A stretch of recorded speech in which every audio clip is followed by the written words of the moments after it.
Hello everyone, and welcome back to the stream for a special stream today. The music is a little bit high. Let me just calm the hell out of it. I don't know why the music is so terribly high right now. Look at that, I'm at 15%.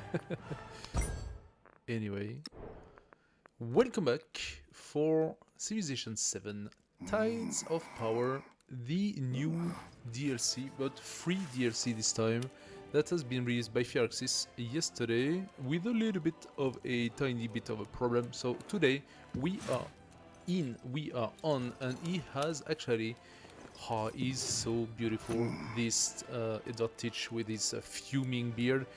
Anyway, we are going to test this new update, the 1.3.0, just released by Firaxis, that finally decided to implement range attack on range boats, because they didn't think that was something that needed to be done before, apparently.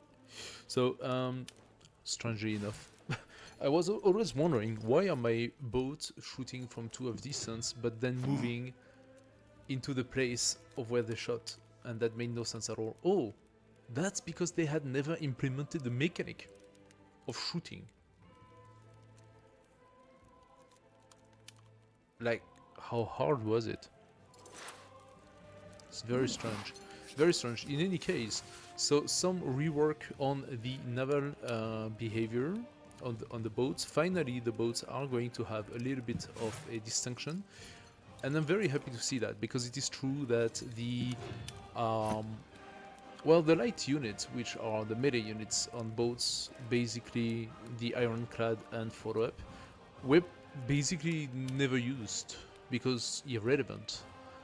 Now that the heavy units are purely for range attacks, we hopefully are going to see a little bit more balance in the use of the different boats. So let me just validate the stream, and we will be going for a game testing our brand new leader, Edward Teach, militarist economic. We're gonna look at it in a second. I just want to make sure that everything is in place.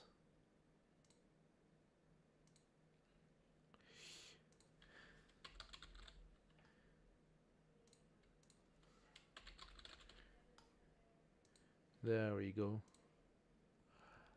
And on YouTube as well.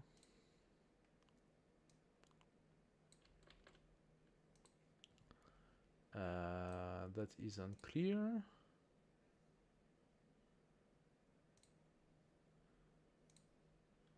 I don't know if the live has taken the proper thumbnail and stuff. It should have normally, but it's not 100% sure. So I'm just gonna give it the good old tags. The game title is Civilization 7. There we go. And the tagging is right here. There we go. Validate that. Thank you very much. So we don't need that. I'm gonna keep it like this. I'm gonna keep the chat open for anyone who has any questions. And yes, we just started last week because in prevision to this, I finished a naval domination game for which we actually lost. We actually lost because Himiko decided, as an AI, decided to rush the science victory, and fortunately on the AT it's kind of difficult to stop that if you are going for domination. So that didn't work for us, and then I started playing a little bit of a Himiko Queen of War game to showcase how it is easy to go for science and to go for the science victory in the game, because you can just beeline the resource, not doing any warmongering at all, and just pile up resources basically. Now we are going to look at Edward Teach, our beautiful pirate, and see a little bit what we can do with this. Naval game is always a lot of fun, and I think there was a big problem when I tried to do my my naval domination game. The problem was that for any cities that are purely based on land, you cannot really conquer anything much besides the littoral, and only on modern age can you start shooting at 3 of distance, but even then you cannot validate districts. So there is that, and I'm not sure that this issue here is being properly addressed yet. I don't even know if they want to address it, but they just released a new unit, which is an old civilization unit, which is the privateer unit that we have seen in Civ 5, Civ 6, etc. They decided to release it now, and the privateer will have that capacity to plunder and pillage without creating necessary war, or at least you can pillage even if you're not at war, which is quite a new mechanic. So what does Edward Teach tells us about Navy? Militaristic economics. So yeah, that would definitely be the piracy. Huh? All naval units gain the pirate ability, allowing them to cross border of all. Okay, that's exactly what the privateer is about, right? But for him, all of the naval units have it. You don't need the privateer. So if I play Edward Teach, buying privateer is probably not gonna be my focus, because they will all have that ability. You can plunder trade routes from non-allied civilization, and you can attack naval units of non-allied civilization without declaring war. So the purpose of this is basically naval supremacy, getting rid of any other naval units, keeping supremacy over the seas, and also getting some money out of it. Defeating any naval unit with your own naval units provide gold, 50% of the combat strength, and capture that unit under your control. Oh, so that is for that is for creating a big navy really fast, but it does have +1 gold maintenance for naval units. So he has that negative here, while Isabella has -1 gold maintenance for naval units. So we might see a Isabella privateer new meta coming out, while Edward Teach does not really work well with very big navy. Although the gold maintenance is gonna be tough to deal with, but pillaging and destroying navy does provide gold. Naval units though. So I suppose that attacking on land and defeating land units will not provide that bonus. What do we have in the next level? Let the battle commence. +2 combat strength for naval unit. Oh! Okay, that's broken. That's really good. What are we gonna give him?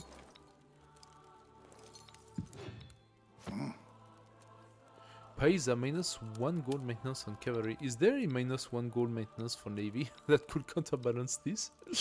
That would be fun. I don't think there is. We can look for it though.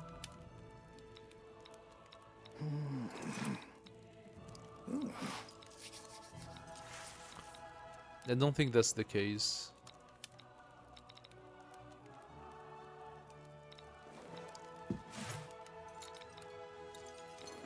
No.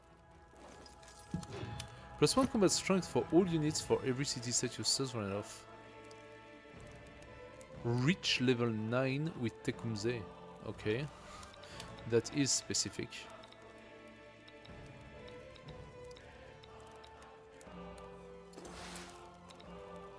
Okay.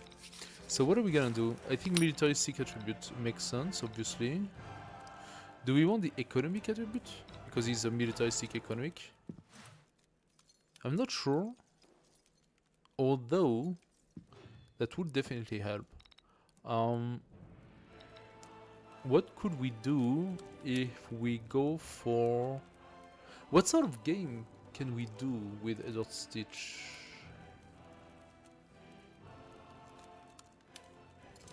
We gain a lot of money. That means we can potentially improve our towns pretty well. So I'm thinking growth rate could be not this one though. Expansionist attribute point. We could make him an expansionist.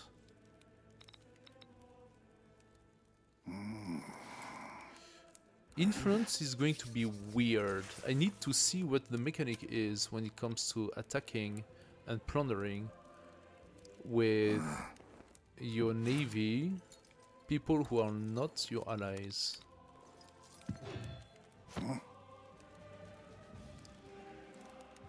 20% food when in only one alliance. That could be good, but something maybe that I choose later on, because getting into an alliance is not something you get immediately. I do like the +2 sights for scout search and lookout. It's a good way to see the map. Although, if we play a map with a lot of sea, it does not really give you anything, right? So I am thinking, let's go for a map that is like normal. Let's go for a normal map. We will have some sea and we will settle on sea. But I think it's not gonna be what makes the biggest difference. The rest does not really seem so interesting. Let's do that. Let's do that. Let's continue. Fix me deadlights, matey. Oh. We aim for plunder and profit, and give naught to king nor god. Okay. Sounds good, man. Sounds good. I like the voice. Kinda cool. They say that Aksum or Carthage would be a good choice. Actually, we could do a Carthage. Strategic choice, Carthage. Why? You can only have one city. Towns cannot use convert to city. Receive a second merchant or colonist each time you purchase. Why is it interesting, Carthage? Because of the port. Because it's a gold base. Tonga is the new civilization being released with this DLC. So let's check Tonga. Lords of the South. +1 influence on the palace and city halls in settlement adjacent to coasts. You gain influence if you settle adjacent to coasts. Okay. Cannot use the city-state incorporate action. Okay. It's not the worst. Production for Hamonga Maui. So Tonga has a natural inclination toward Maui.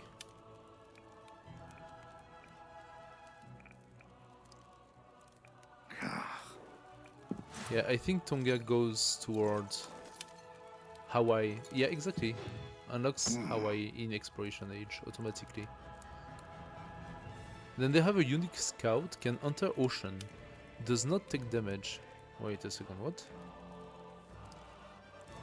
Cannot disembark in distant lands, can use coastal raid on adjacent discoveries, and embark at the start of the age.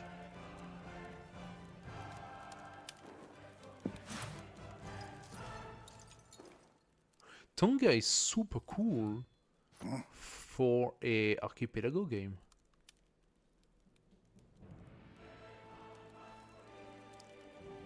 Can enter ocean, but as a scout, so you could meet You could meet with the AI on distant lands. What's the purpose of that?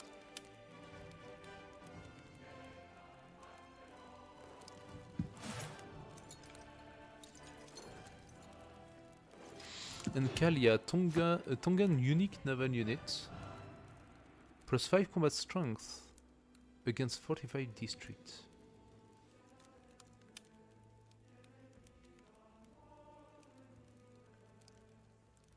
So that's a perfect Archipelago game, Tonga. And it does work pretty well with him. Plus 5 combat strength against 45 district, meaning you want to attack cities with the Kalia. And then they also have a special district. What kind of district is this? Culture and food building. More food adjacency for resource and wonders. So that's a land building, no? Culture and happiness building. More culture for coast and wonder. Okay. It's kind of weird.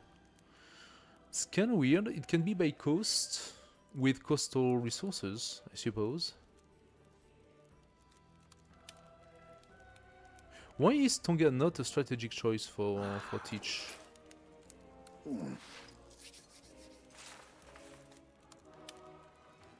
What does having the special district do? Plus 2 culture for every trade routes you have to a city-state, specifically. Scouts in any age from an empire with a Tofia can enter ocean without taking damage. In any age. So you keep... If you have at least one of those, you keep the ability to enter ocean with the scout without taking damage. That means that you can be early in scouting the distant lands. You just cannot disembark in distant land in antiquity. I'm trying to figure out what that means for us. So that means you can send your scout to discover distant lands immediately during exploration age, or you can already start exploring distant lands during antiquity, but you cannot disembark. But what is the purpose of already scouting distant lands? You can meet the AI, and then what? You cannot trade with them, you cannot do anything in particular with them. You can coastal raid. So you can send your scout to coastal raid discoveries on distant land. That would be the idea. So you send them on the sea to try to catch the discoveries. It's kind of weird.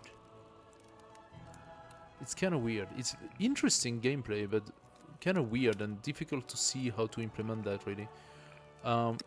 Carthage as a one city plus town around is kind of interesting. We have the Punic port, of course, which is well, a good port to begin with.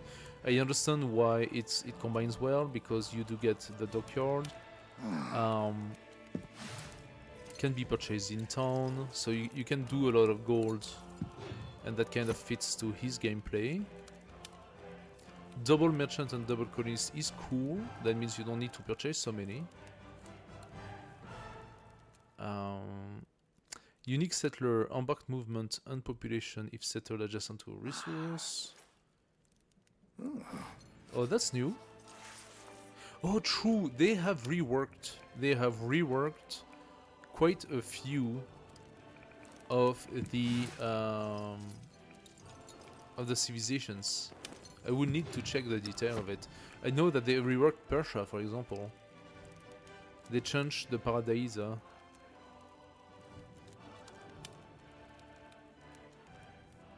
So 2 culture and 1 gold. Does not remove bonuses. Provide +5 healing for military units in a settlement. In a settlement. So you just need to be in the border of the settlement that has about Daisa, and your units heal faster. And your immortals already heal 15 HP after defeating an enemy unit, so they are literally immortal. That's the purpose, right? Now Axum, okay, it's also a gold based. And they have a unique trade ship. Cannot be pillaged, +10 trade range, +2 gold from a trade route. That's kind of weird, because then the trade ship would have been of an interesting feature with Tonga if you could trade with cities by the coast in distant lands. Here it's not really the case. It has the Doe, which is a special naval unit, +4 combat strength on coast, has 1 charge to create a trade route. And with Teach, then the Doe can attack or pillage without being at war. +3 gold on resource in settlements adjacent to coast. I see. Okay, I see why Axum work pretty well with the leader. And Carthage, I mean, yes, you have the Punic port, but I wonder if Carthage should really be the strategic choice. Yes, it does give gold, but I really wonder if that's the strategic choice here. Because Tonga does seem to be logically strategic to teach. So I want to check something.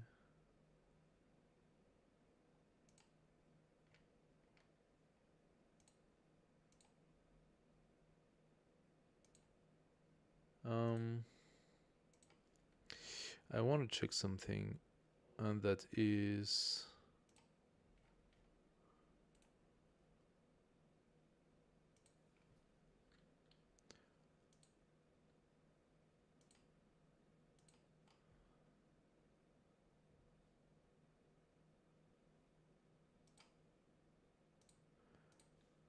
what if I do that?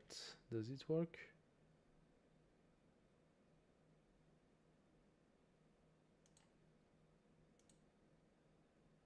It does work. Okay. I'm gonna do that. I'm gonna change the thumbnail so that we actually have something nice.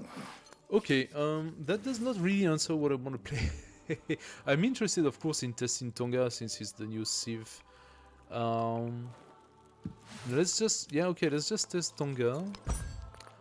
Let's just test Tonga. Now, Tonga, the problem is that it kind of imply I want to go...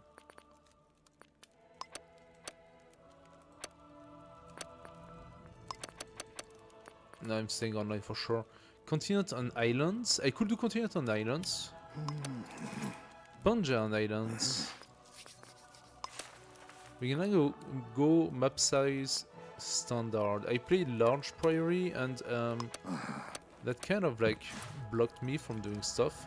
Archipelago makes sense. Fractal does make sense. So let's shuffle it and see where we go.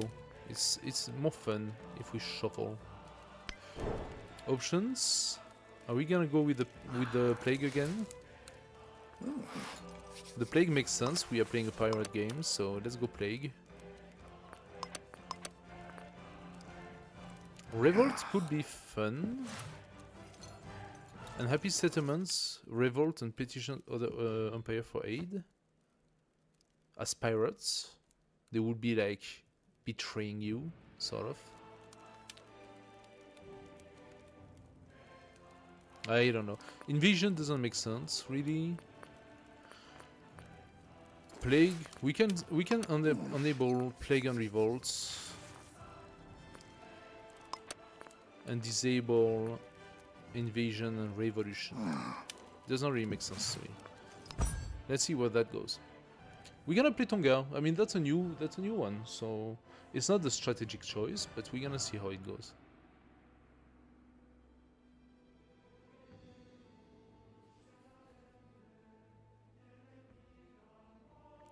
So we go for a large map no standard this time. Standard, shuffle, so let's see what kind of map we have. Admiral of the Black.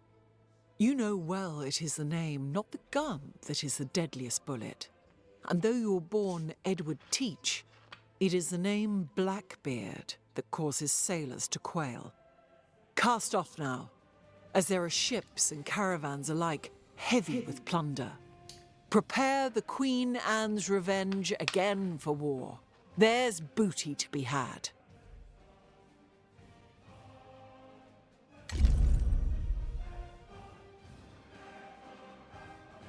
Okay, so I don't know if it's a translation issues or something like that, but can we agree on the fact that you don't say bird, but beard, right? It's Blackbeard. It's not Blackbeard. I am the bear here. He's not a bird. He's Blackbeard. Okay, black and red. Very fitting. Let's have a look. Of a settler lance. We got a few resources. We don't have fresh water, which means we're already not very happy. We got some rainforest below, so we are not far from the center. We got... Okay, there is some science to be taken on the reef around. Okay. That doesn't seem to be a bad placement, actually. I think it's a pretty good one. Pretty good placement. We got some gold there, some ruby. Okay, yeah. Let's do it. La paella. La paella. La paella. I suppose that's... I don't know why that would be Spanish, but... La paella? On Spanish, I suppose that would be... La paella? La paella? Not sure. There is a new, like, what exactly is this one? That's the list of the units that have to play. Let's go for some scouts. And since they're gonna go to the sea, I'm gonna do a lot of it. Oh, we immediately have a militaristic point to place. 5 combat strength against independent power makes sense to have that immediately.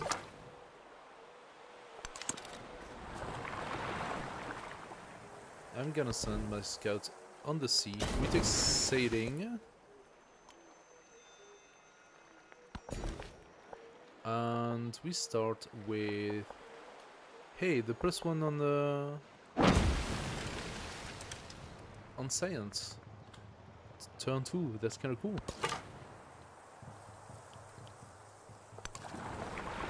I can really go open ocean. That's kinda cool. Now, question is, can we actually use its special ability?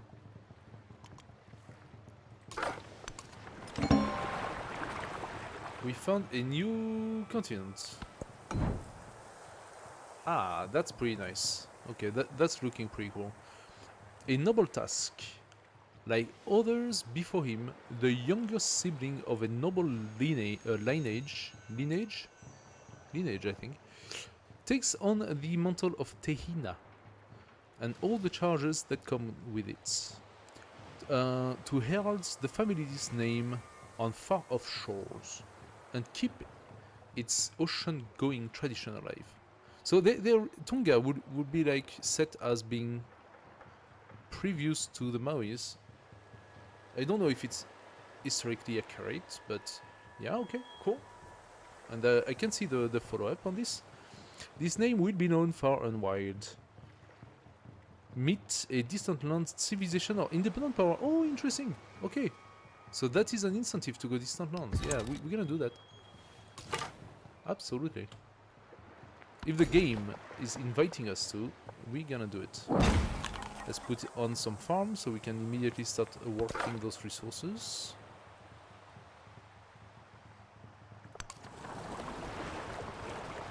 A little mangrove. Okay, for whatever the reason, my option to pass the turn did not validate.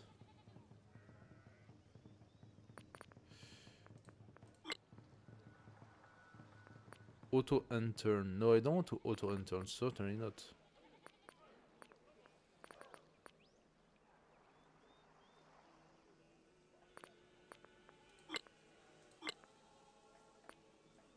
Change language. I didn't know we could do that. Makes sense though. If you don't have a localized version. Maybe there are no localized version. That would be good. So, what is this? What the hell? Why are you trying to open Steam here? What the hell? Steam input. Controller configuration? No. I don't want controller.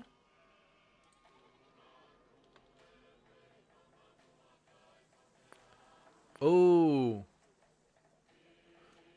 Oh, it's written controls, but it's controller. Controller. Okay, so we play with controller. No.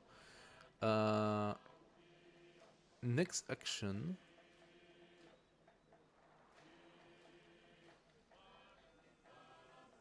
Yeah, that's weird. Cycle next.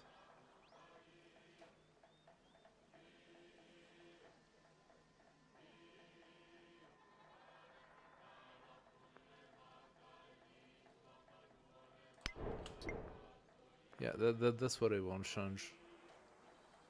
Skip turn. Yeah, that also has to be careful. Let's confirm that. I just want to be able to quickly pass my my actions like that. Ah, much better. All right. Let's go and visit. Oh, look at that! This is a new feature of this this add-on, the atoll.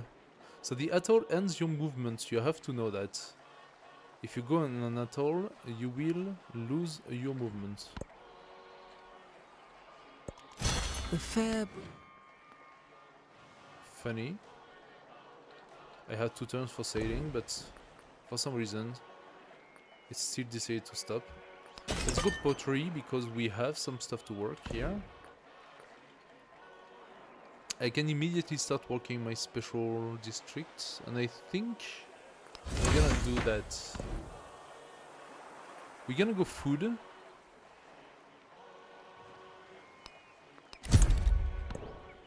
And give ourselves a little bit more culture to begin with. Let's keep exploring. They don't have a lot of movement though. Okay, that is a first scout. Who are you? Ah, scout from a village.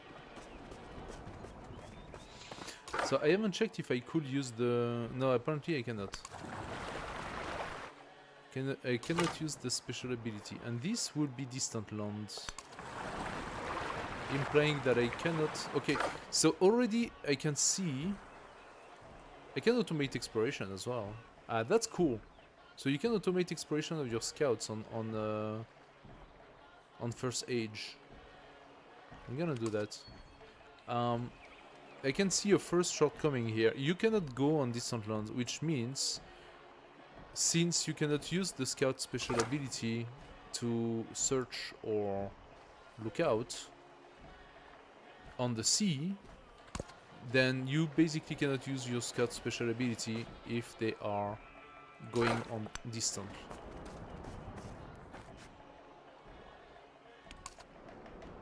There we go. But this discovery, which is in open ocean, I can go and take it. That's the big difference.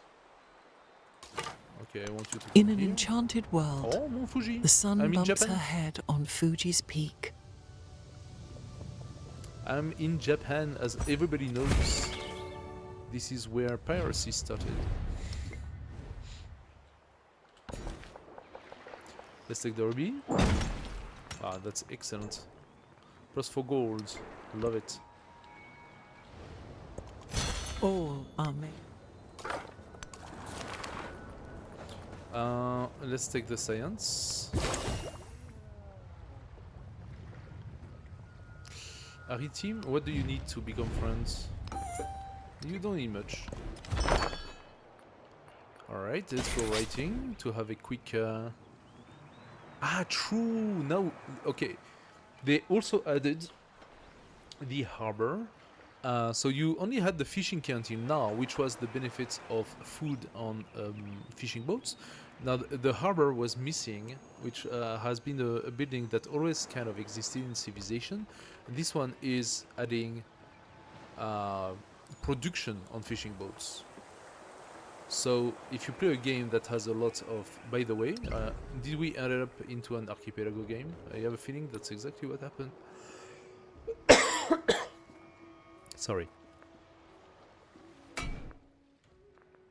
It says shuffle. Doesn't want to tell me.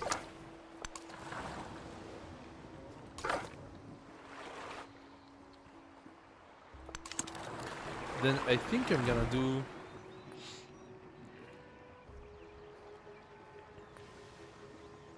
I'm gonna build my fishing quay and harbor. But I'm gonna buy myself more Taina. I want lots of Tainas going everywhere. So...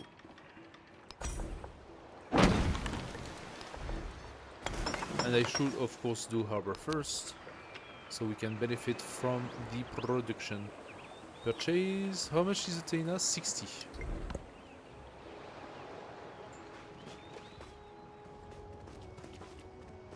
We have a natural wonder that could be an incentive to place a secondary city. The problem is that that wonder is already taken by our team. Tonga. Wait a second. Did I just take... I cannot use the city-state incorporate action. That means that I have to take that city-state over if I want to benefit from Mount Fuji. Again, the game trolling me a little bit here. So I cannot incorporate it. It cannot become mine. I cannot make it part of my empire. I can befriend it, but technically speaking, that means it's the city-state that's gonna benefit from the Mount Fuji, which is not gonna do anything with it. If I want to settle a city here, I have to be 3 away from it. That means here, that's the only spot. And from here, I can barely touch Mount Fuji because it's already taken anyway. And I cannot incorporate it. So I am befriending the independents while I should really be dispersing it or something. I don't know. It's kind of dumb.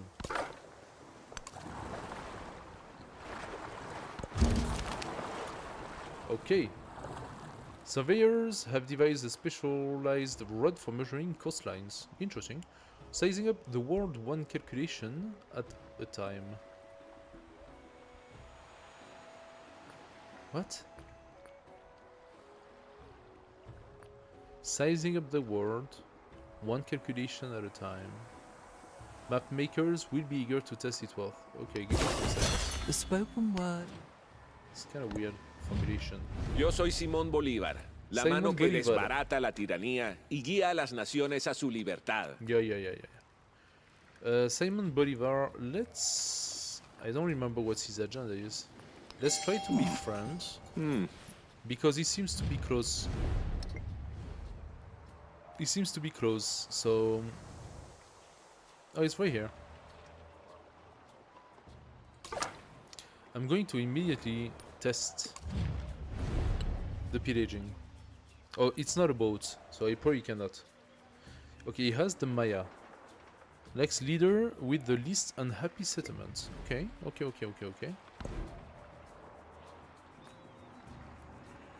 Let's go for rating level 2. We're gonna want a library, but where?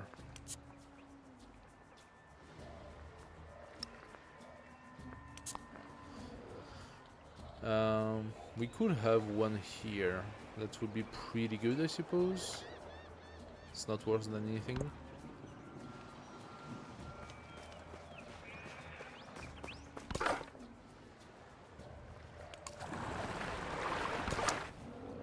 Also, new ocean resources. So the turtle, for example. We actually have 2 sources of it. If I'm not mistaken, the fish did not look like this, so they have reworked the fish. And there should be also the crab. We haven't seen it yet. Here. No, this one is cowrie. Yeah, well, they look good. They look good. Okay, I cannot get in, so definitely that means I cannot do it with my scout. I need to pump out some Kalia. Let's purchase another Tehina.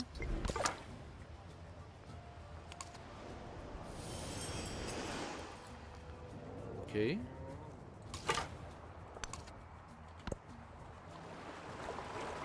The whole island submit. Alright. You go up. Longi! Culture. Food for each adjacent resource. Can I benefit from a resource will be close by the ocean? Not really. I could place one here. Or here.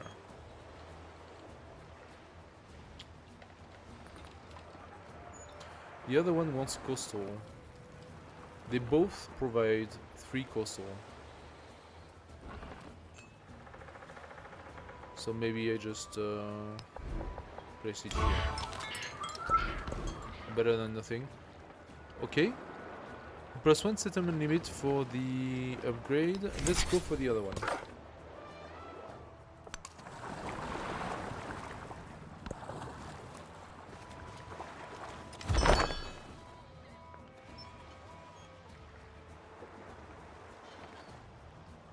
Okay, so what did they give? A migrant. That's useful. I can open my border for some gold. You give me the gold. Give me the gold. I'm gonna validate the migrants and let's take in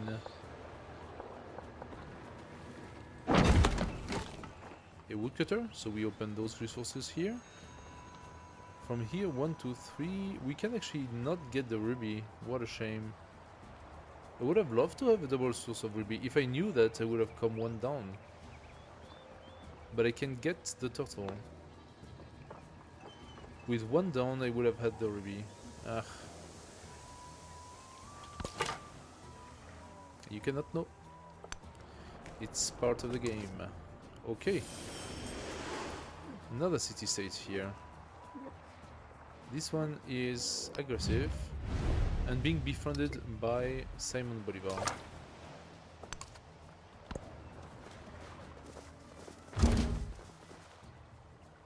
We just met with Friedrich. Friedrich II. Hocherfreut, euch kennenzulernen. Ich bin ein Engel im Salon, aber ein Teufel auf dem Schlachtfeld. So you say. No relationship change with you. I actually want to keep my influence. I don't know. Okay, by the time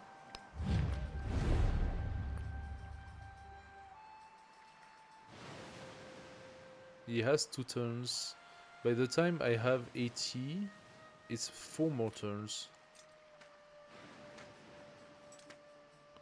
6 out of 12, it will be midway. I don't think I can validate that. A noble task. A formation of unfamiliar bird in the sky heralds a twofold success. Land is near, and the Tehinat's skills are good and true. Ah, Friedrich is in distant land. That was my my special quest. Guiding winds speeds him. Activate agile ability, +1 movement on Tehina. Oh, that's cool. Or +1 influence on fishing case.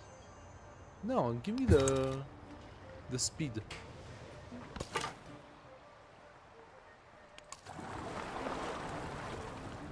See, he went on the atoll and immediately stopped moving. I suppose next turn he's gonna go on the atoll and immediately stop moving because the AI is that smart, you know?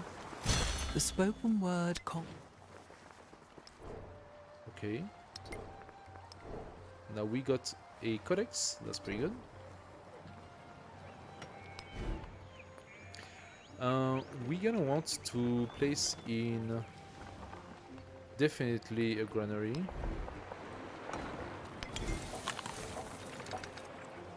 And then a library.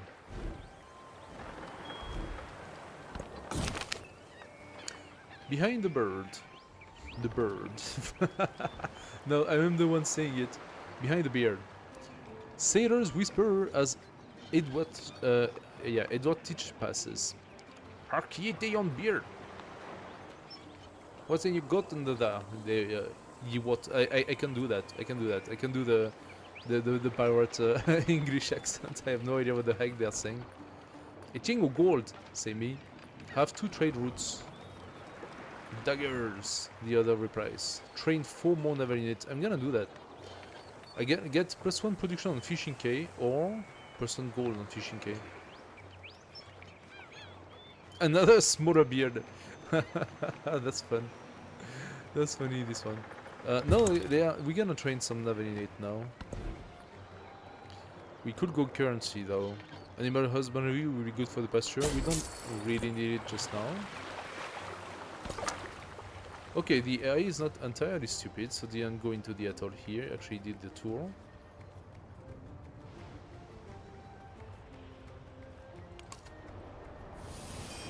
Alright. So we know where you are going.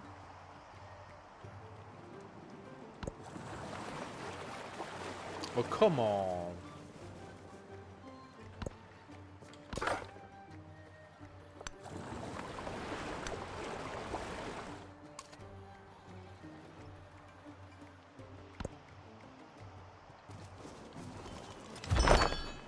That should be enough. Okay, he is selling his tiger a little bit too far here. I can purchase another Tina, and right now that's what I'm gonna do. I'm gonna do like, I don't know, maybe 10 of them. I want to have complete vision. Let's take the gold.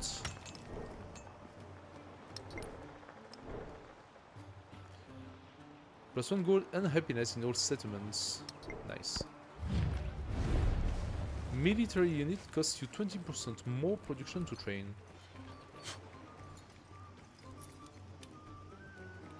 I want to hinder my military production? Seriously? Ah.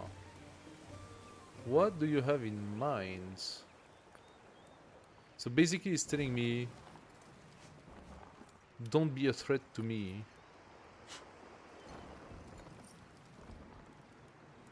Nope. You know what? Since you play it that way, you're going to receive my first few ship. Okay, what do we got here? Allow the creation of the Yakshal improvement. Provides +2 food.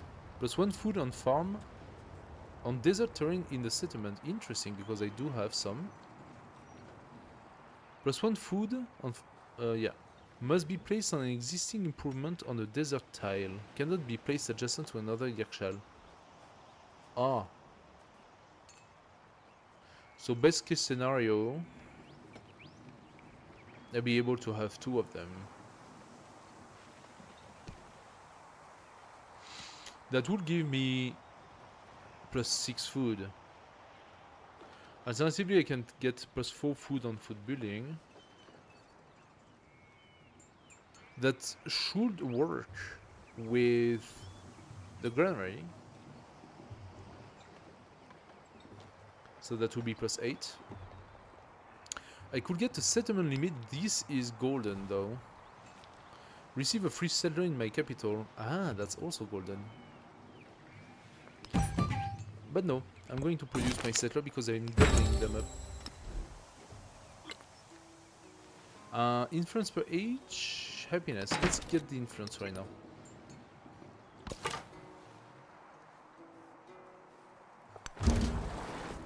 And we meet another civilization. Oh, Pachacamac, art thou in the sky or upon the earth? In the clouds or in the deeps? Okay. We just met Charlemagne. Ich bin Carolus, Charlemagne geheißen. Managu anderu walden mit sverdo. Ich aber walder durch Gottes Gnaden Sammerswerter. Okay. What's up, Charlemagne? Do we want to be friends with Charlemagne?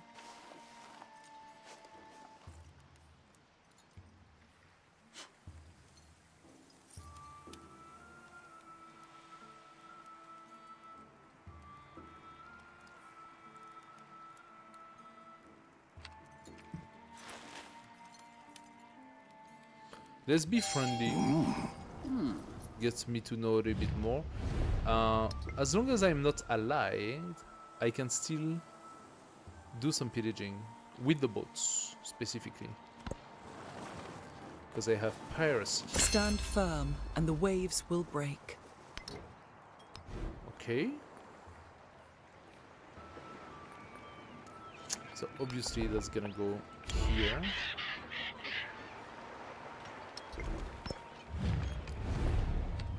Oh. Fine. Maybe I want to attack you first.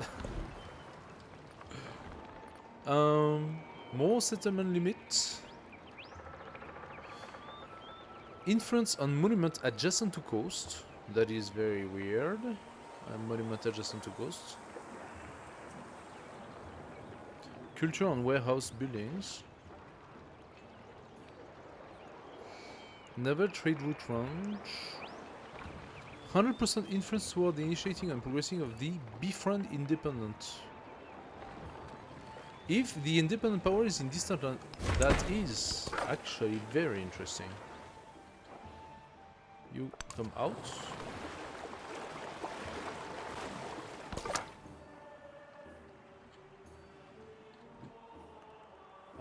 Can I try to get it, or is his settler going to take settler? His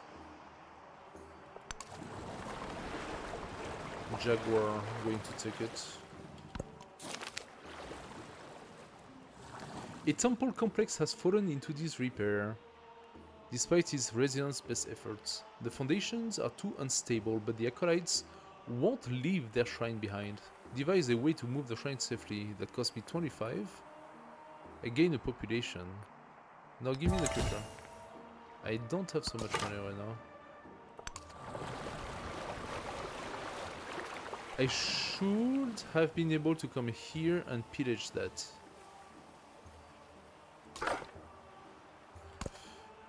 Need to look at it. Oh, Charlemagne. Are you going to take it now? No, you're not. Community has organized a festival celebrating the oyster harvest. Mollusk roast over heated stone while travelers trade mouth-watering recipes. Savor the feast, 10 food and 25 happiness. Oh, my happiness is in the gutter.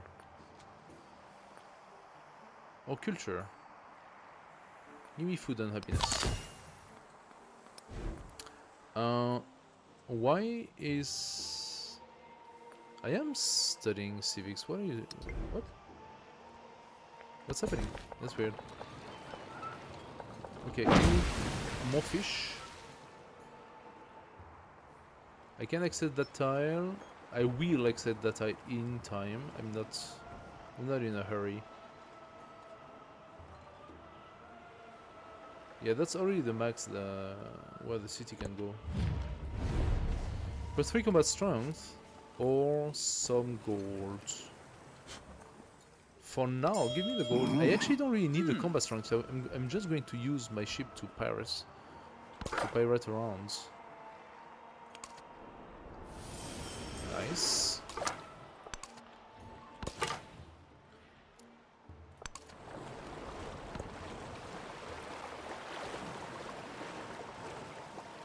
It's kind of cool that we ended up in Archipelago. That was completely unforeseen. I literally shuffled it up, so...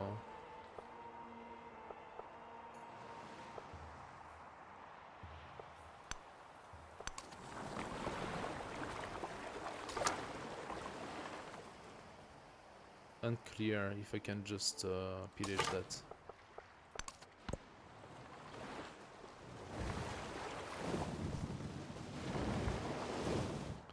I think there is a city-state here.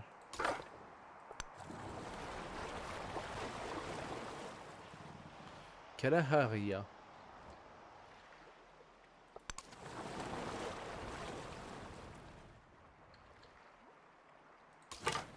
So can I do it?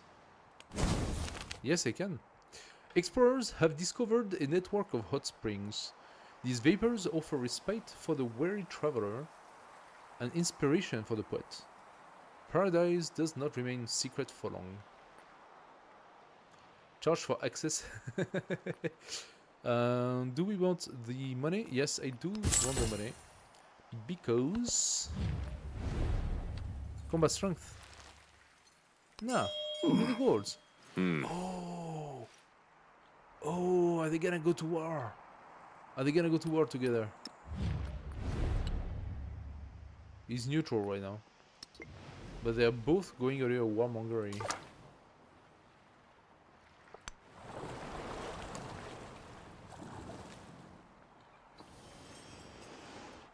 Okay.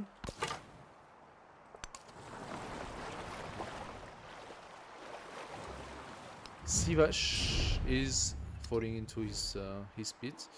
I cannot do anything about that. Yes, there is something here. We got Aritim. That actually gives quite a lot of land military if needed.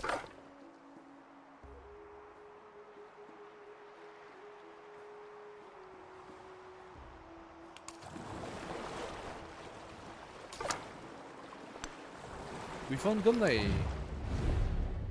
Okay, 85 is what I need.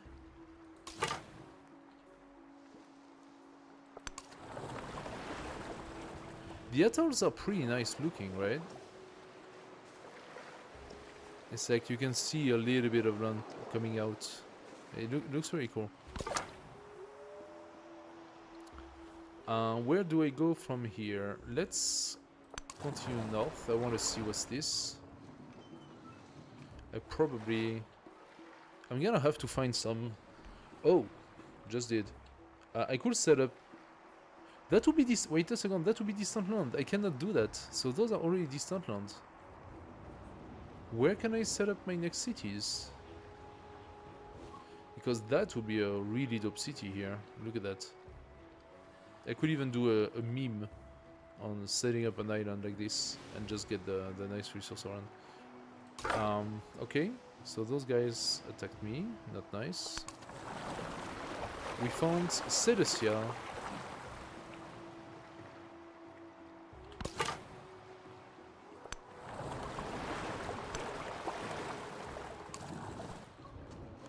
The atolls do look good, especially on Archipelago. It adds some texture to the ocean area, right? Also, you will be able to cultivate, so basically to fish on open ocean tiles once arrived in modern era. That's one of the new implementations as well.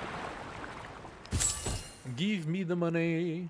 Okay, we got enough money now to purchase a Kalia, our very first Kalia. Also, we should definitely do a settler soon.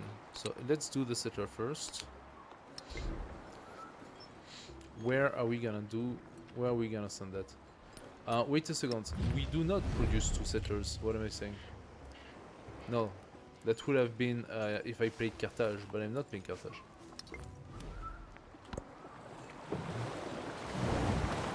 When I was young, We got currency. Okay. A poet has been driven into hiding because he did some very stupid remarks to a lord, and now he wants his head. So we could take 50 damage for culture, or leave the campfire for happiness. I'm not generating happiness right now, so should I? How much do I need?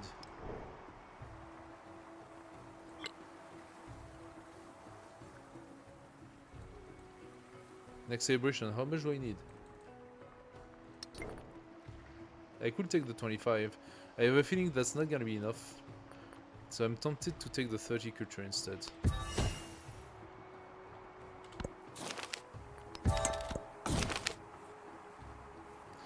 A budding friendship. Getting to know an ally creates a monumental shift in the people's understanding of themselves. What ally? I don't have an ally. The larger effects, the larger effects and on Empire remain to be seen, but change will be a constant. True.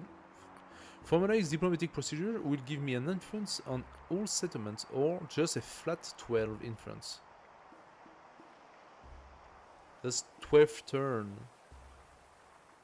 12th turn is not that good. I'm gonna take that. +1 influence on all settlements should apply to all new settlements as well. So it is a long-term investment. This here could be a very nice meme city if I can bring someone up there, which is not sure. There is an opening here, but I don't know if that allows for a settler to come. Opening my border for the money, thank you. I haven't checked actually how much was the Caria. What I'm sure is that I can come down to Sivash, because Sivash is gonna be pacified soon. And pillage everything that I see. Or I come down to back. Yeah, let's start with back. Navigation will give me a stronger carrier. I could take... Wait, I can actually fight back with my carrier. I could take over his city. That would be a pretty big boost.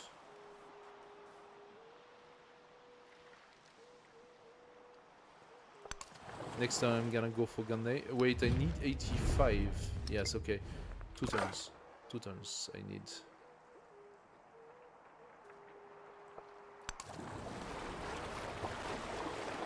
More at all. Seducia, it's also... Okay, that's also interesting because it's an expansionist city-state. That will give me my second one, and that means I could get an extra settlement limit or something like that.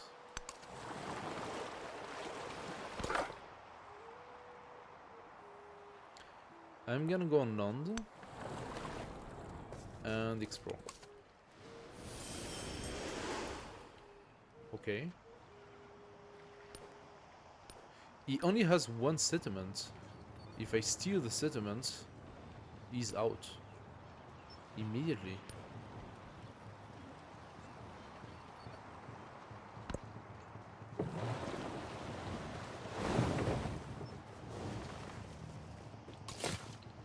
Okay, where are we gonna place our first city? So it is possible to place a city up there? It doesn't seem to block me from doing it. It is not possible to come here. It is... Wait, that's... Huh? That's distant lands. Oh, he thinks that maybe there will be a passage here. There is no passage here. It's distant land. So, I could come here. I don't know if this is any good.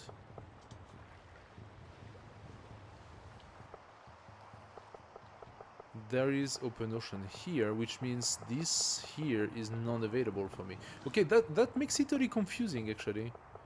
It does make it a little confusing. I could come here.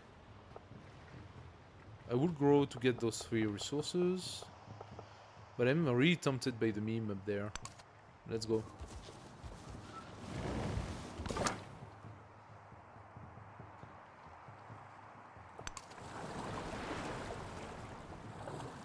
Interesting, if I stay on open ocean, he's gonna come and attack me, but if I stay on open ocean, he cannot attack me. Because the galley cannot go in open ocean. Haha, that protects my scouts. This one needs to heal a little bit. Let's go and check this area.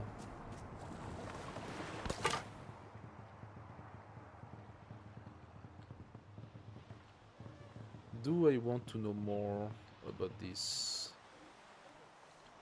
Yeah.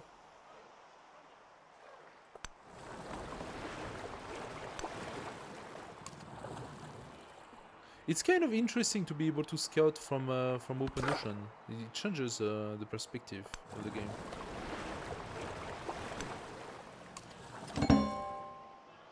New continent. They are still as their children, and one with them. Okay, that's pretty cool. So I can already start befriending independents for half the price now. That changes everything. Look at that. For 40 I can befriend an independent now.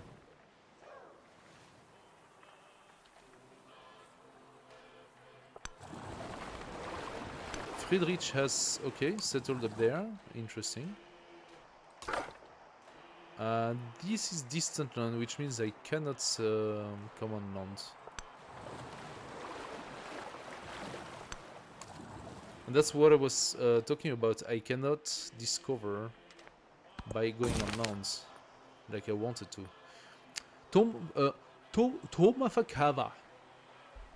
Tomafakava, guys. So, the leaders of Tonga gathered to welcome a new chieftain to their ranks. By drinking the kava, they seal the cosmic binding between themselves and the Tongan domain. All must go as the ancestor did, so that the ceremony is tapu, sacré.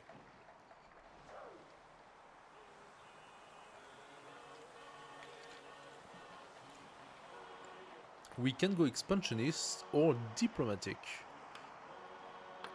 I like the idea of going expansionist. How about we have a lot of small towns, a little bit left, right and center, not necessarily big, but they're gonna grow because of all the fish, right? So let's place in a farm.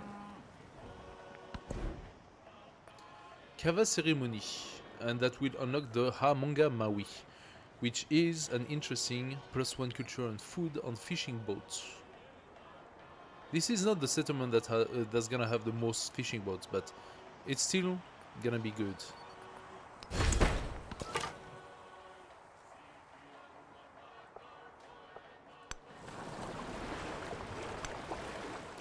Okay, that could be an interesting placement for a city.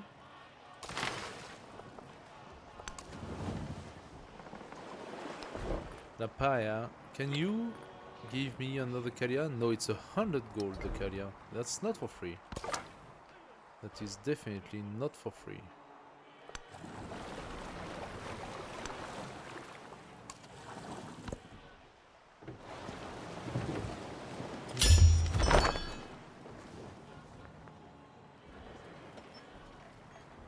%, okay.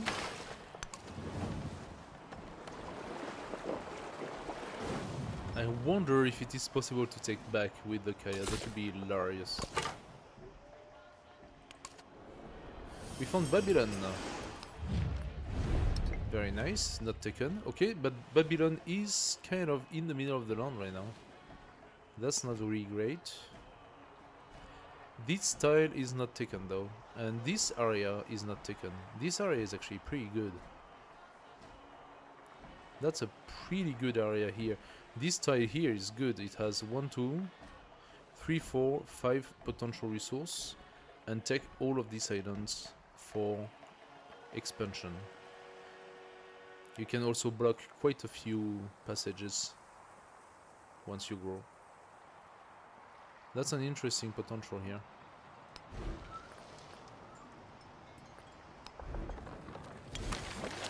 I'm gonna want my library soon. Coastal and navigable. We don't have navigable, but we have coastal.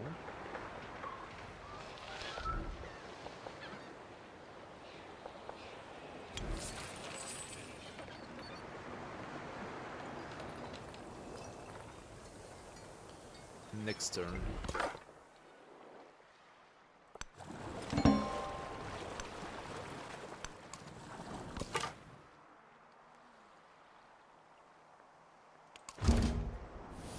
Ah, and we just found Ada.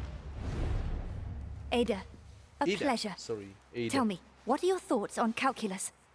I don't have thoughts on calculus. I'm counting my coins. My gold coins, Ada. Arr. That's all I'm doing. I'm counting my gold coins. I'm rubbing my beard and I'm doing arr, because I'm a pirate. That's what pirates do. Do I want to be friends with her? Let's be gentle. I'm gonna be gentle when I pillage the coast of Roma. Interesting. Roma is here, okay.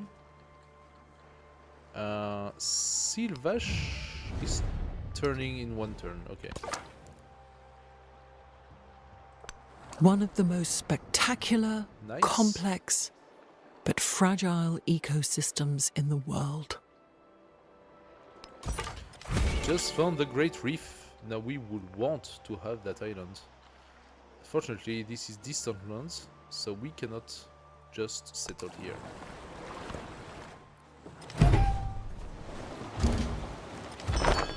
And we found Imiko. そなたが来ることは骨の占いによれば知っておった。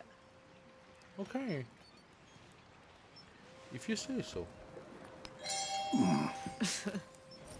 Doesn't mean I'm not going to send you off your ship, huh? Okay, we got enough. Let's purchase our next Kalia. And this Kalia is gonna go... Ah, Friedrich is not exactly on sea, is he? Maybe here, but otherwise not so much. Where is Imiko? Down there. Yeah, I think that's exactly what's gonna happen. I'm gonna send my second Kalia. Wait, there is no passage here. There is a passage here? Oh, then go to Ada in that case. I would love to have the science, my friend, but I don't have the necessary inference.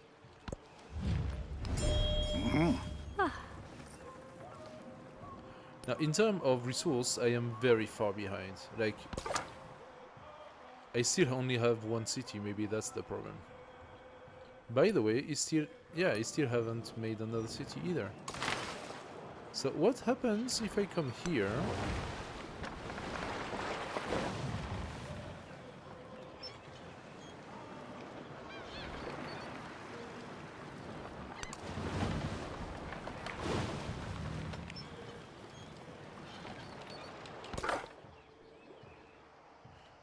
Weird.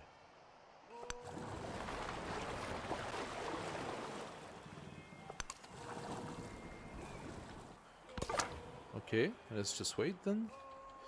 I could go and check what's in here, I suppose, but I'd rather just go and check this place there. Okay, his Jaguar is over there.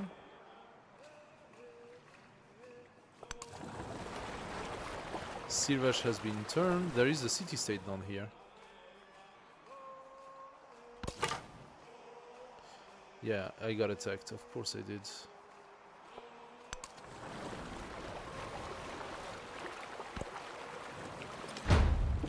Oof. Okay.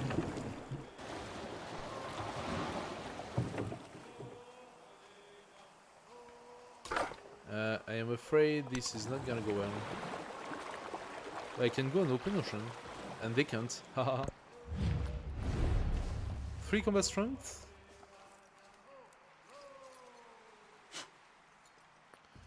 No, wait. No, I want the city states. But it's 45, right? Or 42. I'm gonna have 43 next turn. It should be 43, it's half price, right? Seleucia is coming. Gungnai is coming. The one I want is Babylon.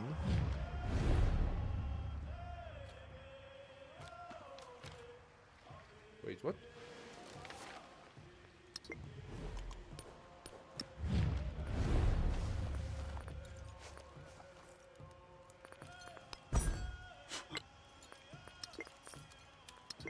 That wasn't that.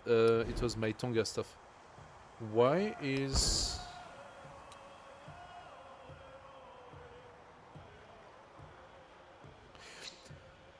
Ah, if the independent power is in distant lands, specifically, those are on distant lands. I see.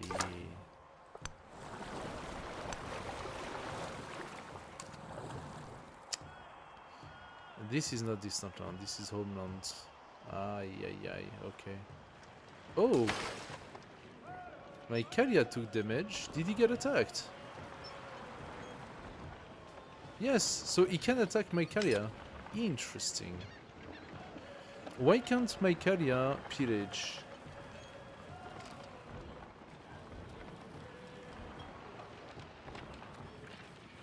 Pillage and capture an adjacent tile, if able. I don't understand. This tile here, I should be able to pillage and capture, no? Or this tile?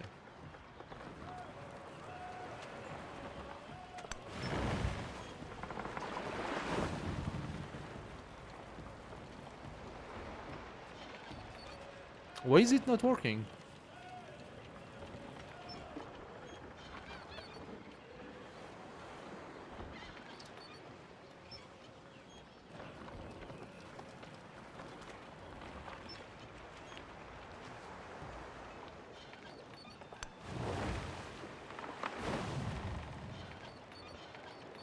Why can I not pillage those tiles?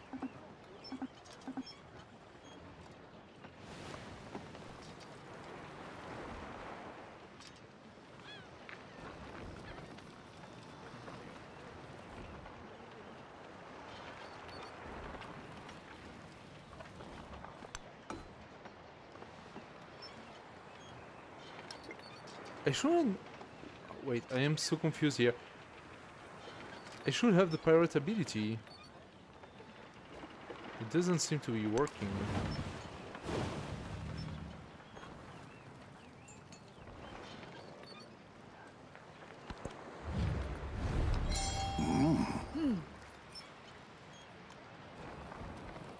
I'm gonna check on the Discord.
Let's see what they say.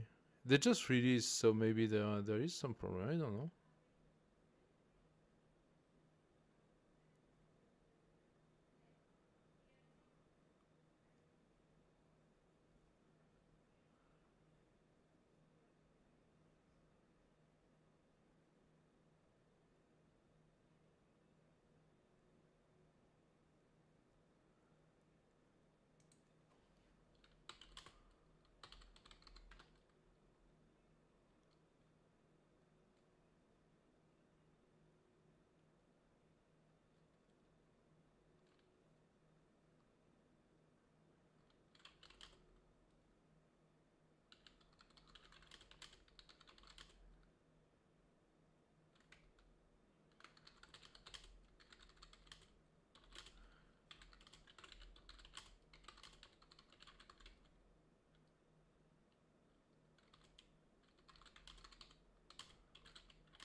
Huh.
It's just very balanced.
If they touch the water with anything, you can blow it up, and almost all embarked units have no defense when on water. Hmm.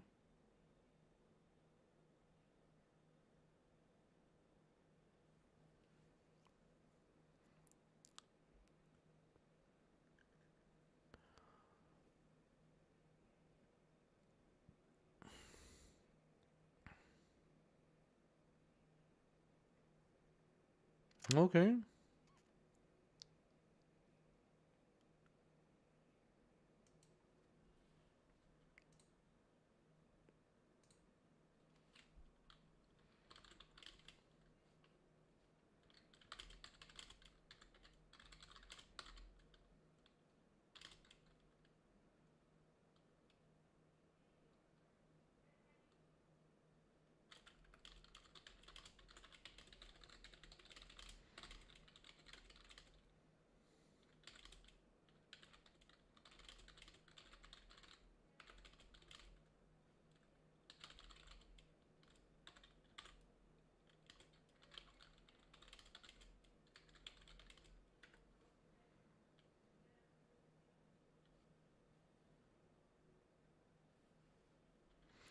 It's not stealing, it's convincing them that the pirate life is good.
Alright, let's see how that goes.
Alright, so I got some clarification here.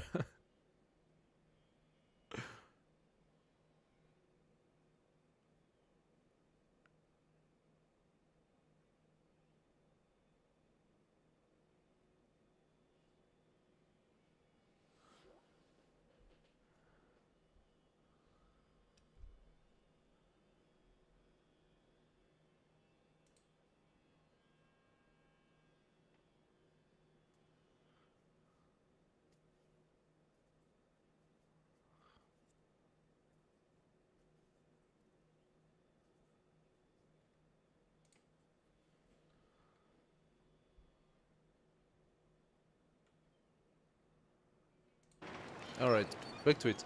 So, it's not that easy to pirate things. From my understanding, it's only possible to attack units that would be in the sea, not units that are on land, or at least not as long as you don't have a boat that can shoot on land. And shooting anything here declares war. The only thing the boat can do as a pirate is plundering trade routes or attacking units for gold. So, not as easy as I thought it would be. I need to go to war if I want to get back. I could potentially go to war. My Caria, however, might not be as strong as we imagine, so I would need to have a few more. Back is potentially takeable, but there are units as well, so let's see how that goes. Anna wants to give some science. I'm gonna take it. You go back to exploring, thank you. Let's see what you can do. Let's go north.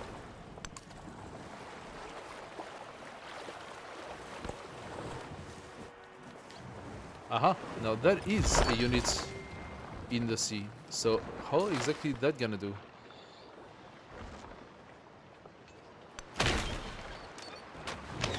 It might be a bait. I might be baited right now.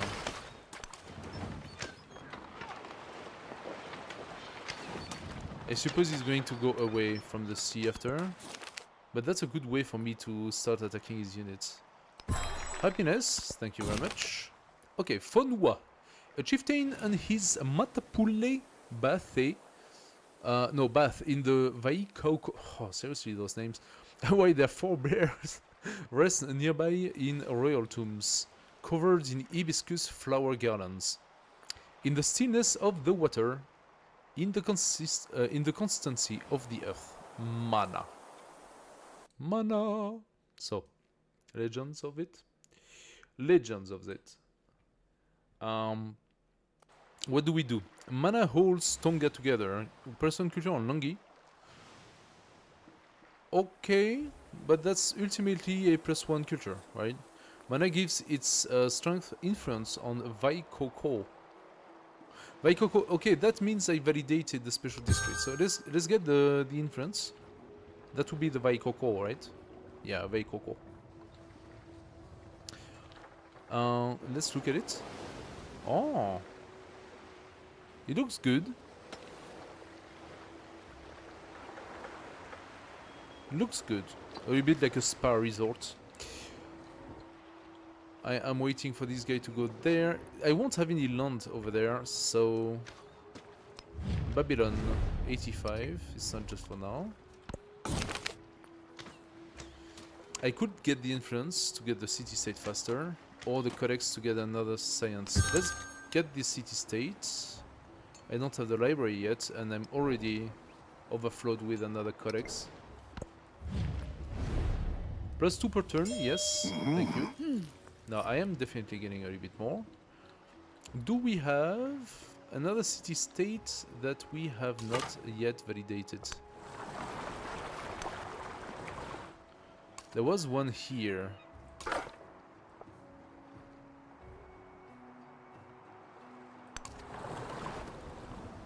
Ah, for some reason I cannot see it. I might lose my scout with this. That's not cool.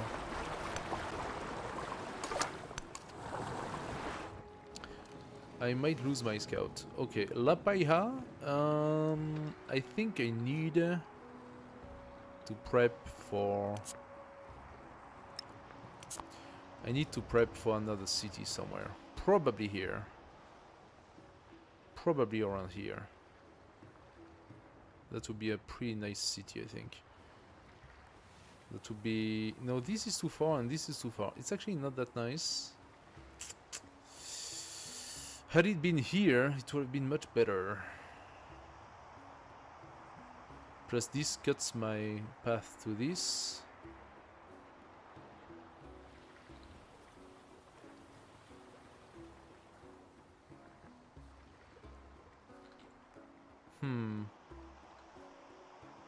I wonder what's up there.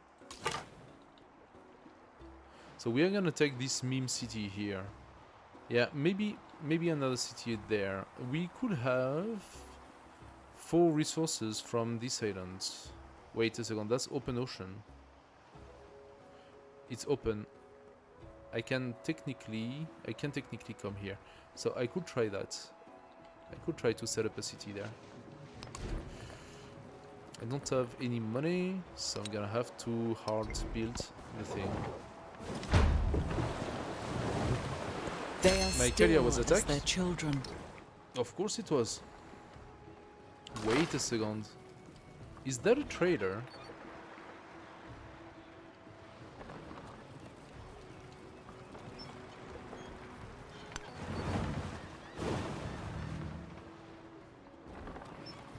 Wait, that's a trader, that's a merchant. It's a merchant, it's not a trade route. Okay.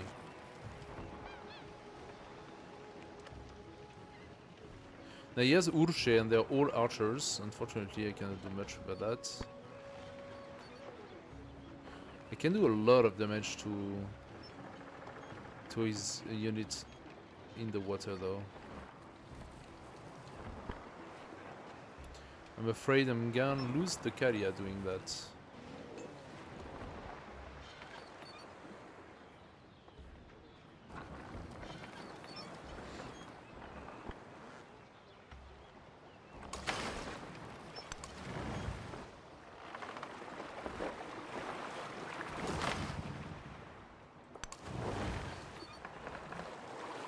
Let's come out.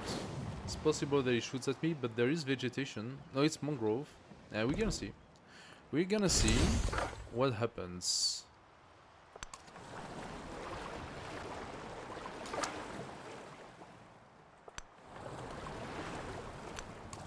Let's see what happens.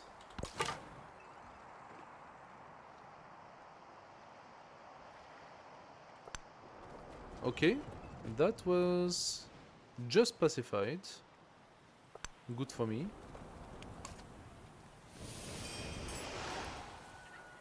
We get some more visibility.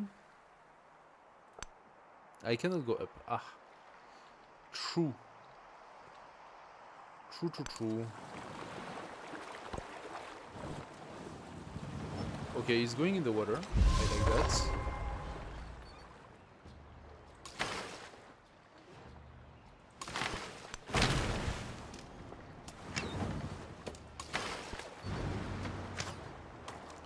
That will take 2 turns for me to go there. Just wait a little bit. You might be attacked by this archer, but ultimately, potentially I'm gonna have that unit. He can probably go back on Nantes.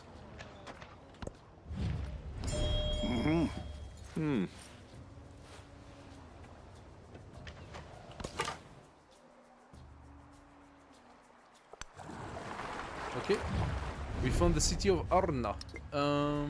That is not on distant land. I think I still want Babylon first. Babylon, 1, 2, 3. 1, 2, 3. Babylon could become a pretty big city.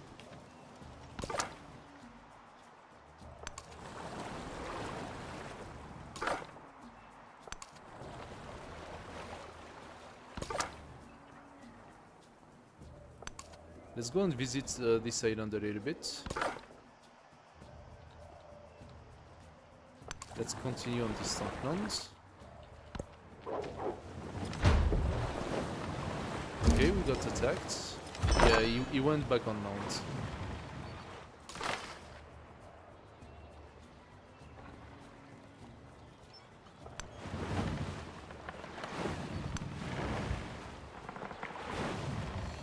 You know what?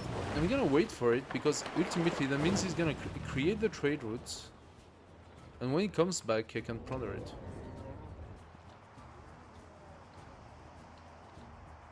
I'm gonna wait to have a third boat before attacking back. हम अशोक ही Azoke! संसार के मध्य बिंदु के एगो महान राजा Yeah. और Azoke. एगो महान पाप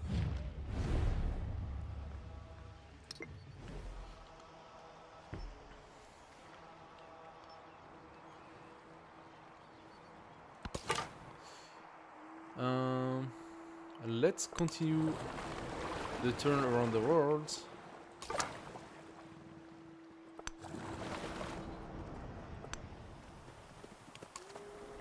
Visibility, thank you. No discovery whatsoever here.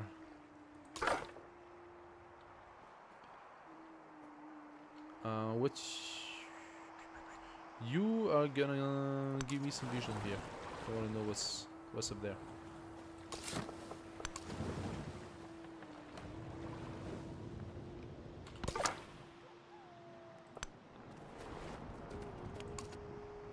Okay.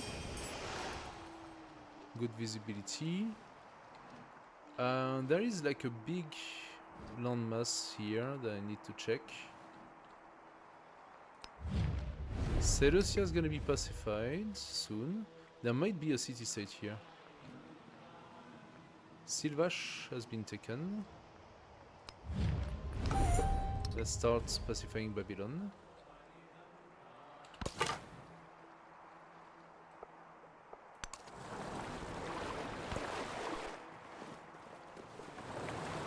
The whole island submitted to him. From Okay. thence, he proceeded. Ships at a distance have every. Interesting. So now we could do both the Colossus and Amonga Maui. Culture and food on fishing boats must be placed adjacent to coast. 3 gold, 3 resource capacity in this settlement. Economic card. Placed on coast, adjacent to land. So, on coast adjacent to land could benefit this. I could place it here. The only problem is that it's 14 turns. And 14 turns is like a lot too much.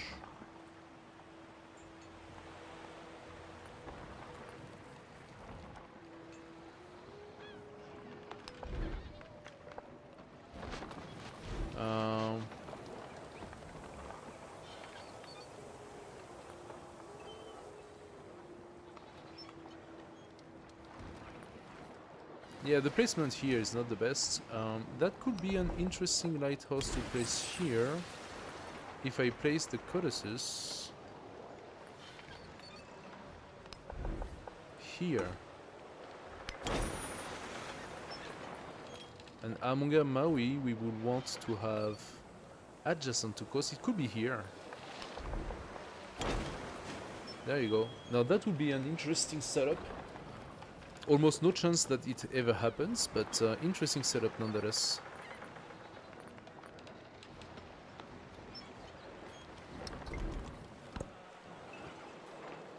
Festival grounds. Influence and happiness. Double base yield during celebration. I could do that. I could also do 2 happiness on happiness building, 1 happiness on warehouse, 20% influence towards espionage, 20% influence toward sanctions. I think, or some delegation. Nah, I think happiness on warehouse makes sense. Did I just gain a boat?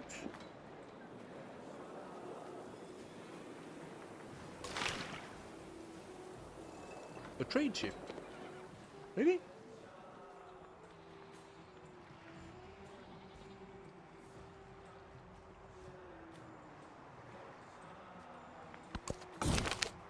Hungry for power.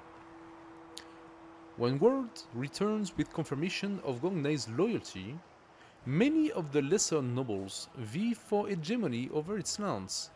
One chief, brash and young, promises to champion Tonga's dominance, while an elder guarantees an endless flow of tribute from the vassal. Oh yeah, I like the free market purchase. I am building the market. I am literally building the market right now. What does the other one do? Free monument purchase.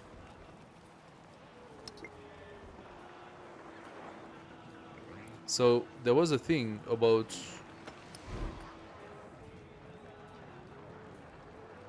+1 influence on monument adjacent to coast.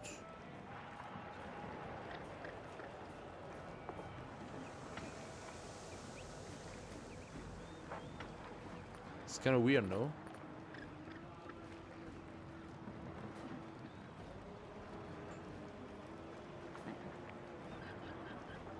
I can try. I mean, the market building I am building right now. If I get it for free... Let's get the free monument purchase. Because I think it goes here. And actually needs to unlock monument.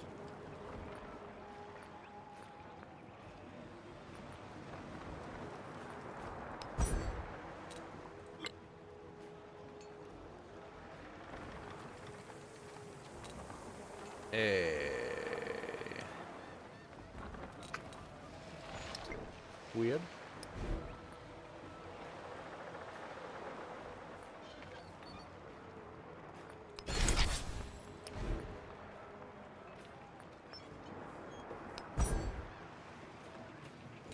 I have to go masonry for that. So let's go masonry. Let's take the monument. Oh, the crab. No, it's not crab, it's Cory. +4 gold in cities, +2 science in town. Oh, now that's an interesting resource. 2 science in town is pretty big. Okay. Faistos.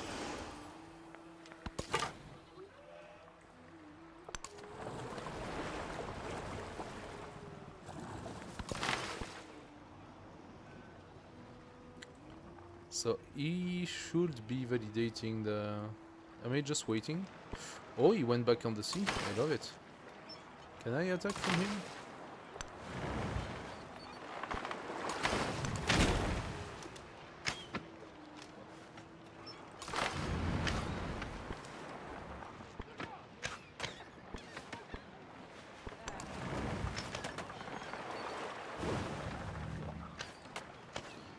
I'm gonna get attacked for sure, and maybe he's gonna get blocked somehow. Could be fun.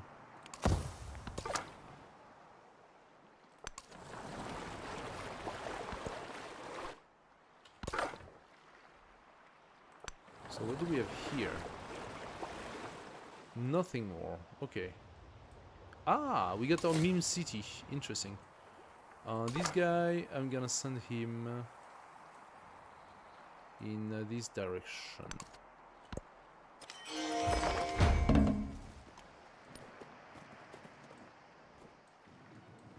Yeah, of course they got attacked. It's alright, it's alright.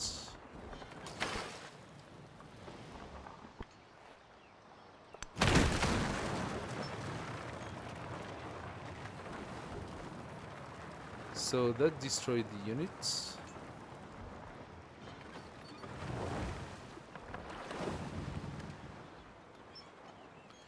That destroyed the unit that did not take its place.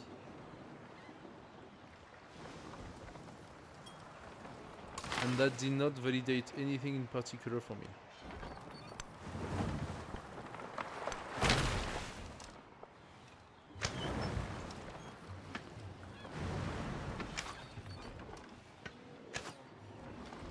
So, yeah. There is the trade ship. Let's try to catch it. Add a specialist. No, not yet. Save the fish on this side.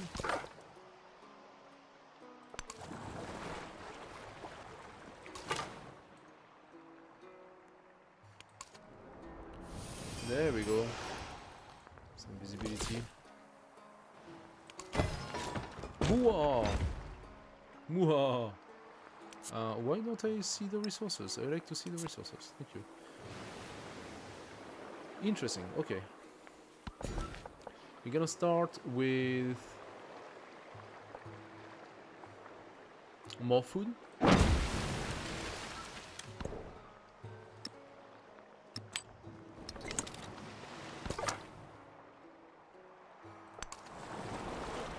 Found the city-state of Susa. 43 to befriend, so next turn. Stand firm, and the caged bird. Okay, so he went back in. He went back in. Yeah, they know that they have to stay out.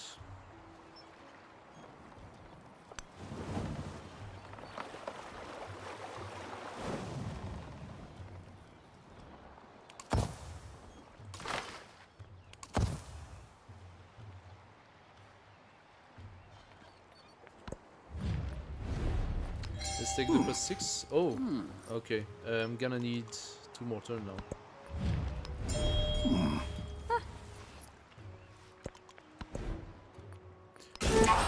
Let's validate discipline.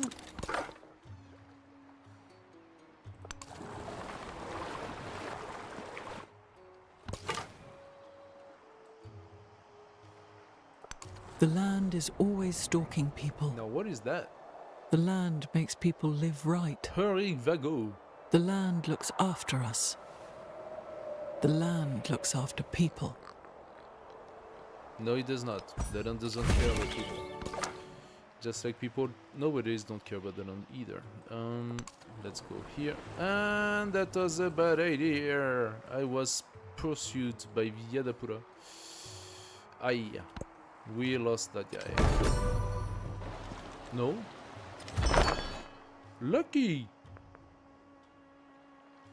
The Colossus was built. Big surprise.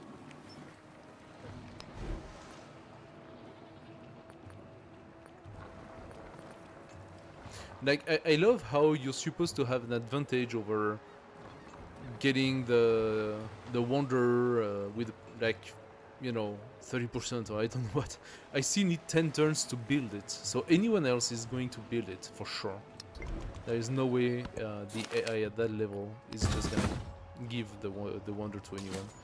Let's validate that. Give me some Some fish over there, I suppose. Okay, some science, I take it. Let's take the turtle. Cute turtle. Combat strength? Oh, shoot. I need to remember not to use all of my inference for that. I don't have a lot of inference at the end.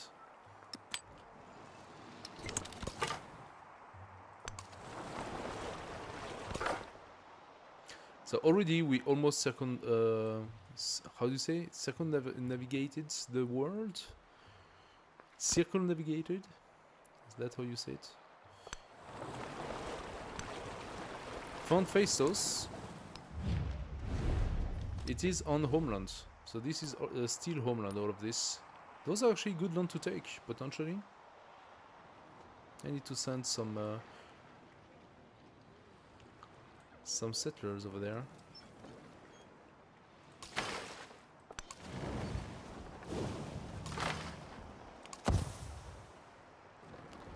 Let's see where the trader comes.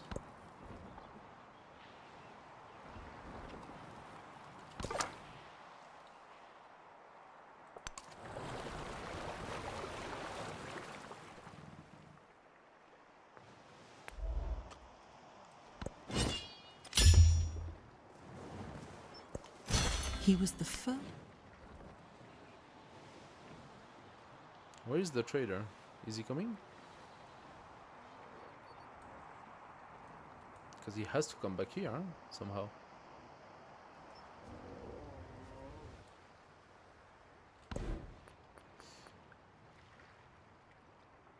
Okay, we got masonry. Let's take currency. Oh! Did I completely forget to place my codex? Oh, that was a... Well, no, I only have one. I only have one. Okay.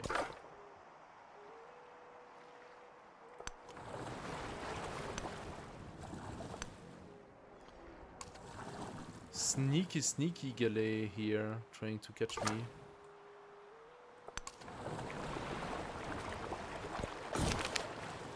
Home again.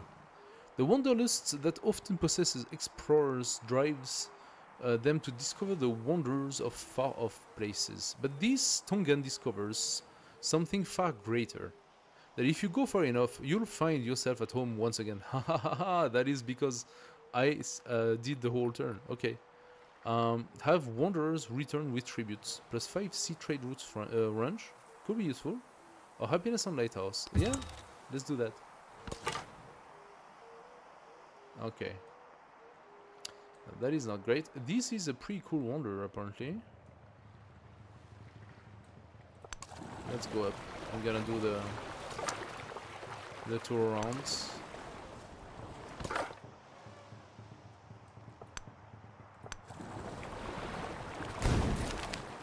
Soldiers have just been here. The campfire are still warm, and they are surprised that we are taking.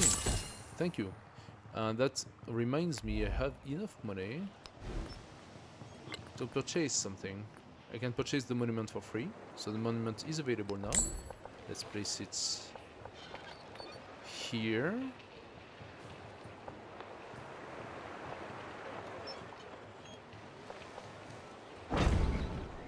And let's purchase... I could purchase a settler for 140. Actually, the next carrier is 180. Yeah, I'm purchasing a settler.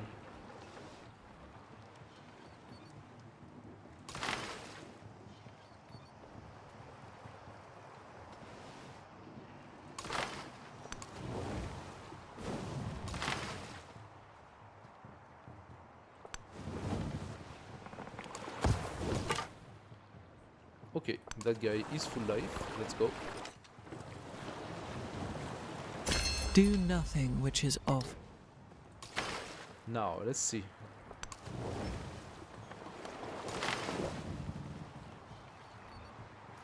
This is a trade ship. This trade unit is trading with you, so you cannot do it. Okay. From my perspective, he is trading for himself. So me stealing his gold, he will not necessarily know it's me. but okay, fine. Fine. We have an army commander. I don't know what I'm gonna do with this, so I think he's just gonna sleep for now. Or so do I actually really want back? Is it even doable to take it? I can attack from the sea. I don't know if those guys are good at attacking lands. Kalia.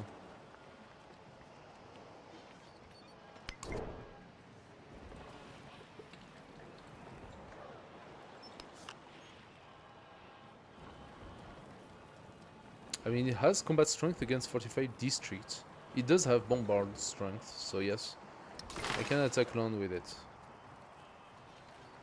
Fine. So, let's... I'm building a lighthouse now. I would like first for you to build me another couple of Kalia, so that I have like a some sort of a navy force. Oh, and he just settled two cities just now. Okay.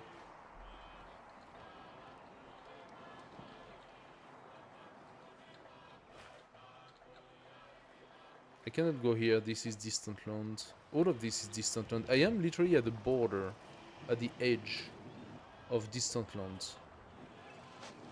Which means I can only go and infringe on other people's territory. I'm gonna have to send my guys up there. So the first guy I'm gonna send... Oh, there is another one here. Weird.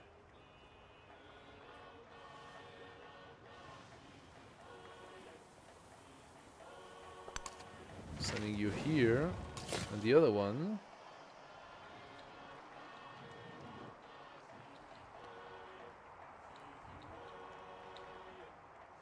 I am sending here.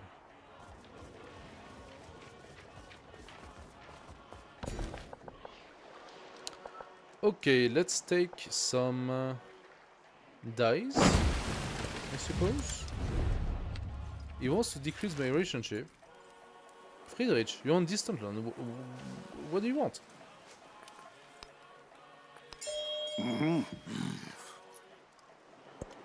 Why would Friedrich, who's on distant land,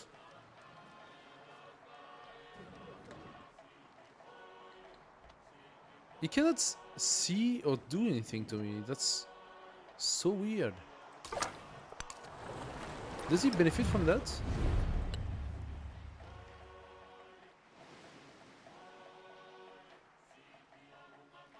He does not. He actually does not benefit from it in any way.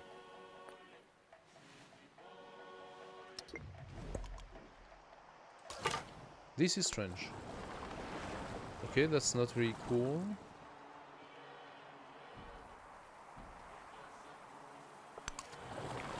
We found Divodurum. We are going to pacify that immediately.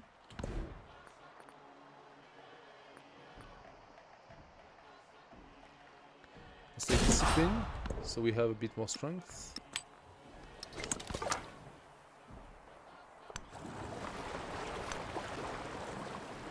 We go on the ivory, and from this side... I think I'm gonna go from the south. I didn't see that coming.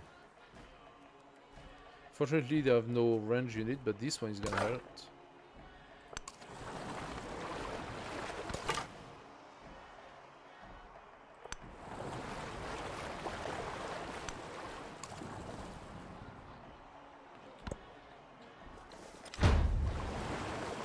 Do nothing which is of no use.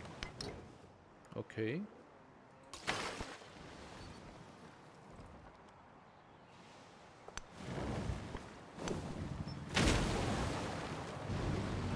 So that one is done.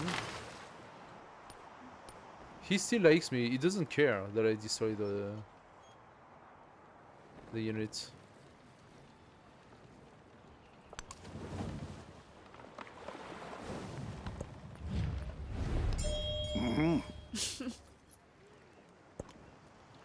Okay, I'm producing 18 influence right now, which is as good as Ashoka.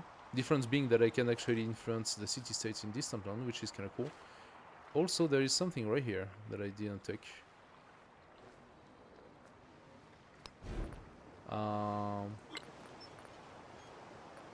Give me a Tehina, thank you. Tehina, you go here. Mysticism.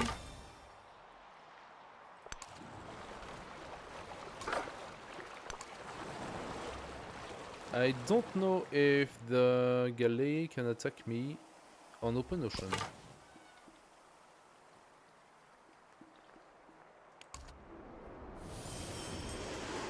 Okay, that's looking good. You're gonna come take this. Yeah, this guy is not happy about this. Holy moly, Phaistos, what are you doing? Okay, this guy is dead.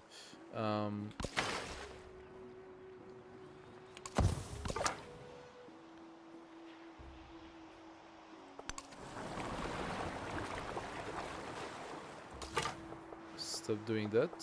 Thank you very much. All of this is coastal. Why can you not go here? Oh, this is distant land. I don't have the right? Yeah, this is distant land, so I cannot go on distant land, but I can go on this tile and pillage.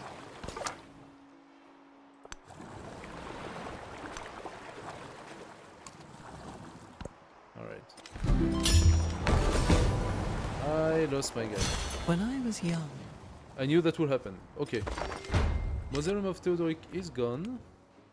Teina in Phaistos is dead. This Teina is not far from being dead, but I can still do that. Oh, come on, I cannot take it because there's a unit on it? Are you serious? That's bullshit.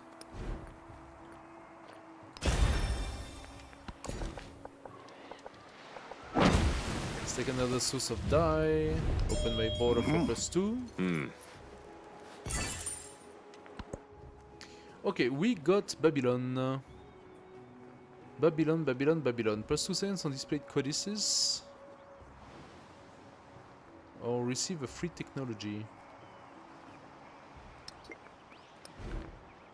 The next technology is gonna be Masonry 2, and that's the one he's gonna give me, so... I'm gonna go irrigation for my tech.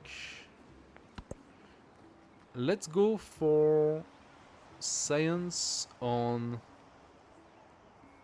I think displayed codices is gonna be stronger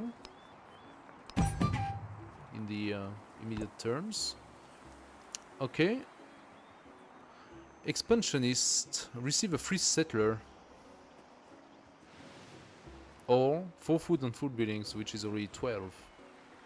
The settler is not that expensive. I think 12 food is good. Unfamiliar shores. Sailing near home ports, where one can find a sheltered cove if the sky turns black and the water steely.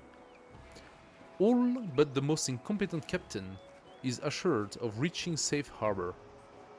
But on long voyages, there is more uncertainty. A storm and a hostile coast have wrecked many a vessel. So what do you want me to do? Provide captains with funds to bribe local harbor masters. +3 sea trade route range, but -25 gold. If it's a one-timer, it's not too much. Direct weather worker to tie the winds into knots. Activate agile ability, +1 movement on naval units. Ah, but -75 happiness for next evolution. I kinda like the movement. Or just 100 gold flat. 100 gold flat is not bad as well. It's not enough to buy a navy. I think I do like the agile ability. I'm gonna take that.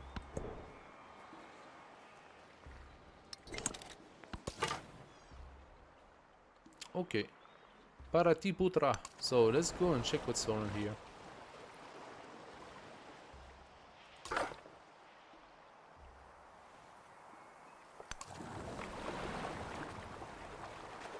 All of this is distant land? Yeah.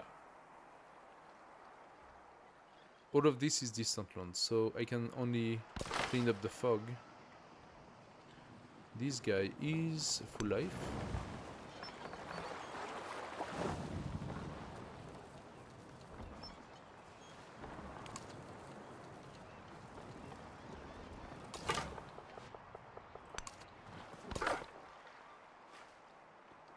Yeah, this guy didn't move one bit. Probably because it's the same turn.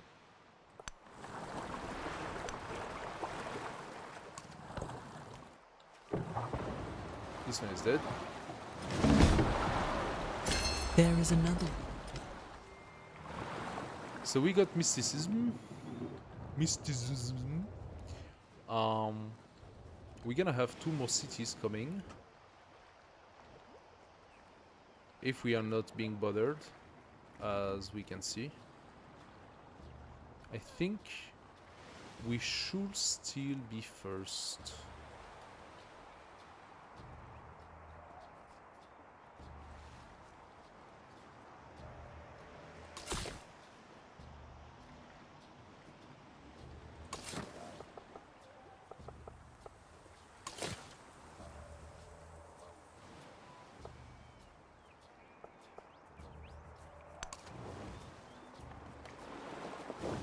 It's actually not obvious, and it's Babylon who's blocking me right now.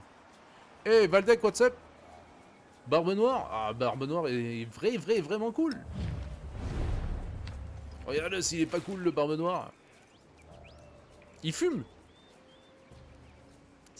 Smoky. Smoky Barbe. Il est cool Barbe Noire. So. Plus 3 combat strength for both units. It's useful. Oh.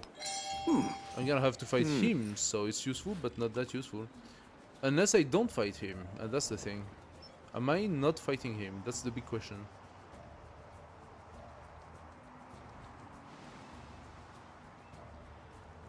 I can try to establish a few more towns in here, and but it would be the logical assimilation. I mean, yeah, want the race to become Suzanne a city-state. Just for that, he hates my guts. Are you kidding? Okay, from a privateer or pirate attack, -4. So that did a little bit of decay. Negative influence.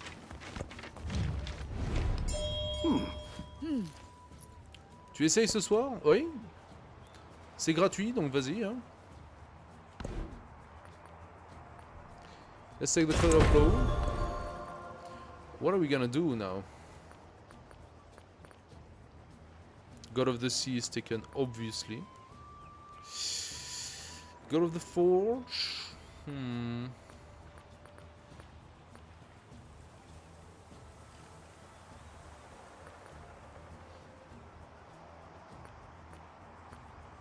Does naval unit count as military units? Should, huh?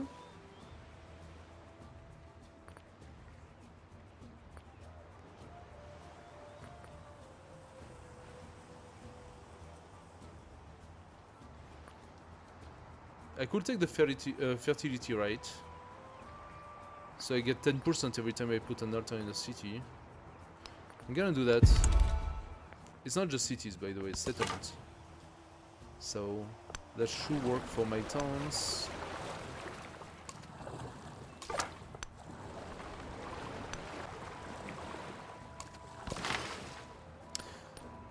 We are playing Tonga. Tonga Barbe Noire.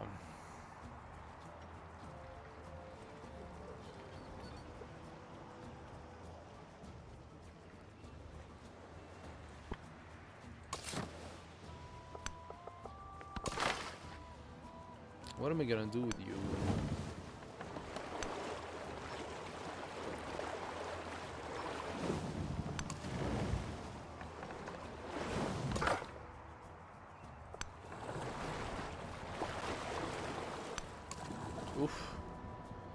And we lost another one of those. Okay. Vyadapura. Vyadapura that we did not see. But is definitely somewhere around here. Fisherman has befriended a pod of dolphins. The animals weave through the water, threading their way into the fabric of the community. Nice. Let's take a bit of happiness this time. Pyramids has been built. The essence of all beings is the earth.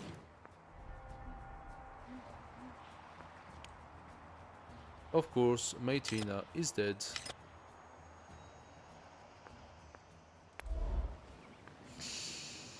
Mycalia was attacked. Was it? Yeah.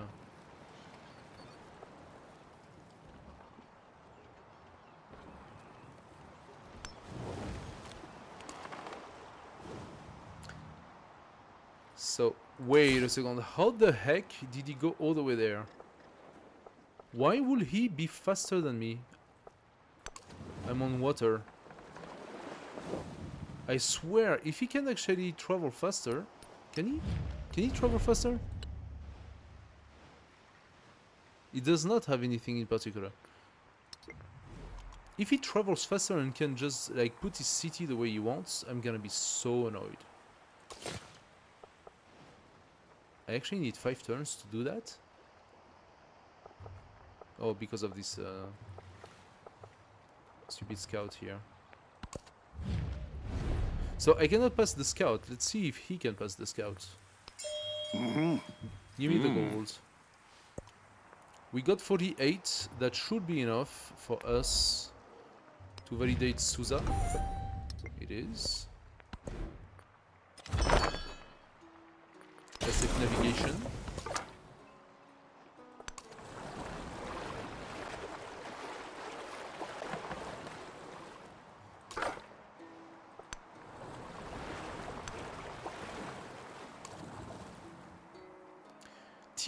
Tyr is around here. Nice. Tyr is friendly, so we are going to set up diplomatic relation with him.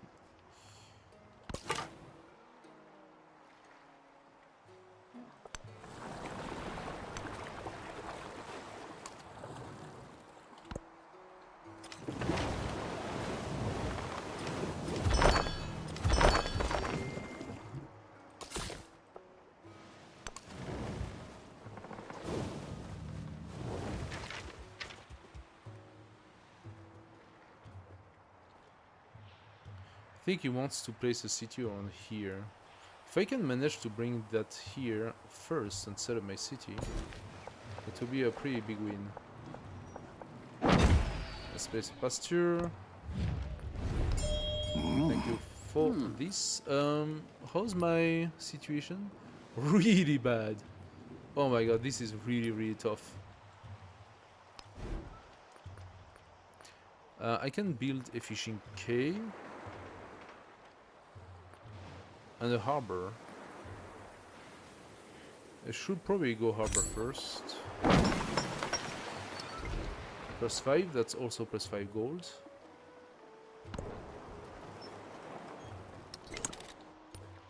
Ada likes me, I don't know why.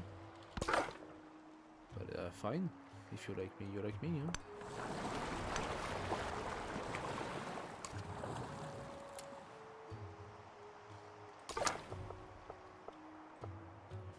Wait a second, I can go on here?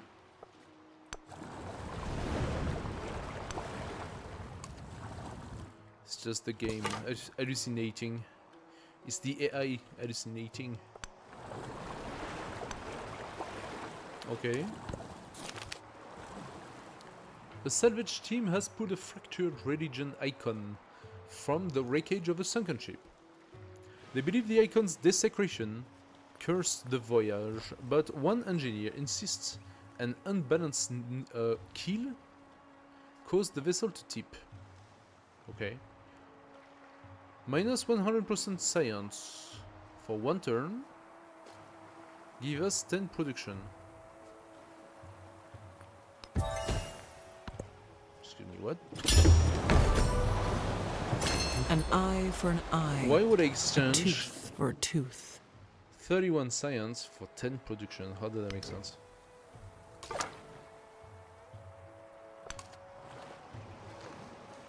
La Paya, we have our first merchant. Athenai seems to be the destination. Ooh, it's pretty far. Yeah, you gotta go to Athenai. Good luck. Give me more fish.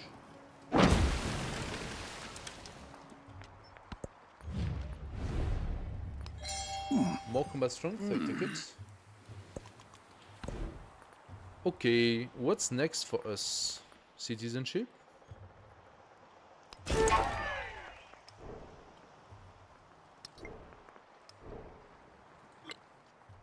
I literally have no policies in because I do not have celebrations. That's interesting. Now, why exactly do I not have any happiness? Because there is no fresh water, so I started with a negative happiness. Yeah, of course they all have a huge amount of happiness, and I'm not entirely sure why. Altar, maybe. Maybe the altar. Maybe they rushed the altar for that reason.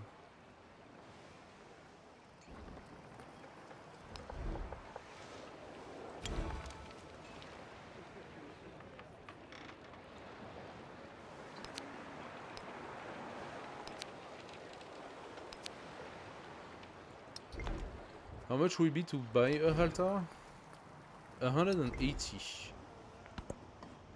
Roughly 2 turns.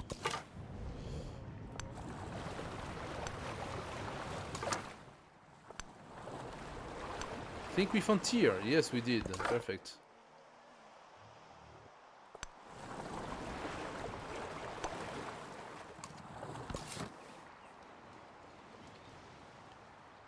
Okay, he arrived here. Now it depends entirely where he wants to go. This is vegetated. I need 2 turns.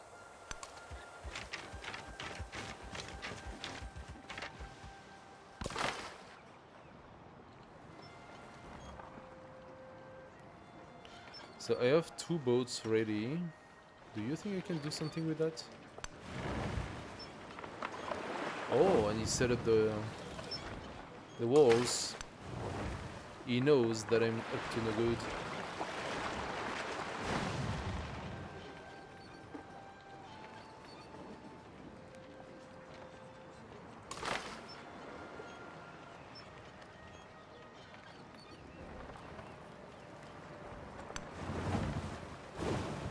You know what? I don't care.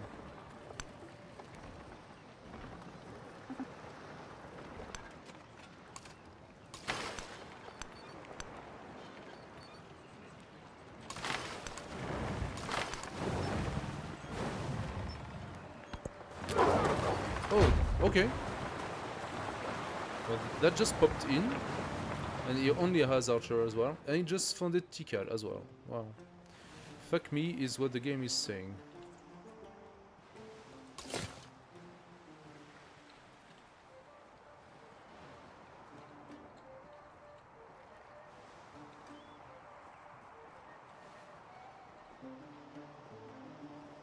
I wanted those 2 resources, yeah?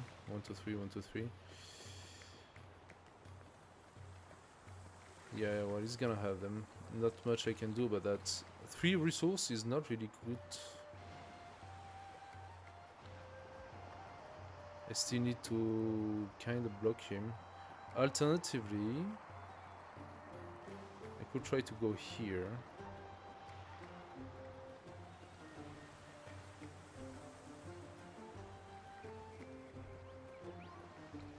Maybe I do both.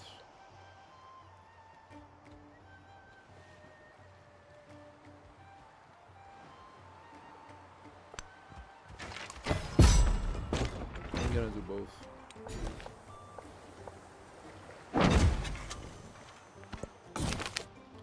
Paramount chiefdoms. The seat of authority has traditionally been shared among representatives from different towns, but some have begun to argue that those who live in the capital are better poised to delegate issues to the rest, and their voices are growing louder. 10 production toward constructing building, or 15 production toward constructing buildings in La Paya. I'm gonna do La Paya because right now the situation is a little tough. It's a little tough, but I can actually try to have that city grow faster.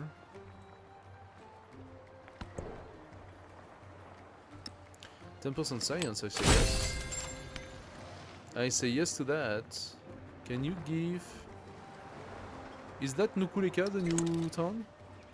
It's Nukuleka. Can you give the fish to Nukuleka? And I'm gonna give the happiness.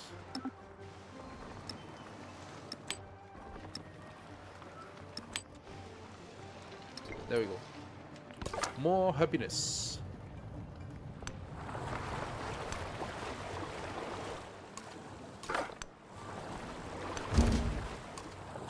We found the last player, I think. Parsha.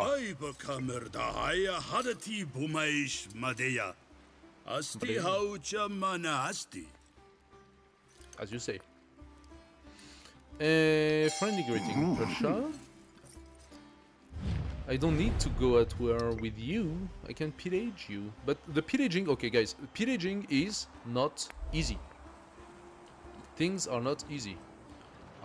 Right now, this guy has 3 archers. If I go, it's gonna be surprise war.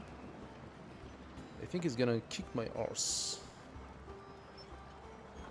I don't care, let's do it. Usted, serpiente destructora, no devorará mi patria para satisfacer su rabioso veneno. Serpiente destructora. That's so cute. So cute.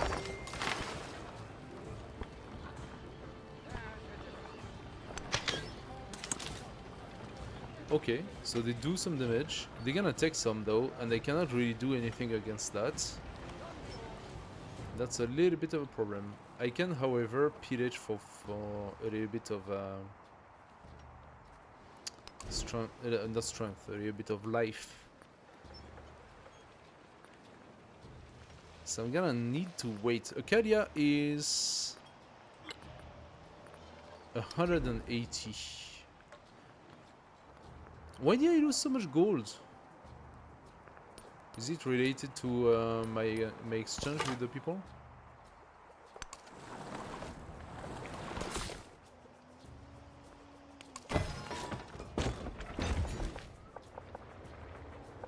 Let's take the turtle.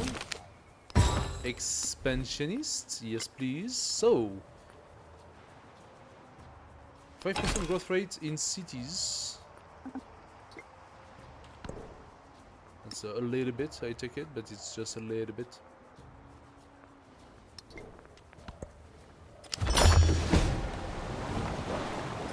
That was my boat. Yeah, that got faster than I thought. Not too difficult when you get like literally archers everywhere, right?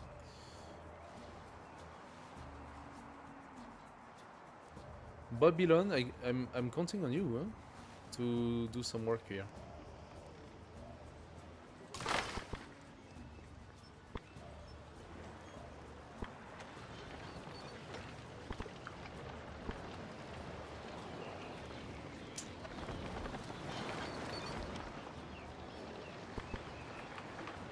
I don't know if that boat can withstand 3 attacks.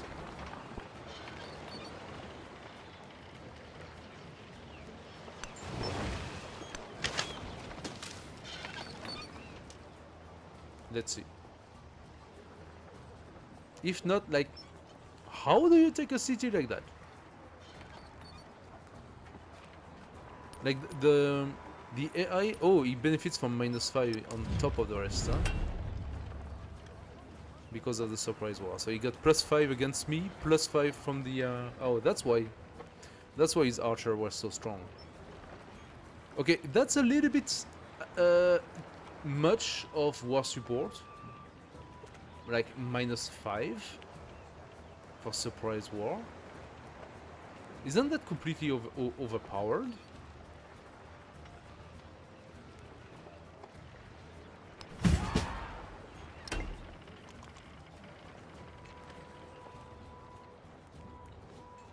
That means I need the Gate of All Nation, but they nerfed it. It used to be +2 and now it's +1.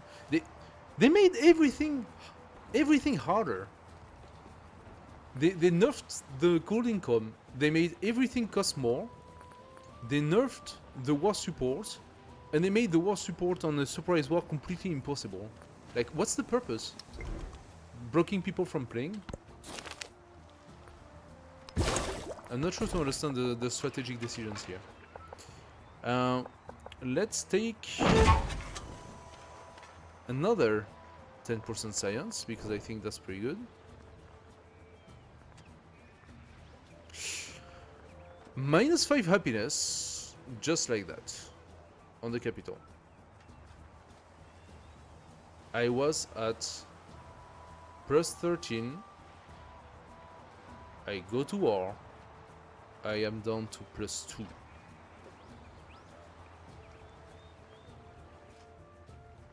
Okay.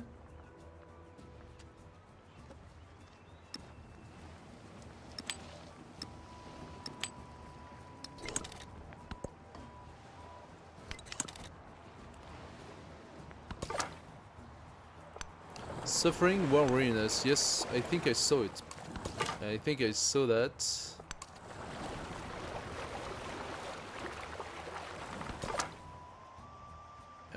Let's go and check this side. Ada, do you want to form an alliance? She does. Okay. So now you have Rome on your backyard. That's gonna come and attack you from the bottom.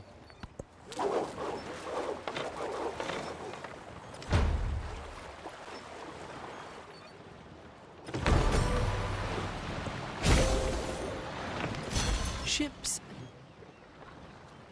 Okay, so he has archers everywhere.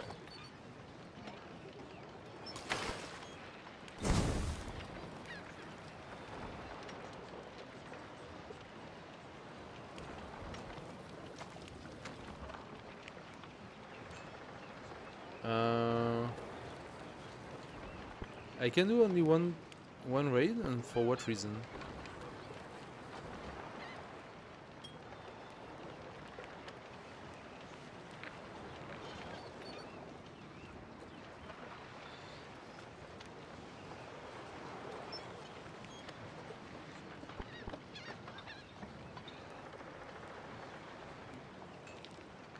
Can this unit shoot over a city district that's also vegetated? I know that they can. The Urche has some special stuff, right?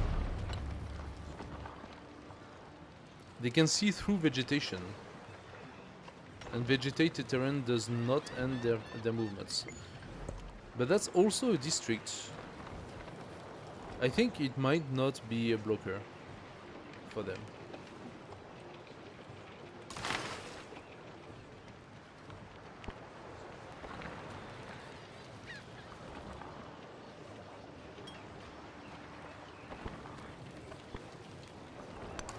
Yeah, I cannot see how I can save my units being here and facing archers. Archers that are in walls, which means I cannot actually damage them. I have to bring the walls down first before I can do anything to the archer, while the archers basically just kill everything.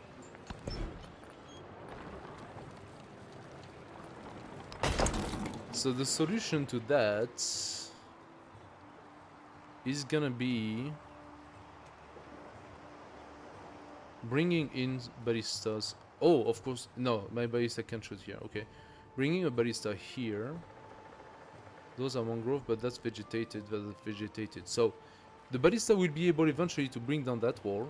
But if I bring the ballista here or here, it won't be able to shoot that. Because this is vegetated.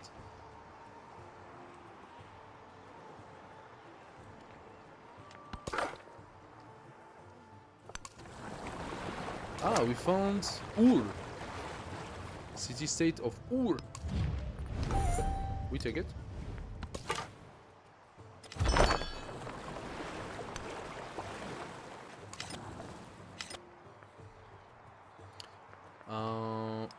Codex, we got 3 of them.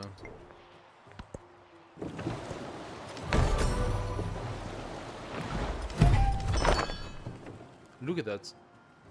1, 2, 3, 4, 5 archer right, just here in the city.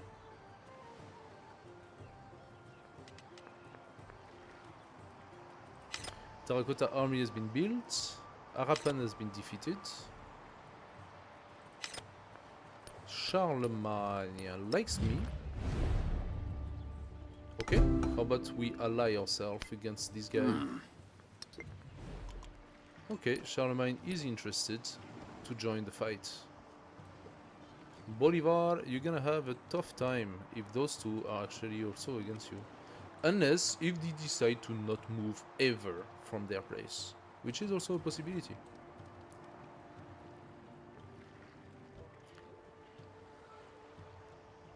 So, what's proving problematic for me right now is that all of my productions are kind of shite, right? I'm producing a little bit of gold, but not that much. I'm producing very little science and very little culture compared to the AI. And being the Tonga Empire, my only benefit right now is, besides sending my explorers everywhere on the map, but now they're almost all dead because they got attacked by barbarians and they cannot do anything to defend themselves. Besides seeing the map, and by the way, I did not benefit from so many discoveries on distant lands, which is a little disappointing, to be fair. And since you cannot go on the lands of distant land, you cannot disembark, that means you cannot actually explore, really. What I got out of it was a lot of potential to befriend city-states. That's what I got. And so far, the whole pillaging has been an absolute burst, because the only thing you can do as a pirate is plunder trade routes, and the only trade routes that I can see right now is the trade route that goes to La Paja, and I don't have the right to plunder it. Or you can attack units in the sea without being at war. But to kill a unit in the sea without being at war, you need at least 2 of them. So with just 1 boat, you don't do really much. And as soon as you attack a unit in the water, that unit will immediately go back on land and you cannot do anything to it anymore. Because you don't have the right to attack a unit on land, or this puts you at war.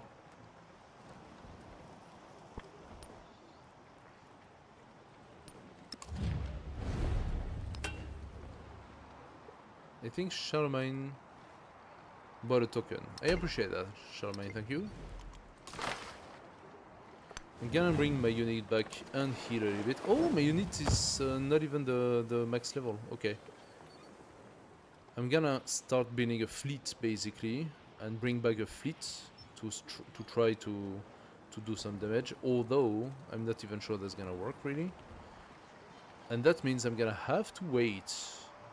Okay. Why is Babylon sending its troops north?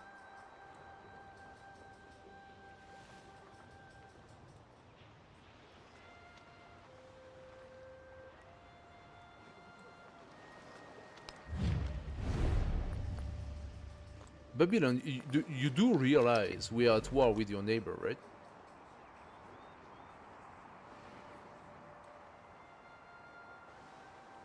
Something is Gare, but the troops are going north. Like, how does that make sense? Let's... Do you think I could steal the iron? That would be fun if I... Oh, no, I can't because I'm one too high. So let's take the resource. Thank you, Ada. Much appreciated. 10% gold. Not against it.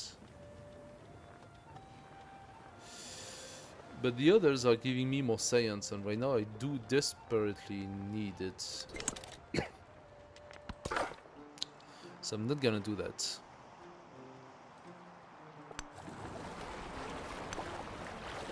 Since we are allied with Charlemagne now, we are going to visit a little bit his lands. Look at this! This is insane! Literally, I'm counting already 8 troops just here, just there, and he has more. How the hell did that happen? He just built Ulche after Ulche after Ulche after Ulche and did nothing else? How do you get 92 science if you spend your entire time building troops? This is the thing that makes no sense at all when you play against deity. They can do everything at the same time. So he has twice the amount of science I have. Why? Because he has a... Oh, he already got that. Okay, because you have that special district that gives him +5. And the academy as well. Okay. Yeah, no trouble. No trouble. You know what I'm gonna do? I'm gonna do a brickyard.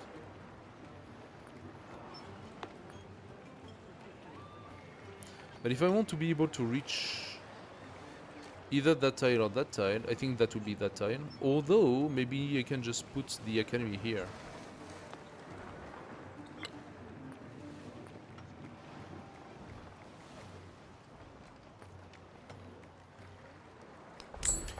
Let's build a brickyard. Let's bring a brickyard here, and Divodurum gives me a warrior, I appreciate. And build a mine. That should boost up my production.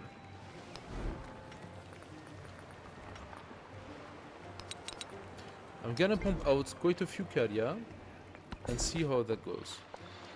They're gonna be of a higher level as well. Thank you for the culture. Appreciate it. I lose 10% science per turn. Oh.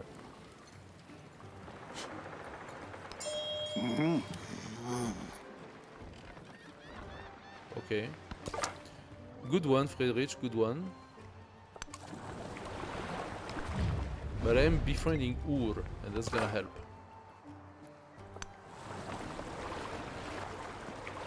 I do not understand why Friedrich wanted to go to war with me, by the way.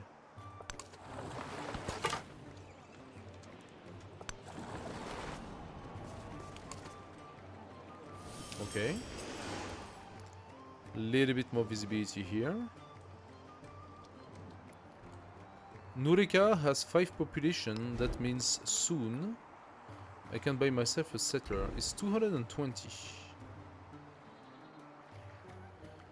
If I buy the settler, where do I settle? That's the question. I think here.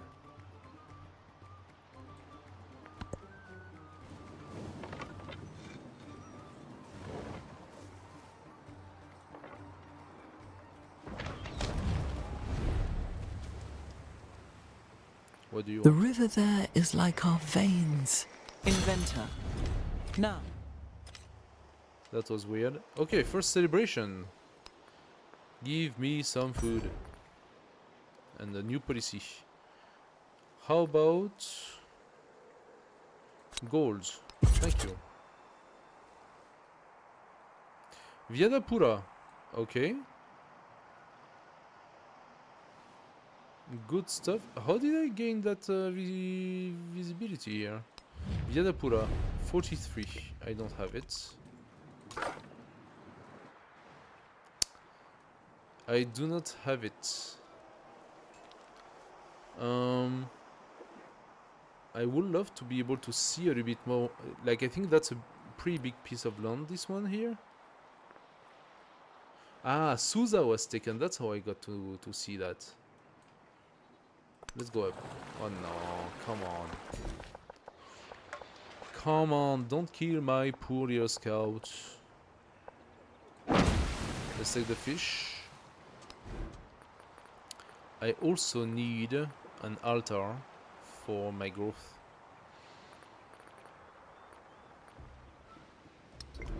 Fortunately, I have to wait. I'm gonna take the science, thank you.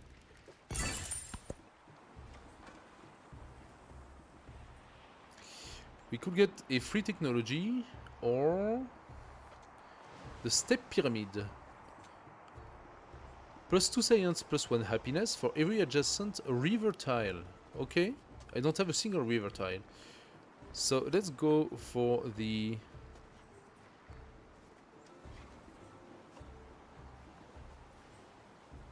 "5% production toward constructing buildings for every city-state you southern of." I'm starting to be southern of quite a few. That would be a nice percentage of production for buildings. Now buildings, I don't think they count as wonders, so let's take the +6 instead. Majapa hit, okay, if you want. Let's take the wheel. I'm gonna need more libraries or equivalent.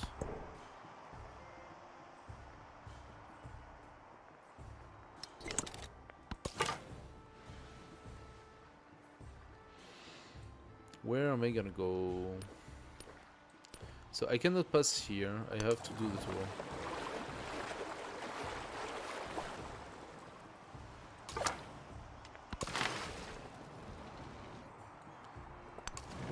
Okay, that's one.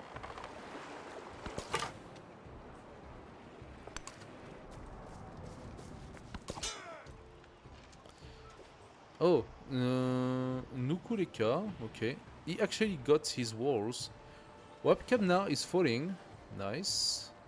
Can I participate?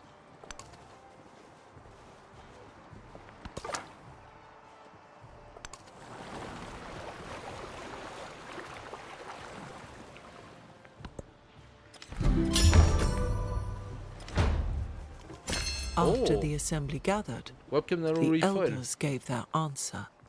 Alright, that's pretty nice. Pyramid of the Sun has been built, okay.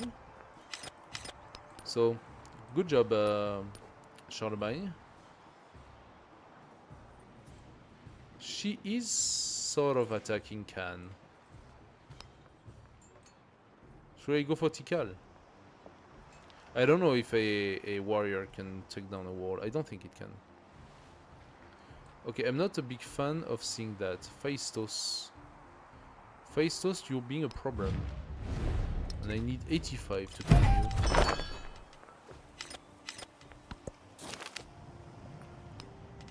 More science. Okay. Sea shanties. The wind of the water carries the sting of salt and the voices of seabirds as the singer steps into the square. He gazes at Blackbeard's captains. How many captains did he have? Where they wait to hear what will be sung. Cutlasses are sharp and fingers are itchy. What do you do with a drunken sailor? What do you do with a drunken sailor? Achieve a celebration, +1 happiness on monuments. I have only one. Defeat 2 naval units, gain a carrier. I'm gonna do that. More science, I take it. I will always take more science because I'm in such a dire state. Like, look at that, they are 108, 118, I'm at 51 with already 2 +6. That could be a pretty good... no, that could be a city here. It doesn't take the fish, it only takes those 4. Which makes that not a very good city.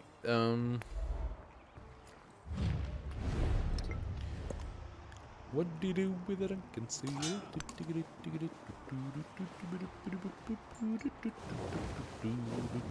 Babylon. Babylon, I swear to fucking God. If you don't bring back your warriors to protect yourself and keep everything in the sea and let those Ursheg destroy Babylon, I'm gonna be so mad. Because that's stupid programming, okay? That is stupid programming. Like why are all the units in the sea doing nothing and letting him attack and eventually take the city state? That makes no sense. Oh, of course he still has all of his archer here. Yeah, sure.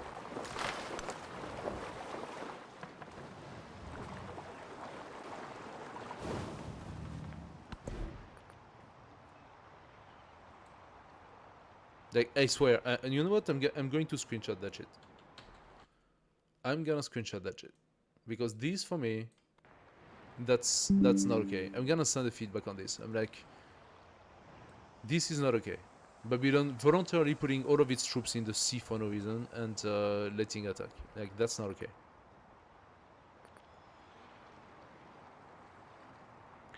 Let's do Mondo Perdido. No, I don't care for that. I could potentially. It's actually too far. No, I cannot. The Oracle could be placed. It's a defense thing.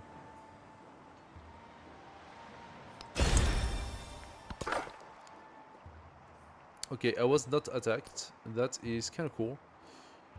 I was not attacked. I would love to see either what's here. That seems very difficult right now. Let's try to go down.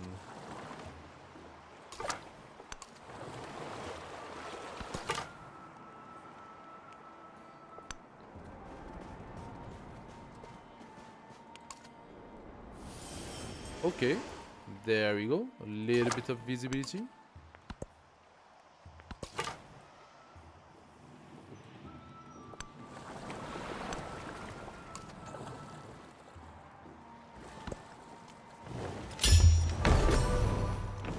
There is another world. Inventor.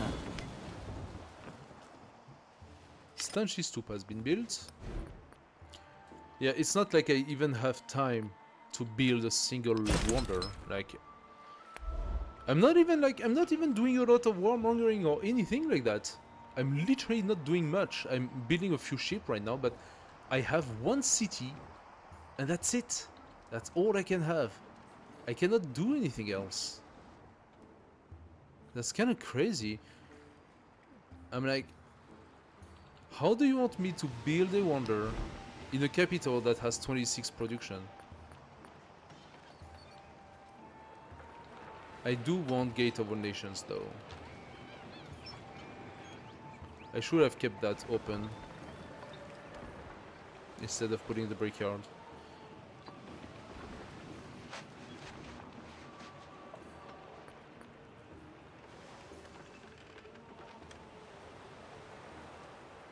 Do I want the Great Lighthouse? Coastal adjacent to land.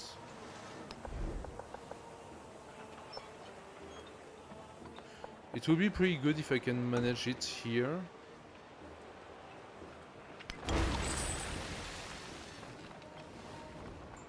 That's gonna delay everything, but let's give ourselves two more boats. I want a few more boats. And then we see. Let's take the codex. Some production. The door in the sea. Landlubbers. Blackbeard observes to Captain. Hark to the sea notes. They see a wall. And we see a door in the sea. See? Ah, here gestures to the ship. Be the key to yon door. Dude, what the heck are you saying? Alright. Defeat 2 naval units, pillage 3 tiles with naval units. We're gonna try. We're gonna do our best. Not sure we can, but we're gonna do our best. Thank you for the gold. Thank you for the influence. Masonry level 2, nope. Bonds working it is.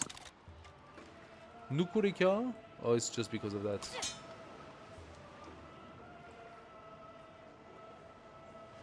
I'm gonna do the tour and come to Tikal from the south.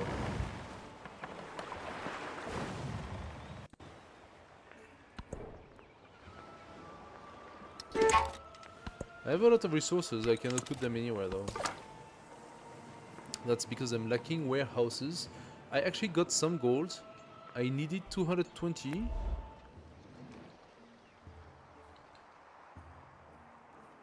Am I doing it? Am I pressing it? I think I am. Let's take another settler, and that settler is gonna go here. If this guy leaves me alone.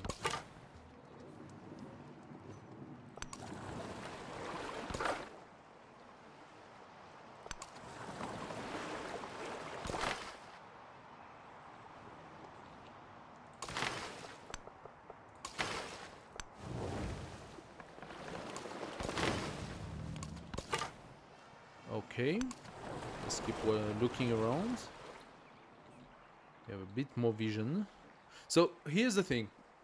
I'm very happy to see the map. I'm very happy to have like good vision over the map and being able to meet all of the things and blah blah blah blah blah.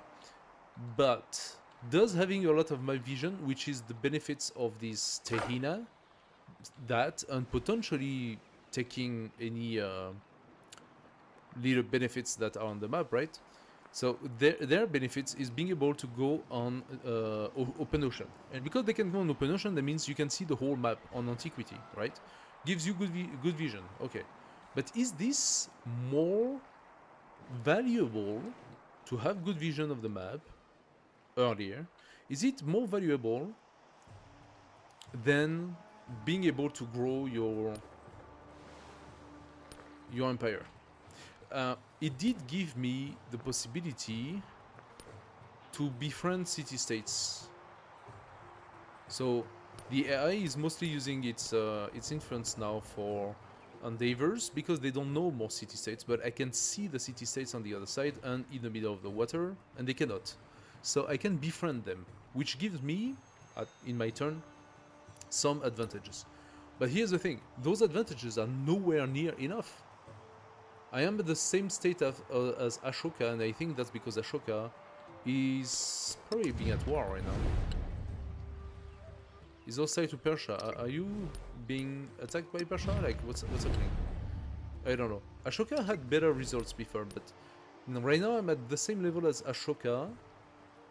And for any of the two main resource, which is culture or science, I am very far behind the other civilizations.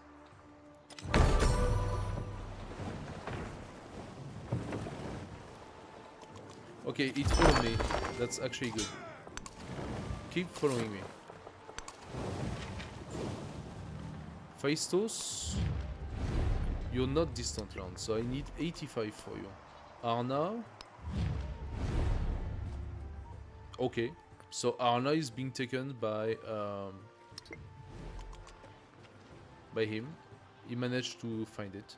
Good for you, good for you, good for you, good for you. That's part of the game. Wang Zhang, we could befriend this one. And that's science, so I'm gonna take it. Sunarushi, I could as well. As a matter of fact, there is, for this time, there is two discoveries that I could get. Himiko is hostile to Eda, unfriendly to him. So Himiko, if I decided to form an alliance with you, she accepts it. That means you go to war with him. But she's unfriendly with Eda. I think that's gonna be fine. Unless they go to war, then they're gonna basically ask me to choose.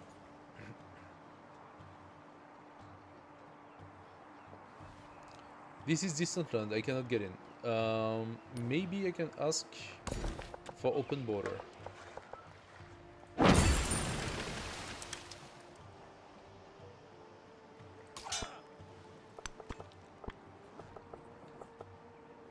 Babylon, what the heck are you doing, Babylon? And why are those Urshe not attacking Babylon? That's kind of weird.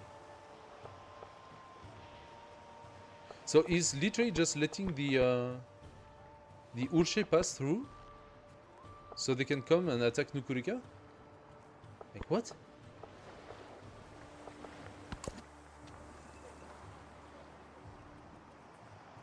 Commodores earn more experience. No. +1 combat strength to infantry unit for every militaristic city state you season of. That could be something. It will be maybe 2 or 3 at that point. Or war support. Let's take the war support because I don't really have much infantry. I have 1. Divodurum, you have a lot of units. I would love for you to go and do stuff. But there is no way. There is absolutely no way for you to do anything. And I do not have any of my... There is actually 3 discoveries to be taken here. And 2 more down there. So I would love for my guy to basically go here, if you can, at some point. Science and culture. Gold and science. Wait a second, that's science in town, otherwise it's gold. So if I put it here, it's still... It's... Okay, it's less gold. Science and culture.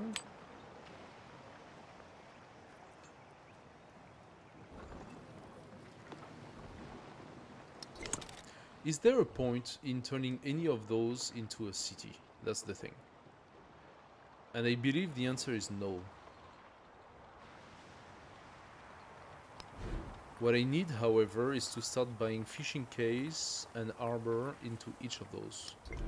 They cost a lot of money that I don't have. But if I focus on doing that...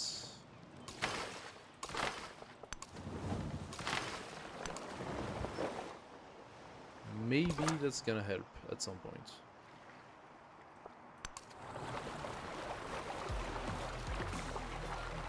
Hey, what's up? Who is it? Hey, G-Pop Tart! Hey, G-Pop Tart, love the nickname. Thank you for the follow. Welcome to the Bear family.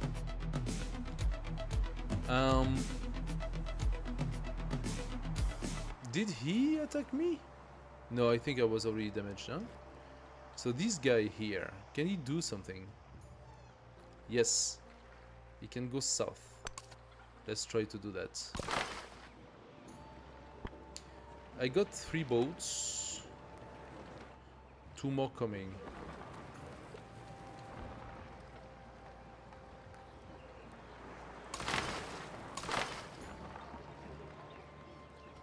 I can start.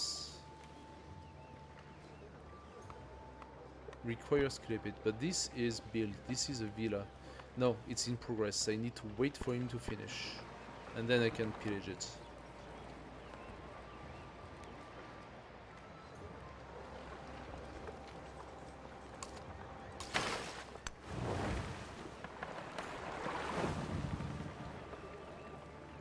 This guy is actually not upgraded, and if I want to upgrade it, it's gonna be 80 gold.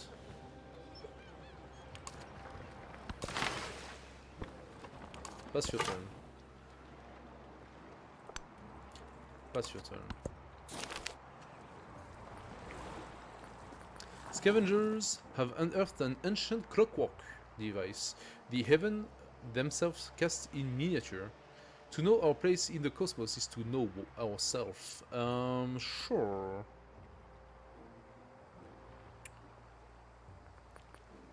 Bit of gold? I just said I didn't have gold. That would be 1 turn, and science would be half a turn. Let's take the gold. He heard these horrors. My warrior was attacked. Seriously?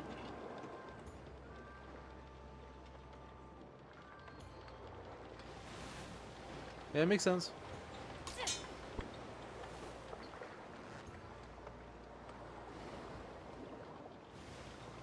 He attacked my warrior and did 62 damage in one attack. 62 damage. Just saying.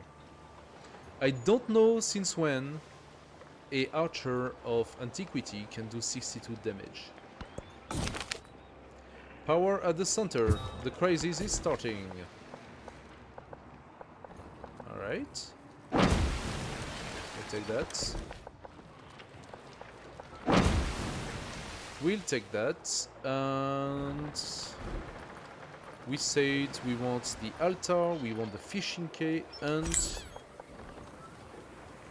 the harbor.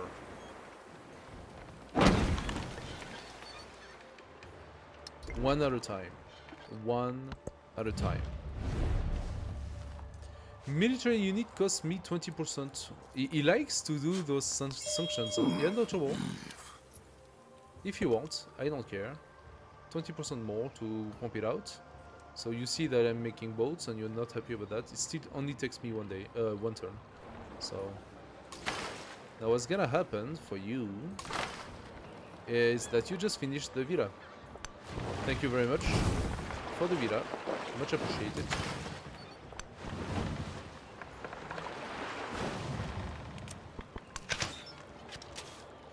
Let's do that. Let's do that. Let's see how that's gonna go. Now that all of your archers are too high, I'm attacking down there. Babylon is being attacked. Yeah, Babylon is being attacked. And his troops are nowhere to be seen.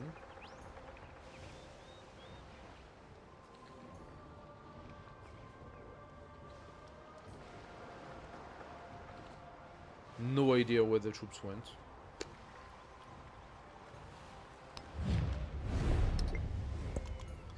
Can I buy something for that price? Not really. I need a chariot. 160. That's gonna be a real short.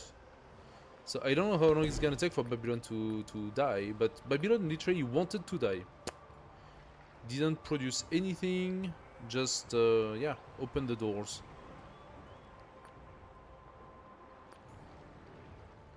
Combat strength for infantry unit. So, give me that. Changes nothing, changes nothing.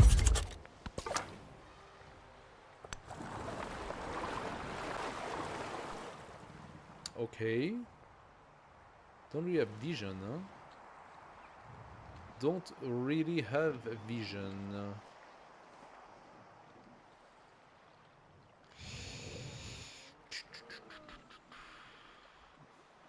Can I go back all the way here? Or do I go south?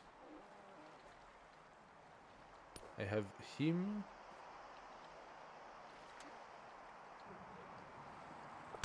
For now, I'm gonna try to clear out that fog. It's not a lot though. Aha! My merchant finally arrived. Well, that took 20 turns or something. More resource I can use.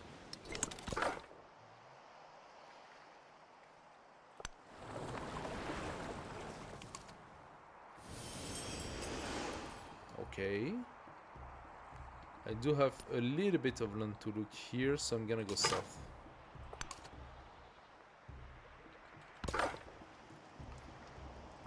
You come out.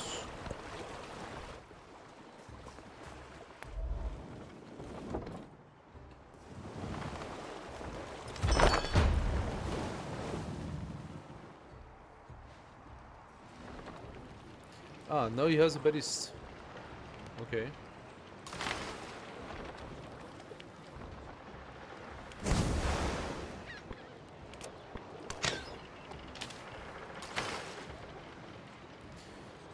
How far can I shoot? I think I have to be next down to be able to shoot.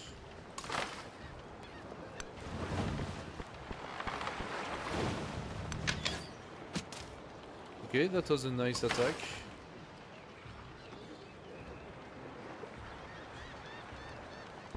You are gonna wait here and replace this guy attacking the archer if you can. Babylon, Babylon, Babylon. 165. Can I buy something for that? A chariot. Let's try to help Babylon if we can.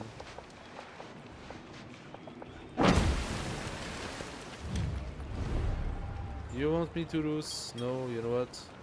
Yeah, that's fine. Make me lose a little bit of science. I keep my influence for city-states. And I want the militaristic one. That's gonna help. Okay. We got another science one. Receive a free technology. No, that's gonna give me this one.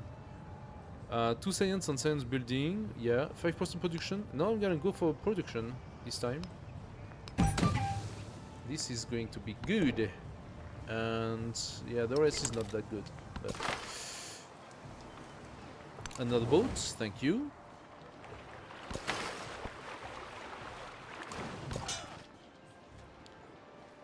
You need to heal, and you're into an ally territory, so that should be doable. I cannot send someone from here. I can actually, but first I'm gonna attack from this direction.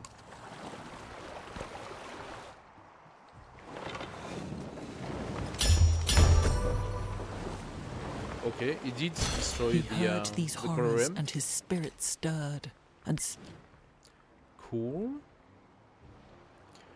Meaning that these boats come here and that is a lot of archers.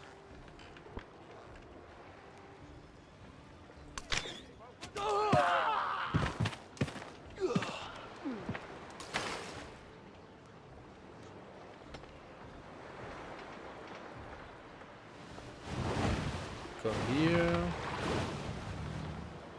Come here. Pillage for life. Come here.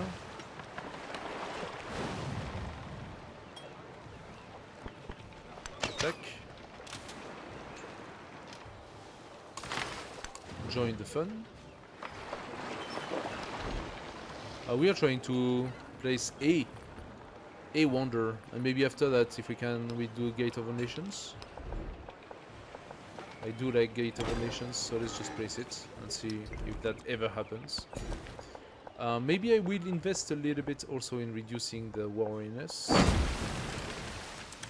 because that is impactful. We got the militaristic point, good stuff. Then we are leaving units from city-states, yes, potentially.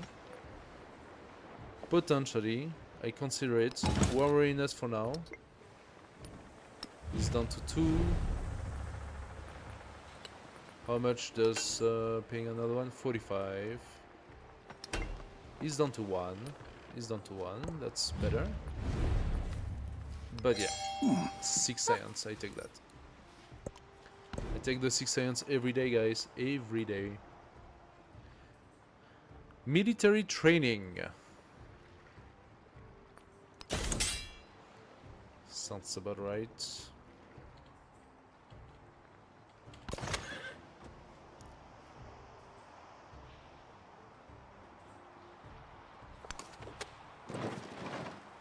Apparently going into my own plantation is so much effort that my chariot cannot pass.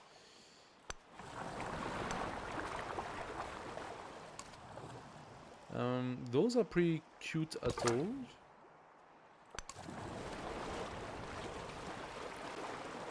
Okay. Alright. So this guy, you did your job. We know that Friedrich is here. What you need to do now is to go... You need to go south in this direction.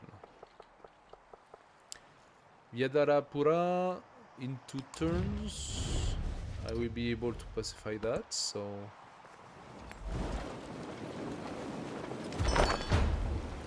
Babylon is falling, I swear. This is insane. Absolute insanity.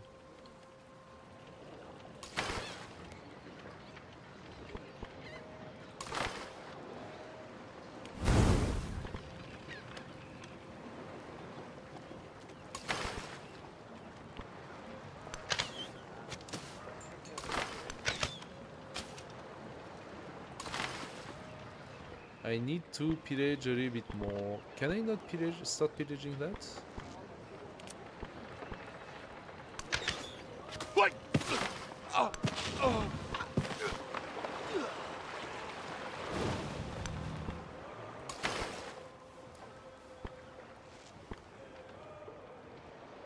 Okay, I lost half of the ship. I wonder to what extent. I would like to kill that unit, but if I do so, I am fairly sure that unit dies. Do I let it die, or do I retrieve it, heal it a little bit, and come back? I am thinking it's. I can produce one every turn now, but I also have other things to do, right? So let's bring it back.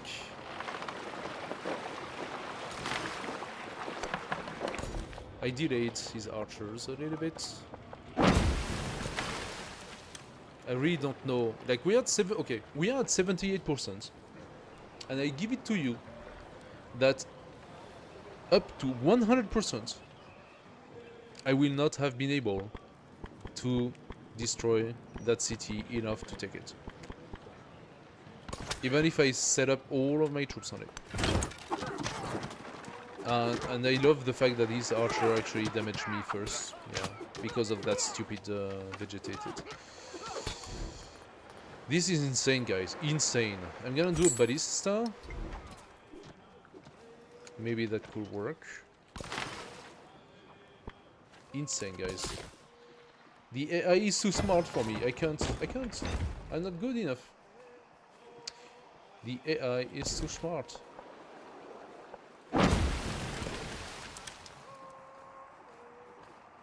The turtle does not give food, so I want to exchange that for some food production. Cotton. Cotton would give food.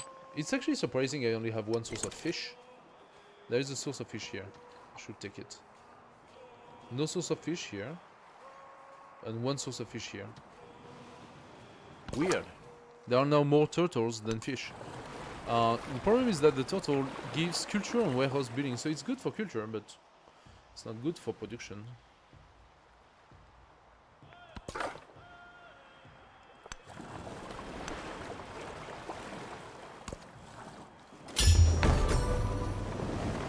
There you go. Babylon's dying. Babylon's dying and nothing I can do against it. Incredible. Incredible.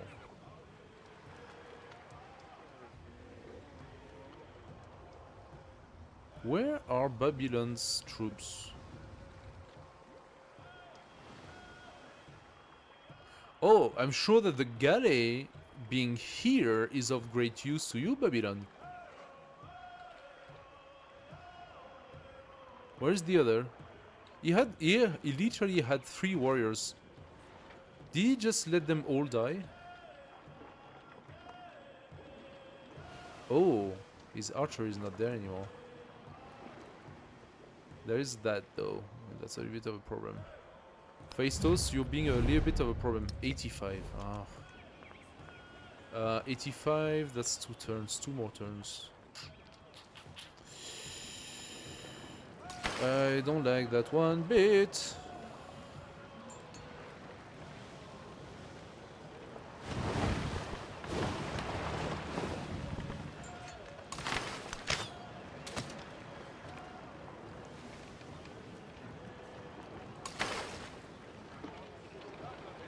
I got nothing to pillage. Despite having all the things I could, I have nothing to pillage.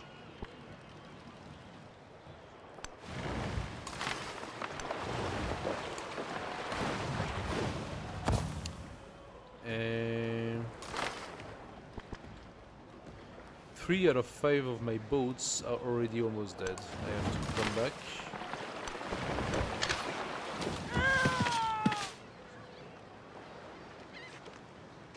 How did that boat get damaged so hard? That's a lancer, he cannot attack. So the only one that can attack is this archer here. That's weird. Simon.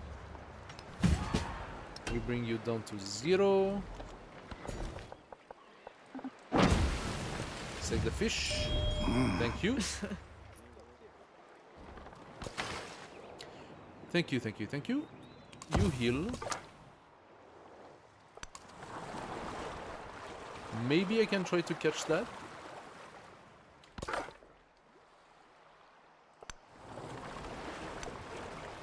I can actually go on land.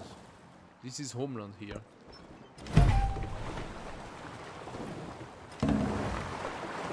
God with some.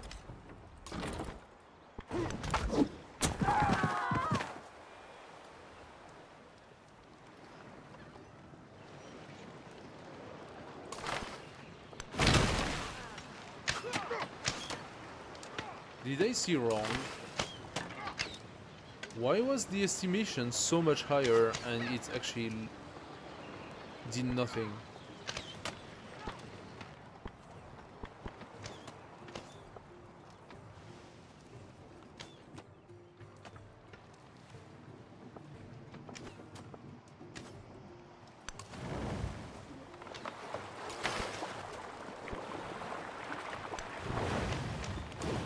So I confirm that attacking with a fleet of pirates is shite. You have it in front of your eyes. I attacked with a fleet of 5 ships, specialized. The Kalia actually is specialized in attacking defenses, plus 5 combat strength against the 45 districts, and all of those districts are fortified. Meaning that they are specialized in breaking those walls. Well, guess what?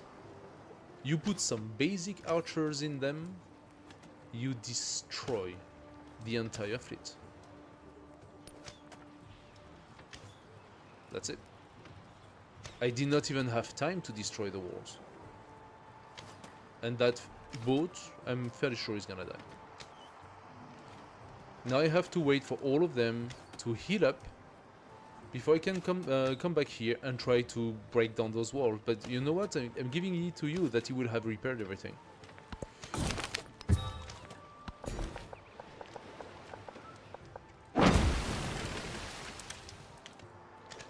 So I mean, between that, this pirate thingy, and just the good old galley or quadrirem or I don't know what that you were sending to attack the things, I don't see any interest. Oh, true, if I kill a unit on sea, I will gain a little bit of gold. Like if that makes any difference. Oh, and all of this, by the way, guys, just so you know, for the great benefits of paying my freaking naval units plus 1 gold. So I'm actually even losing gold over this. But I could get gold equal to 50% of the combat strength of a unit that's on sea. But as you can see, even there, you do 0 freaking damage to it. Like, what the heck? Like, there is something just fundamentally wrong. And I just talked about it with the guys on Discord, and they were saying like it's for the balance, or I don't know what. Where is the freaking balance? Show me the freaking balance. When I sent an entire fleet of 5 boats that all have +5 to attack a town, and I can do nothing at all, and my entire fleet is almost dead, and I did nothing. Where's the balance in that? And do you see any trade routes? Show me the freaking trade routes. What am I plundering at all? Like, what am I plundering with this? Nothing. Am I supposed to send my guys, like... I did ally those guys. I didn't have to ally them, okay? I allied them because I needed them to attack him at the same time. Otherwise, he by himself would destroy me, and I couldn't do anything against that. I have 3 shitty towns, 1 city, and that poor city is now making its very first wonder, struggling to produce one fleet. I don't understand the balance of the game at all here. I think this is completely broken. This is completely broken. As a pirate, I could not pillage those districts. Then what's the purpose? What is the purpose? The pirate is limited to plundering trade routes and attacking units when they are in the sea. And they have no reason to be in the sea. So those units, when they go in the sea, get attacked, they immediately go back on land, and you don't finish them. If you attack them on land, it's war. You declare war. And that's exactly what happened. I declared war, and I had -5. -5, guys. This is crazy. -5. Put my entire happiness down to 0, and gave him a huge bonus of attack against me. So, like, the balance is broken. Completely broken. They want some feedback on it. I'm going to send them some feedback on it. I'm gonna say, like, okay, guys, look at that screenshot, and please explain to me how this looks good to you. How does this look good to you? An entire fleet destroyed, and a town that I literally just managed to get 1 defense down. How does this look good? How does this look balanced? It's not balanced. When I started the game and I was thinking, hey, naval conquest, cool, let's go pirate, cool, and then I send my pirate ship here, and I have to go to Discord to ask, hey guys, why are my pirate ship not attacking? Why can I not actually pillage the coastal tiles? And they tell me, oh, you cannot pillage coastal tiles, you can only plunder trade routes. And I'm like, and that's supposed to be great? That's supposed to be like cool?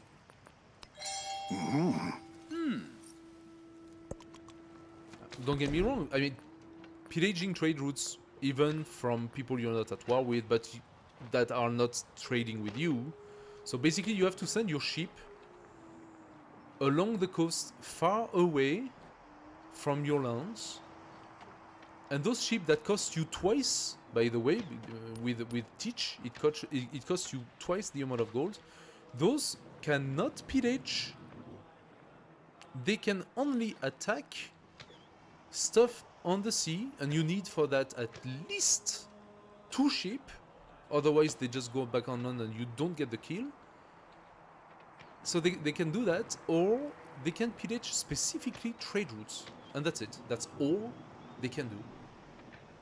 They can attack naval units or land units embarked, and you will gain 50% of their combat strength as gold if you manage to kill some of them. And those boats from... I am playing the new civilization, so I'm playing Tonga right now. The boats from Tonga have a bonus for attacking cities. They don't have a bonus for naval warfare. So I send those boats to attack galleys or quadriremes or whatever from the other civilizations on deity. They will get destroyed. Completely destroyed. That means naval warfare with those ships as pirates means my boats get destroyed and do not get the kill that provides me the gold I'm supposed to get. Also, as pirates, you don't have a specific healing bonus or whatever. I suppose when you plunder or when you... I need to check if you have a heal when you kill. I'm not sure.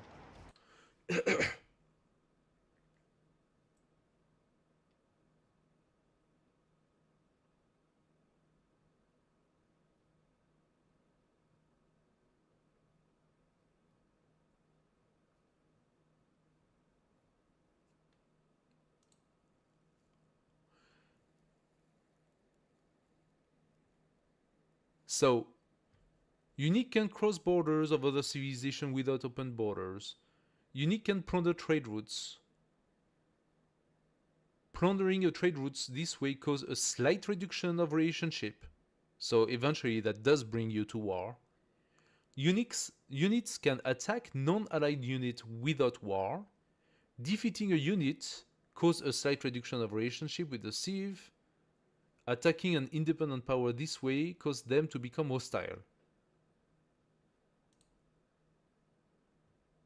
So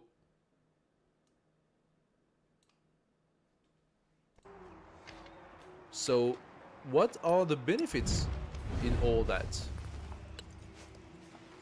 Now, Teach specifically says all my naval units have the pirate ability. Plunder trade routes from non-allied civilization and attack naval units of non-allied civilization without declaring war, which is basically what I just explained. Defeating any naval unit, specifically defeating any naval unit, not land units. With your own naval unit, provide gold equal to 50% of its combat strength and captures that unit under your control, which gives you more boats. But as I just said, Tonga, which is the new Civ that comes with Edward Teach, does not have any form of bonus for naval warfare. So you would get your boats destroyed, and if you manage to destroy a boat, you get a little bit of money and the boat destroyed. So you have to repair it. And you don't have either a bonus of healing. And then they say it's balanced.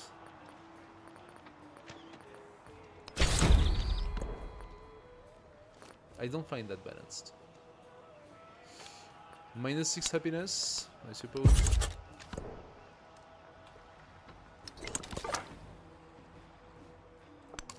Let's try to catch that.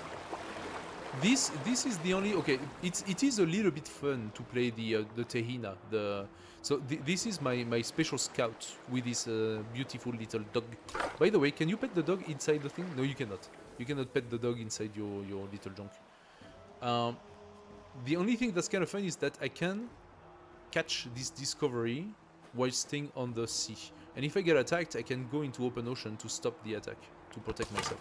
That's the only thing that's kind of fun, I would say, in regard to this special scout.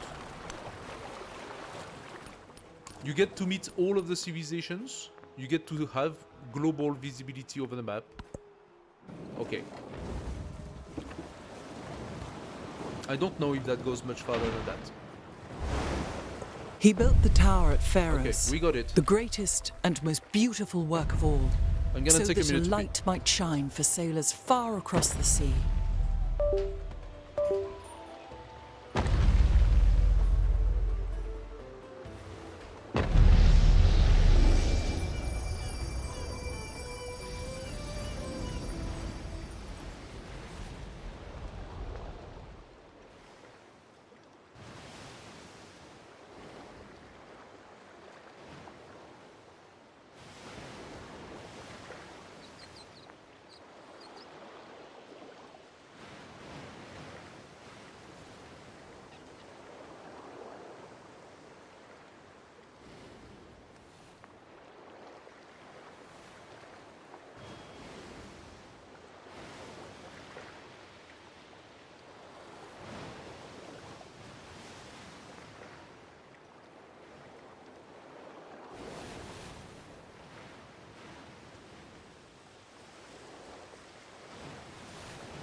Great lighthouse. Truly- Happy to see it.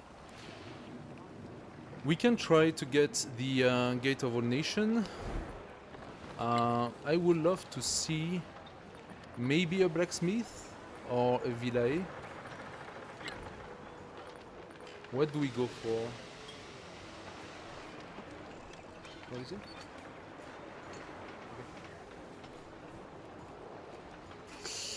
What do we go for? What do we go for? Emily Bell is pretty cool. I kind of like it. You get a diplomatic attribute point for this. Must be placed on rough. Technically speaking, I could, but I have so little production.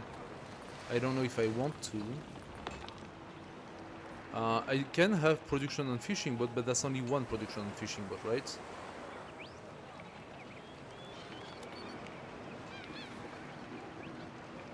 How does this city develop? How do I develop this city really? Barracks and blacksmith are gonna give me potentially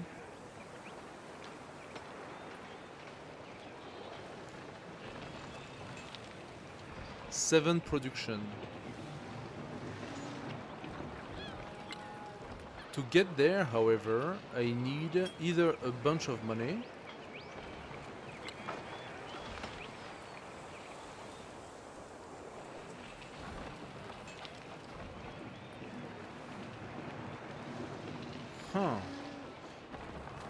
like I already have taken all of the coastal. This is coastal. Wait a second, this is coastal and this is reachable. So that should be an excellent garden, right? 13 garden, yeah, okay. You know what? And two turns for it? You give it to me now. That's an excellent garden. Can I do something else? If I had... Okay, if I could have waited to put my market over there, I would have had a nice chunk of gold. Mountainous terrain, natural wonder, and wonder. Yeah, I know. So I am already benefiting from it. The next thing needs to be put in the water. So we still have the wharf. We still have... But the wharf, I believe, is a warehouse. We still have the port. The port will come here. I could place also a port area here. And those two are edges, so they are both warehouses. Blacksmith and barracks want resource and wonder, so the logical place is here or here. Now here we have library, granary and brickyard, so we can put stuff here and a wonder here. So, Gate of All Nations, where am I doing it right now?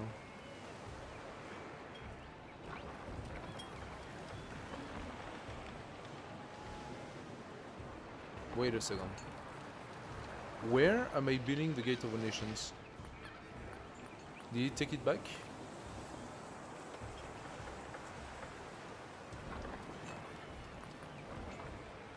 Place adjacent to districts. If I place the Gate of All Nations here,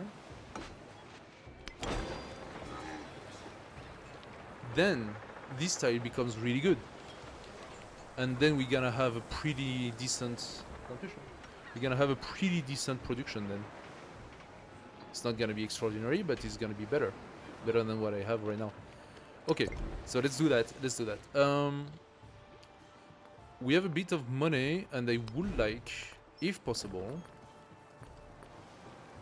to have at least fishing quay and harbor placed.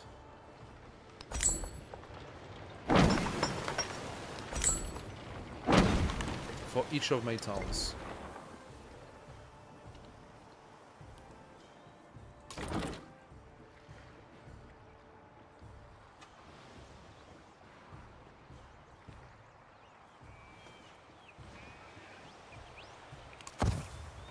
I don't like that one bit. I swear, all he has to do is go inside Babylon to take it.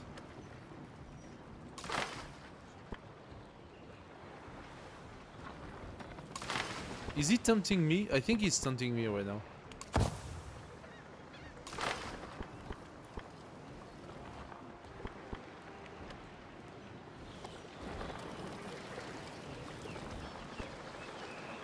How exactly can you have an archer and a ballist at the same place?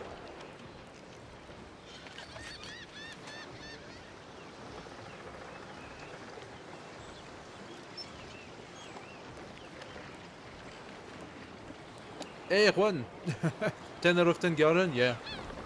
Almost, almost. It would have been better if the mountain was also coastal.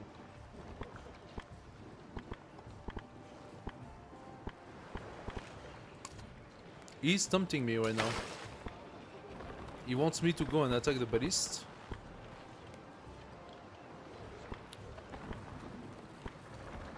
I cannot actually see what's here. But since this tile is vegetated, if he has an archer here or here, he can touch me.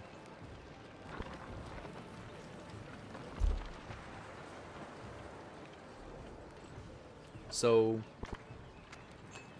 what is that? Like, what does that even mean? Seriously.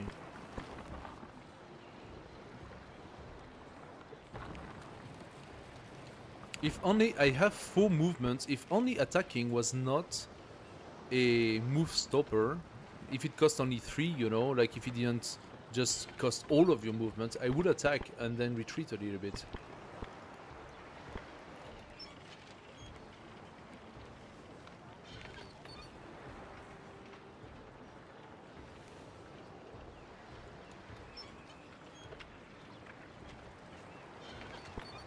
I don't know. I have a feeling I'm gonna lose the units if I do it, but...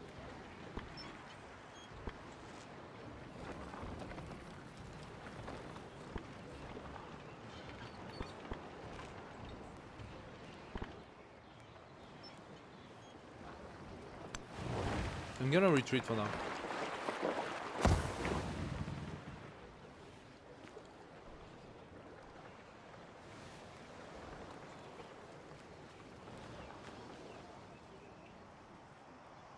I don't see...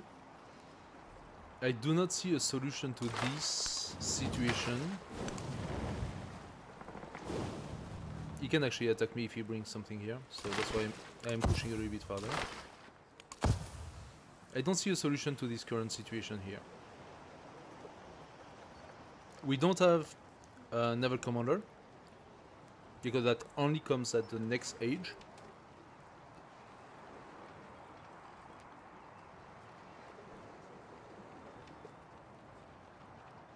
So, the way I see it, the only thing I can do... I mean, on this side he has all of his fish, right? Only thing I can do is send my fleet, do the whole run around. Maybe I could try to take Cannes, because Cannes is much harder to defend.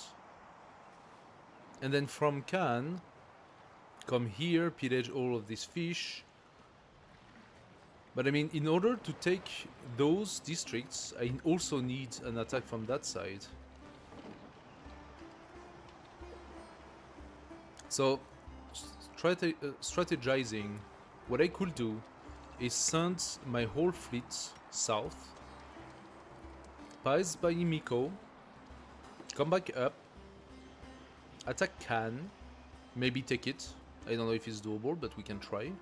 Knowing that he could have archers here, so I would need my boats to go on this side.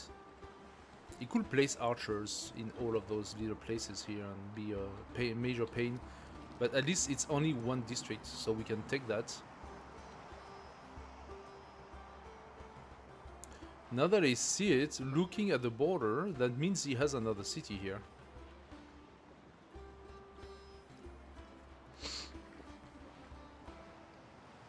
Maybe I do that. I'm gonna retreat from back. Back, I don't see how I can take back. It's impossible. He's completely full with archers. And by the time I kill the district, my entire fleet is dead. So let's retrieve the boats and do some healing. This one will stay here and replace when he can. Okay, iron working. Let's go and boost up our potential army. Nukuleka eventually will pump out a few troops.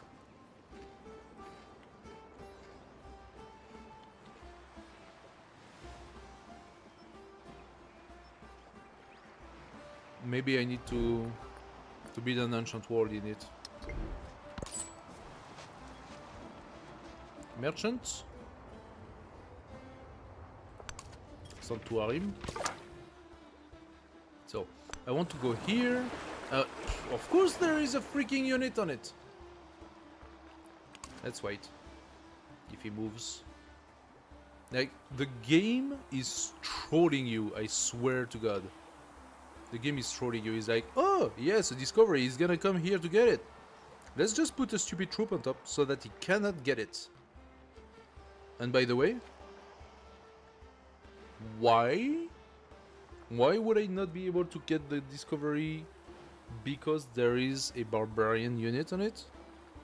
What exactly is the reason for that? Because there is no reason indicated. It's just a means to give the game an incentive to make things harder for the player. That's all. Technically speaking, there is nothing justifying that I cannot just do my coastal pillaging.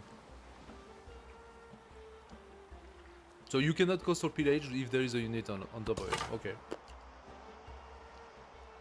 Even if that has nothing to do with the unit itself.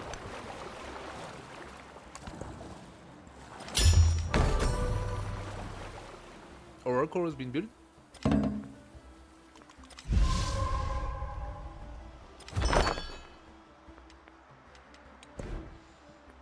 Um, 30% production toward constructing building for 5 turns.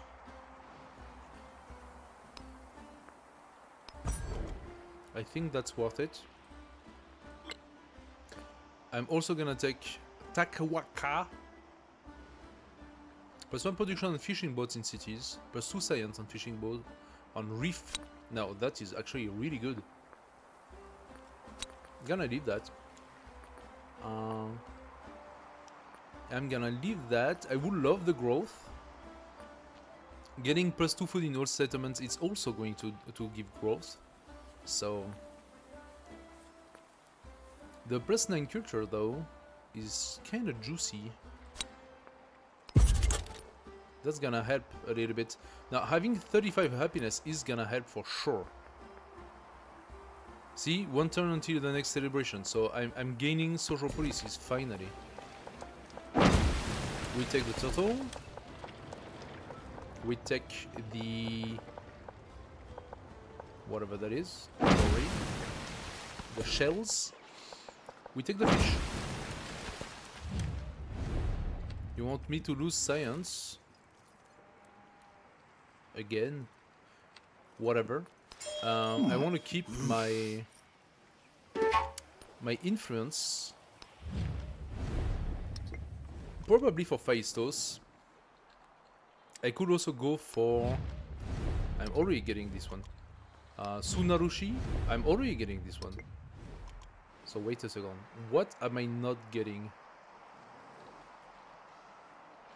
I got Suza. I'm not getting this one. Let's validate that. Tier. Did I get tier? Nope. So we go tier next. Calcian. Oh, Calcian would be good as well.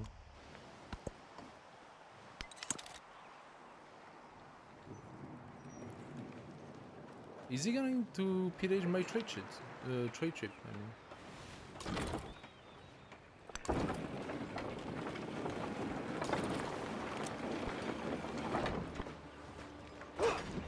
So, when he attacked with one of his shitty archer, he managed to do 62 damage. Now look how much my ballist manage to do to one of his archers that's in the freaking water? Nothing. 18.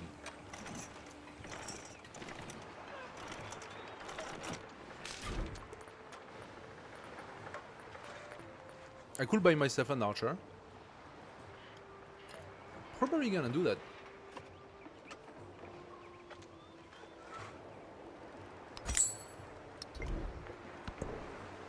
Let's do that. For both defense and maybe to clear out a little bit that shenanigan that he has.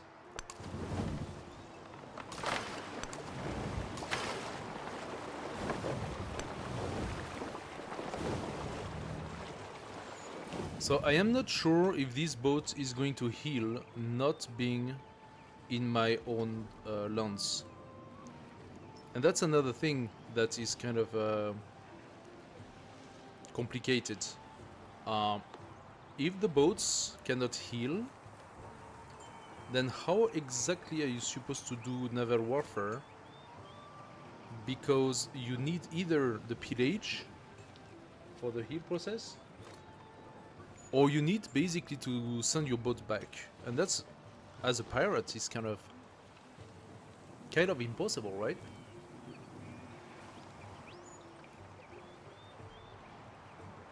So the only thing I see is if the boat can heal while killing other naval units. But I'm not sure that can be done.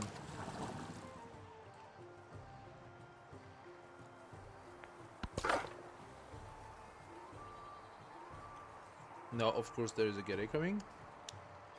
Super. Calcian up there.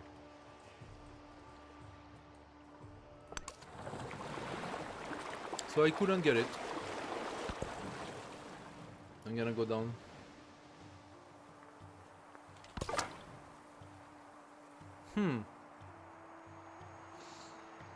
That is a real problematic.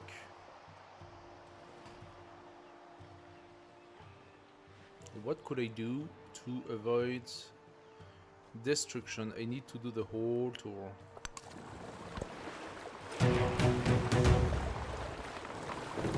Babylon has been defeated. Congratulations, Babylon. You did absolutely everything that you needed to do to lose your city. And now he actually has walls in it, because the AI benefits from free war, because that was not hard enough, you know. So yeah, the AI has free war, like 5 of them for the ET. Doesn't even need to pay for it.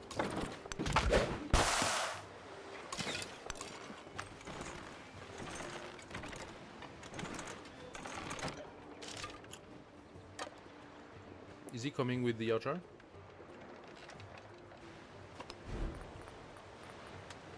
I need a little bit more.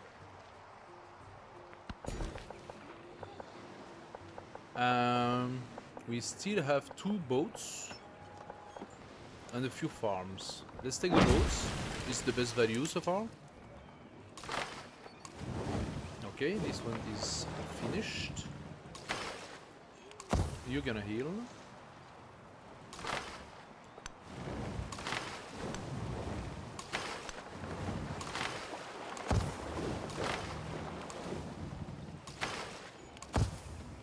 Alright.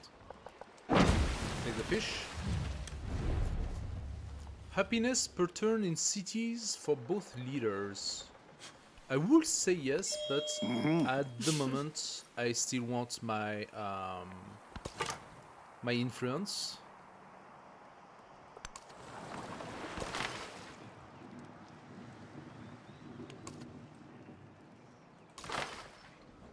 Oh, he's tempting me. Okay. So the estimate said that I would kill that unit, but I did not.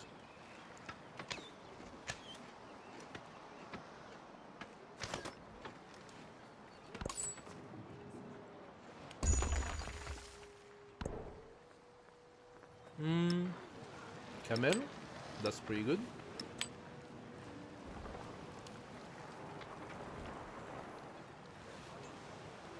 +1 culture on warehouse building.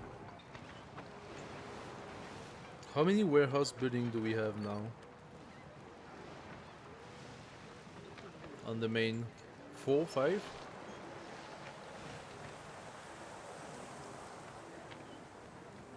Let's see. We had 60 culture.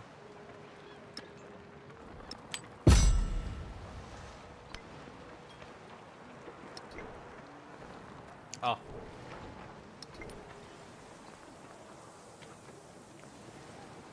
To make things practical, it does not actually update.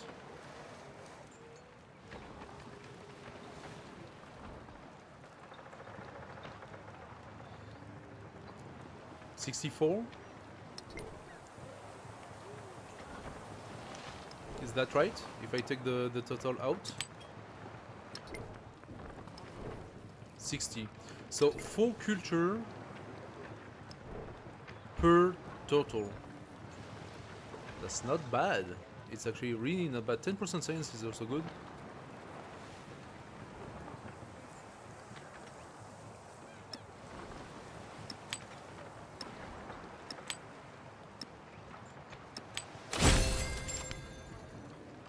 Now here we have wild game.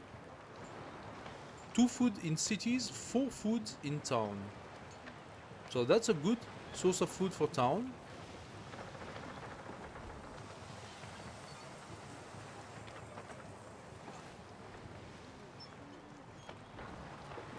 Let's take the total out from Farebai.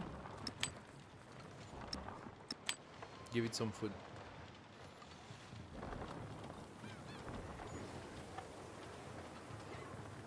Okay.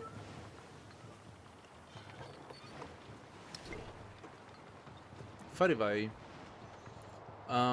What do we do next? Like, that's really a turn per turn decision to make, huh? Yeah, he's following me, of course.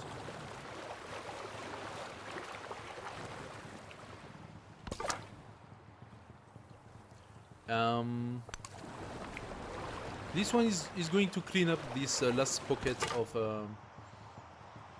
shadow. Oh, come on! Come on!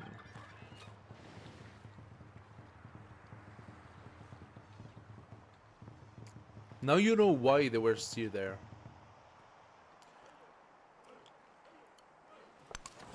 Go open ocean, at least you can stay alive. This guy literally is like, you know, he has like a thread of life left.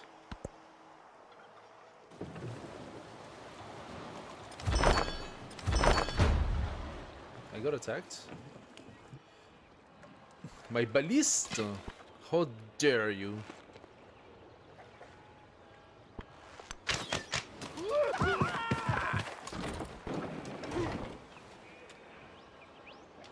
Yeah, he knows my ballista is a threat.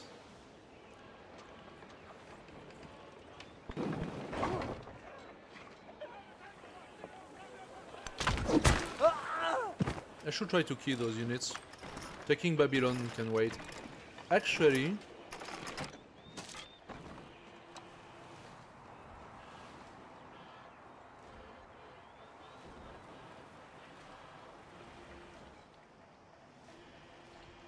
yeah, Aritim is interesting because there is a natural wonder, but Babylon is shite. If I take Babylon back, I will raise it. There is nothing to gain with Babylon. I'd rather get the extra lands for Nukuleka, and then I raise Babylon, and I will put the town here instead. No, we have resources here. I'll put the town here. Take that. With back, that would be like a good continuity.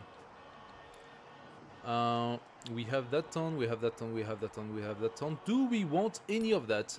There is a meme town here. There is a meme town. 1, 2, 3, 4, 5 resources. Thanks to the dual warehouse, I can even access those tiles. Or I put it here and I access those tiles. Actually, if you think about it, those tiles are more interesting because you have double resource.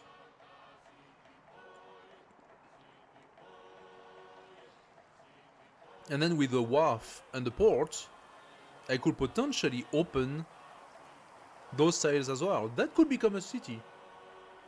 This actually would have the potential for a city.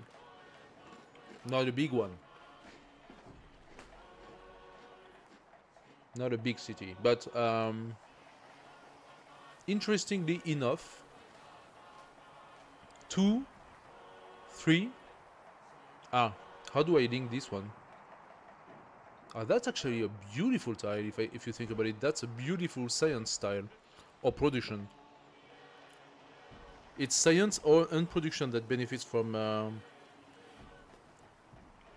adjacent resource.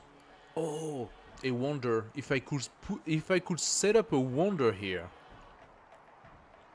Which one though?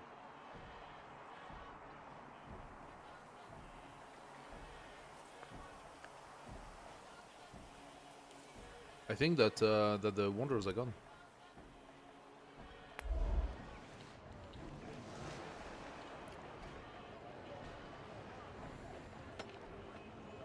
I mean, I managed to get great lighthouse, but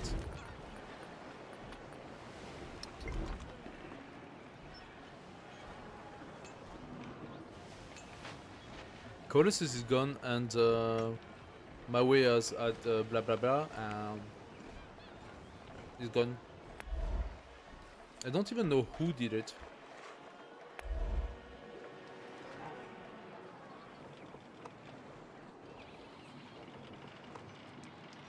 That's a Paradisa. He's making his Paradisa. He is right to do so. He got Dur Sharukin, the Great Stele, the Hanging Gardens. Holy moly! Pataliputra is a enormous city. Also very highly defended. That if I decided to go military, Pataliputra would be the city to take. Even if you don't take the rest. Vasset has Sanchit Stupa, Nalanda,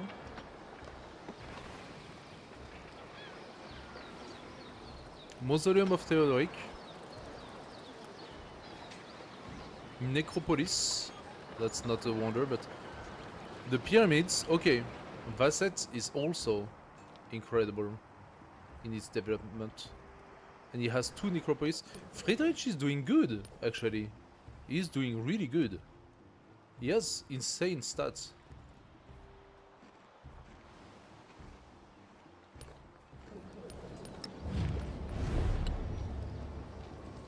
Yeah, for some reason,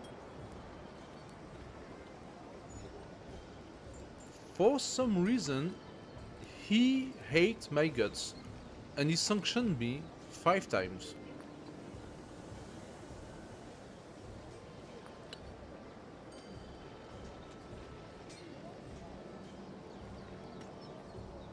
There is actually nothing that justifies it.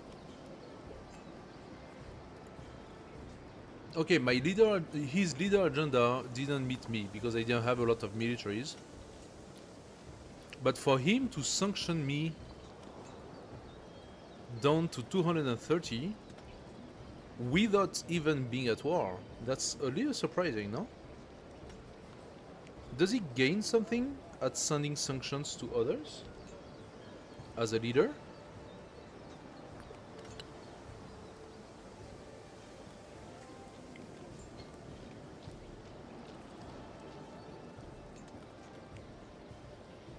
No, huh?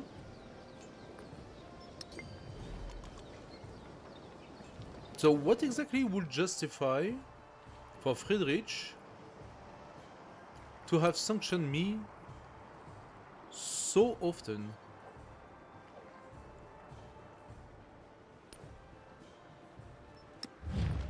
In the meantime, Xerxes, for example, didn't sanction me a single time.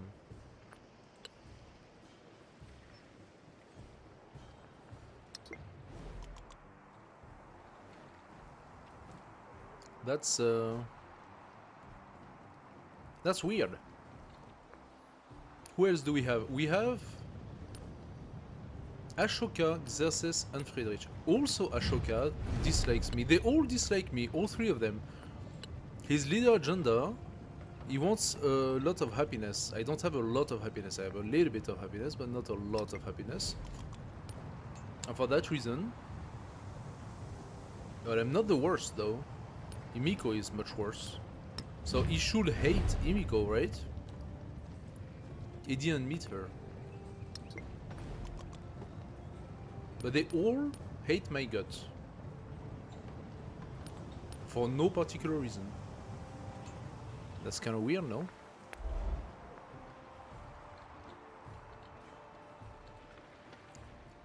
Nukuleka, let's get ourselves...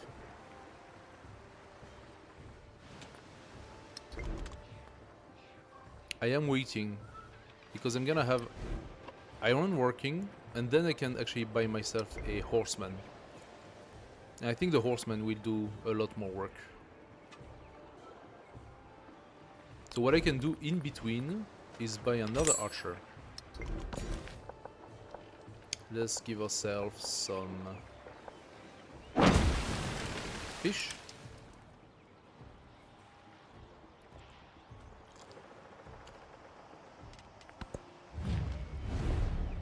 See?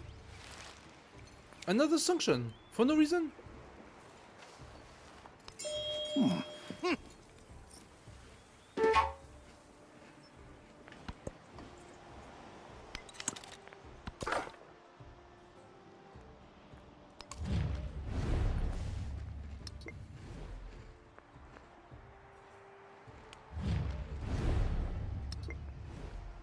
Sunarushi is getting friendly. That's good. So there is Kalshian. And the last one will be Phaistos.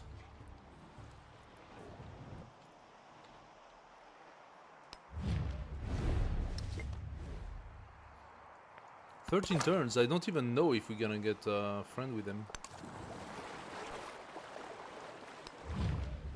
6 turns for him to stop attacking. Wait a second.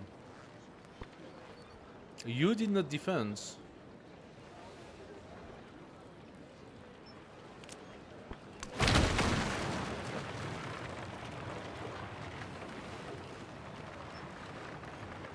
If you don't defend, don't come crying.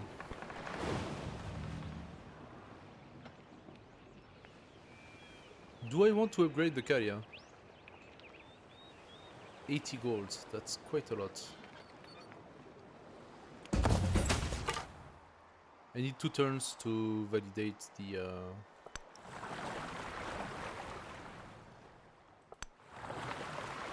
Nope. Bye bye.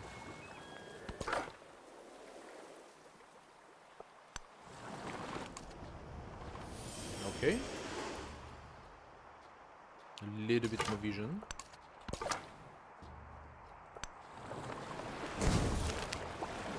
Artisans have refined a technique for making glass. Cool, let's sell it. What the heck?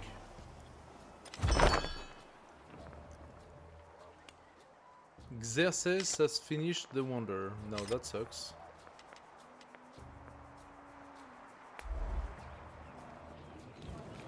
Okay. I can do Emil Bell during the... What? I can't? What's happening? Because it has to be placed on a different one. Ah, not cool. Not cool.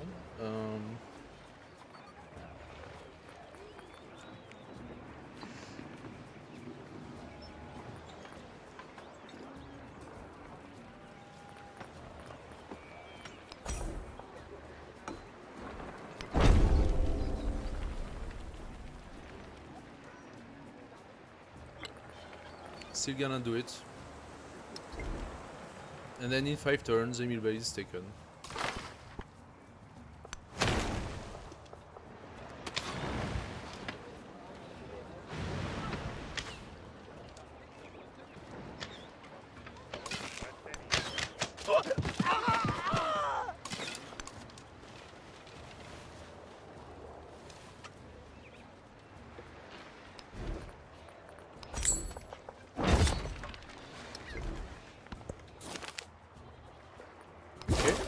Give me the science.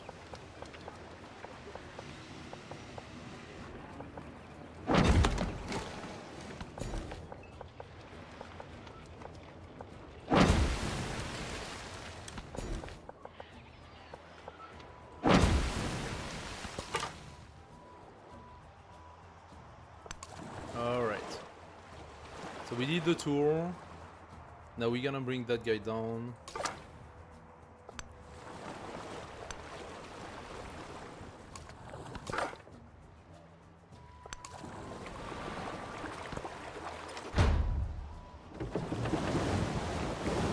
Iron made this promise. Okay. Tyr, you're not mine yet? Tyr, you have to become mine.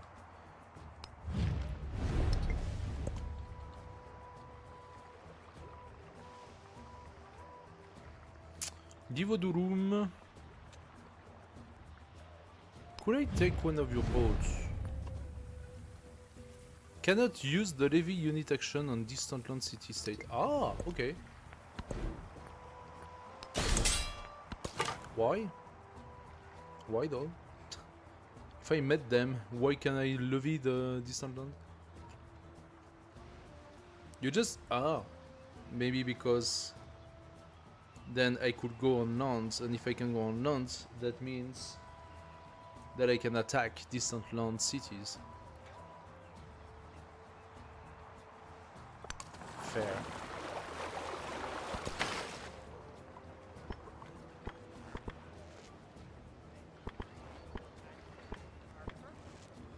Okay, look at that.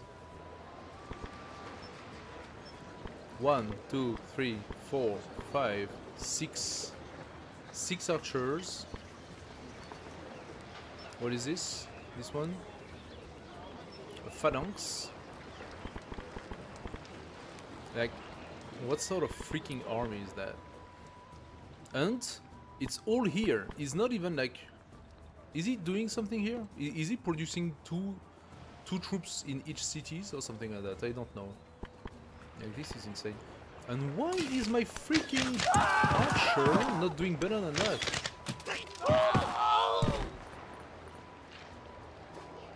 Horseman, 240 gold. Oh wow, mama, that is a little painful. Could try to kill him, but it's kind of useless, so...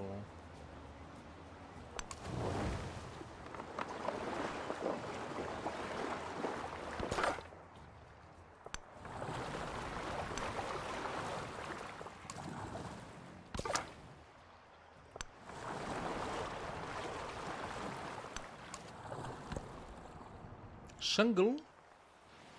I don't think I'm taking Shangle. No, I'm not taking Shangle yet.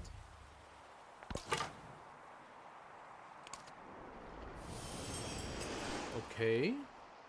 Okay. We are under Ada. And Himiko is right here.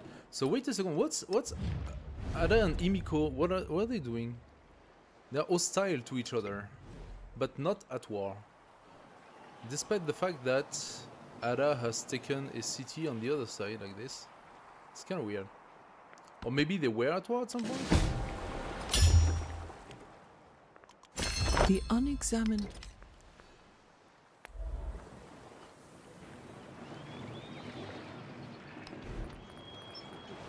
Mausoleum at Alicarnassus.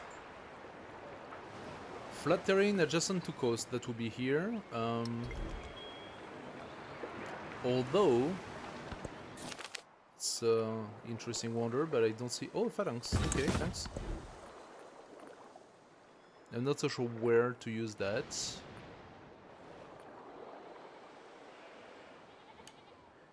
Weighing plus must be placed on grasslands. Ah, we got a policy. Okay. Maybe I take the food or the 20% growth rate? I think 20% growth rate is better.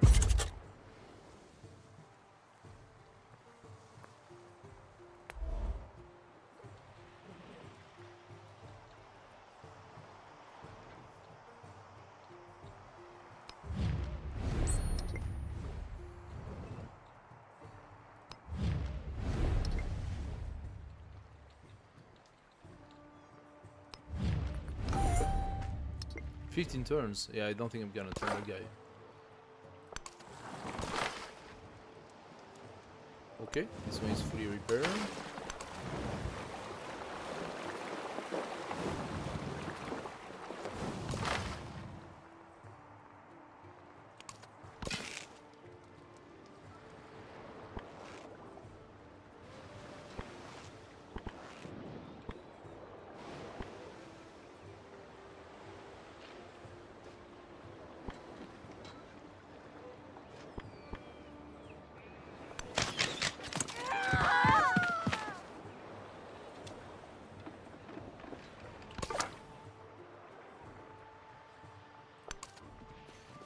Let's do that.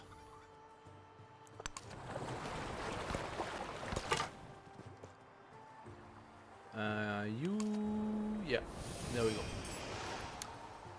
Okay, good vision, good vision. We are left with this little bit here, so this is exactly what you're gonna do. Actually, now you can actually get those guys. Calcian is still a problem. Why do you have a get it all the way down there, Calcian? Just to be annoying, huh?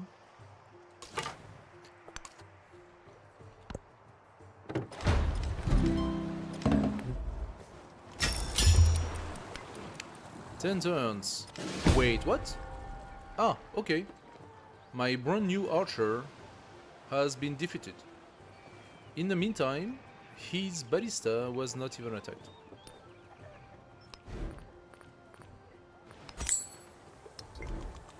Okay.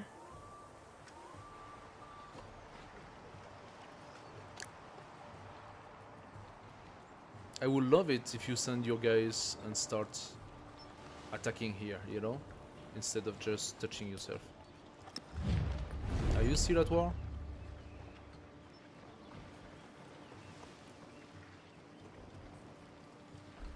Wait a second, what?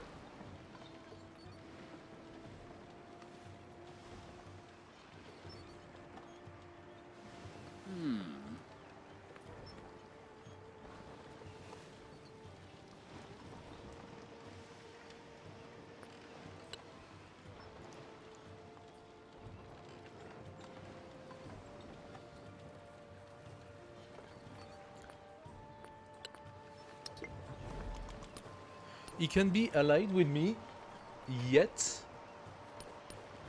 neutral to him? How is that possible?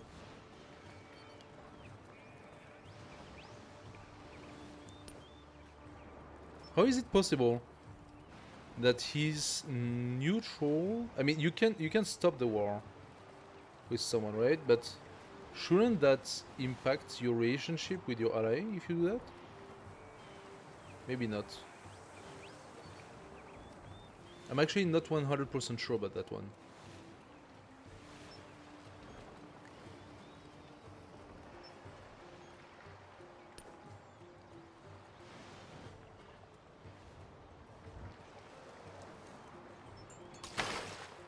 Okay, this guy is finished.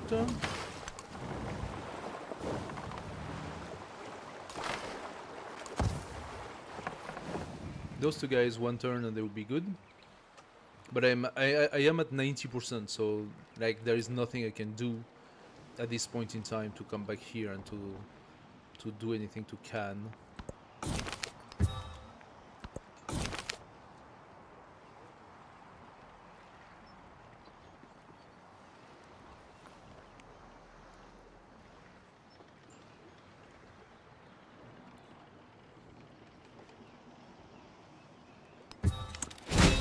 Oh, he just lost Babylon. You just lost Babylon, dude, because you suck. Can buy you scout? Yeah, that's not gonna do much.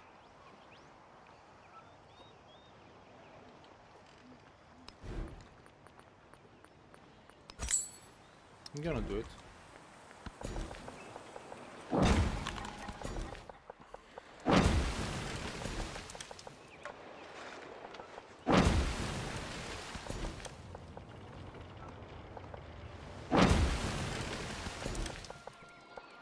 Lots of growth. Okay, the 20% are definitely something. And I'm gaining a lot of science out of those.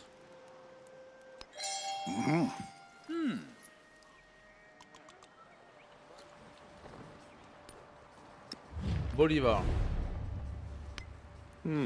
We could do peace. I want you to give me Tikal. No? Can? No. Kopan?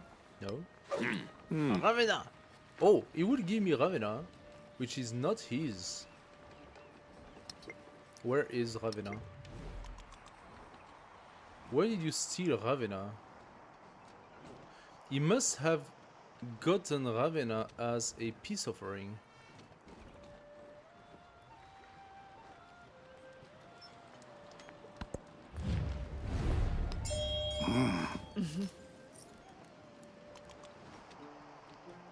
Where's Ravenna? Down there?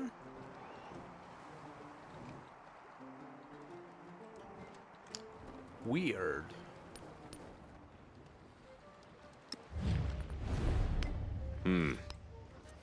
Fine. Me honra con su enaltecida proposición. Yeah, you don't really have a choice, dude. So he's done to this little bit here. He has still a terrifying army, and that's due to the fact that he completely cheated his way into getting that army, despite being so repressed. Tikal should fall as well. I need to take Tikal somehow. Maybe Tikal is gonna go so unhappy. But they don't seem to be unhappy right now. Babylon is a bit unhappy though. -6. Can I do something to help Babylon? Yeah.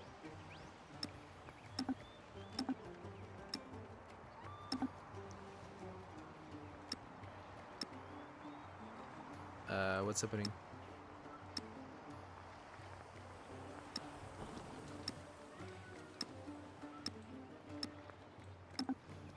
Why can I not?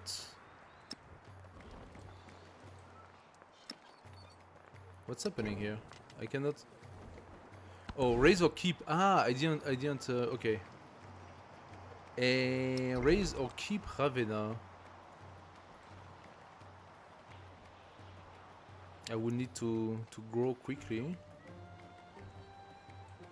Yeah, I'm gonna keep, but.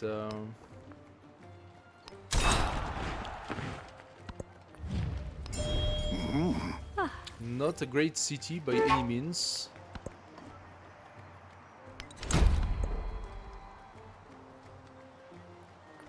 Gonna lower my influence because I need to keep the happiness right now. So give the die to Babylon. Why can't I freaking give anything?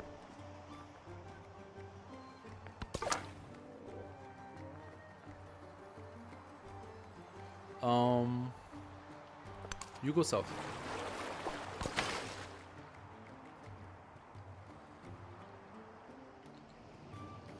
You stay where you are because you're useless, so...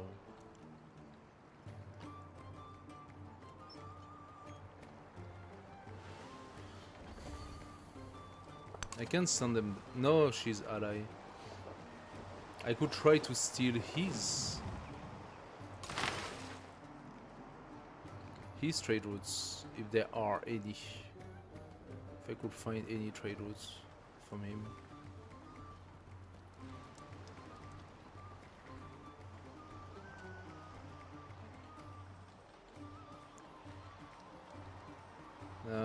Those are mine actually, all of these.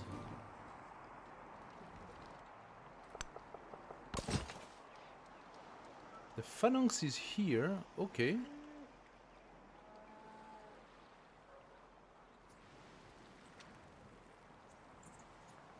Fine, you sleep there.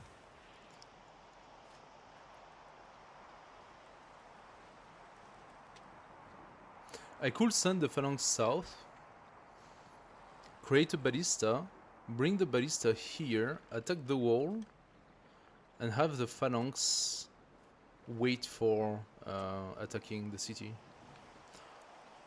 I need to get rid of that first.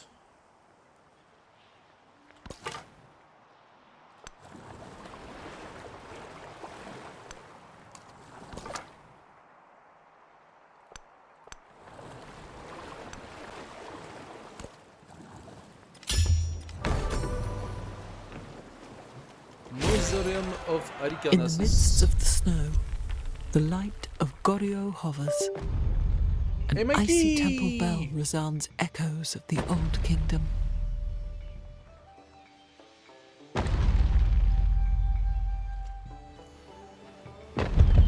Are you sure about what you're saying?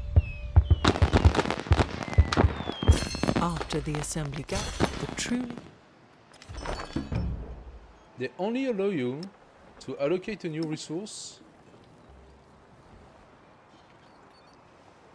on a turn in which you obtain a new resource or resource slot.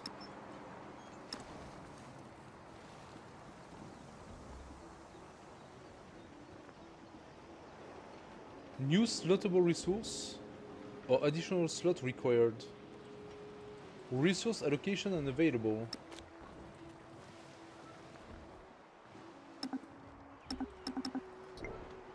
You sure it's not just a bug? That seems weird. Oh, another 50% for progressing befriend independent, but I will lose my other 50% on distant lands, would I not? Wait. Yeah, I will lose it after Tonga. After Tonga, I won't be able to have that 50%. Do I still want to befriend a lot of independents? Is that a thing in this game?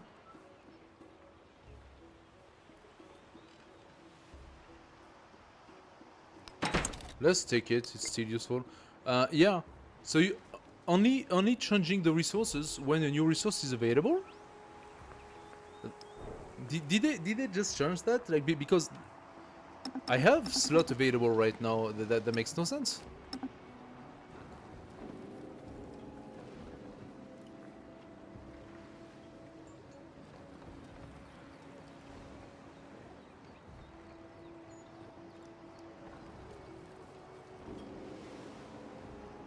So it was like that. Okay, I just didn't realize it because every single time it was the wheel telling me that, oh, you need to do your resource, and I was looking at my resource. I was not looking at the resource otherwise. Okay, well, if you say it's been like that since the beginning, then yeah, sure.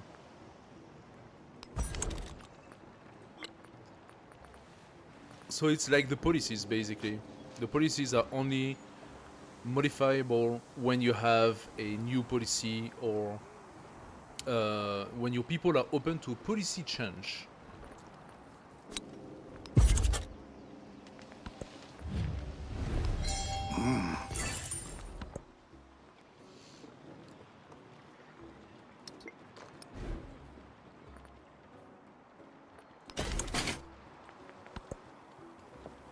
Free tech is kind of stupid, so 2 science and science building is +2. I can try free tech, but that's gonna give me something shitty, right? he was the first. Of course. It gives me the 0 turn masonry. Of course it does. Whatever. Whatever game. I don't care. Give me something else. So funny enough, I got a lot of bonuses for my culture, but my civic discovery is still a lot worse. Look at that. Everything that I have to discover still. This is a lot worse than my science discovery. Look at that. The science, I actually did pretty good. I mean, they're all probably on future tech for like ever, you know. I have 85 science, they have 182, 206, 130. So they are all on future tech for sure. That explains why the compass here has been turning so fast.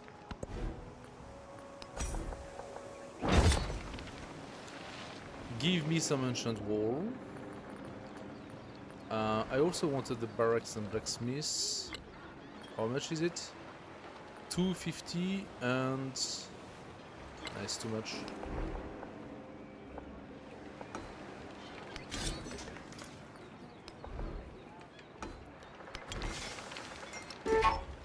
I am so far behind on so many different aspects. Right now, I don't even have my production buildings. Let's check just to laugh. In Paratiputra. He has the barracks right here, the bath, which I did not even discover. Sopit, he has the academy, which I did not build. His special districts, brickyard and library. Villa and amphitheater, which I did not even get. He has the blacksmith and the arena. Like, he has the market and the garden in a perfect area. So in Paratiputra, he basically has every single buildable building of antiquity. And if I was to look at Vasset or any other main cities, that would probably be just the same.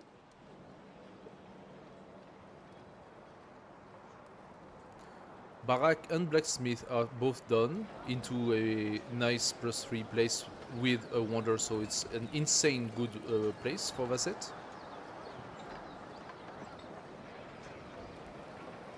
He has the Colosseum as well.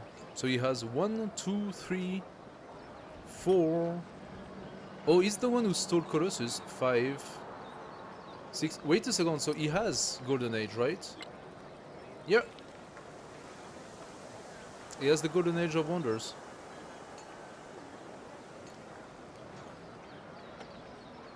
And Simon Bolivar, who was at war the whole time, who lost 3 cities, managed to get the Golden Age of Science in the meantime, and having more army than anyone else. Look at that, 3 of them have the Golden Age of Science. And even on the Silk Road, which is probably the one thing I was proud of, I am still behind Emiko. I only got Pax Imperatoria with 9 out of 12. So I'm still down 2 cities. I will need to conquer one, and I will need to build one. It's not completely impossible, but it is definitely not easy. And that does not give me like that I don't have the feeling of having a big empire of any sort. I said I would maybe put a city there, right? How much would a settler be? 340.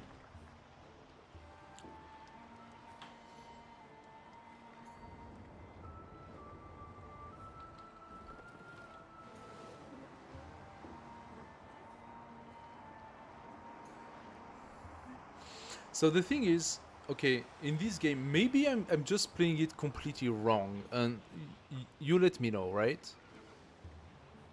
Wasn't Teach supposed to be a character that would have been basically giving me a bunch of gold, and thanks to that gold, through piratery and I don't know what, allowing me to...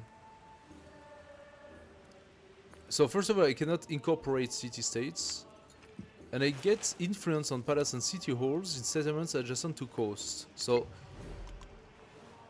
being into an archipelago map, apparently, we got mostly settlements on coast. That's why my influence is not too shabby. Although my influence is nowhere incredible, it's not too shabby. Now, aside from that, wasn't I supposed to be literally swimming in gold?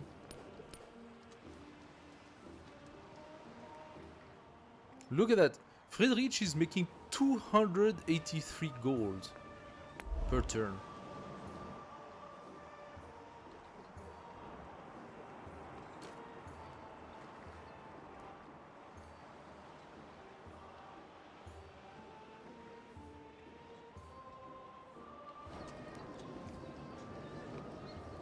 Is that related to his wonders? I'm trying to understand here. +1 gold on production and improvements and district on minor and navigable. How in hell did he get that? Grant 100 gold on startup speed when any wonder is completed. Ah, Necropolis. Ah. Now look at that. Necropolis. The Necropolis gives gold when you complete a wonder, so it's a big incentive for making wonders. And he has more than one. That means this must be a city.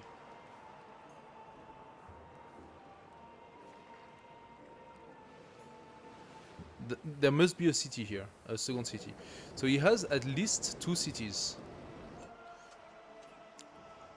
Like, he had the game of his life. Seriously. Me, not so much. I should have raised Babylon, by the way. But I took it by declaring peace. Babylon is at -11 now. Why?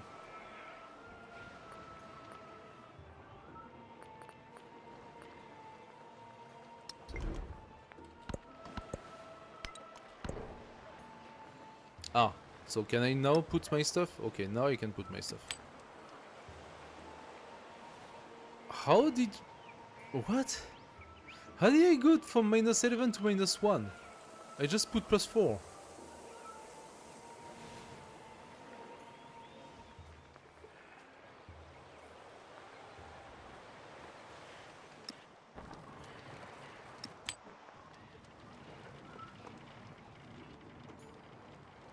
What?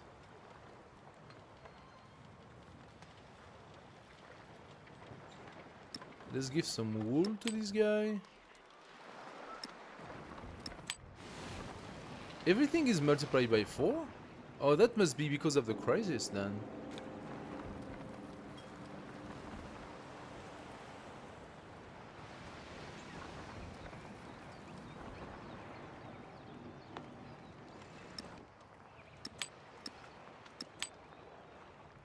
Oh, that didn't work.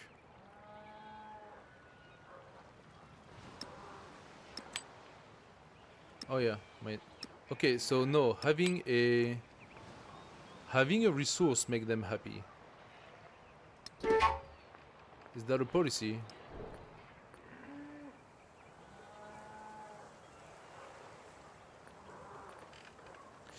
That must be a crisis. -6 happiness in settlements with unfilled resource slot. That's what was happening. This was the one. Interesting. So that one I could actually deal with.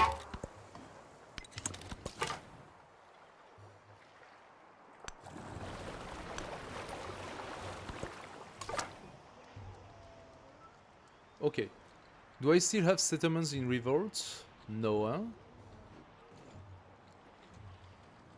Even Ravenna is not in revolt anymore.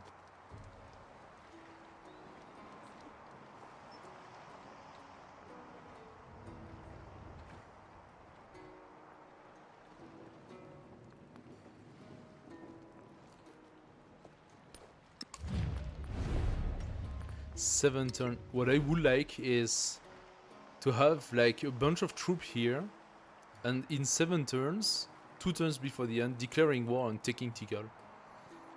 I don't know. It's like it's impossible to take Tikal in 1 turn, right?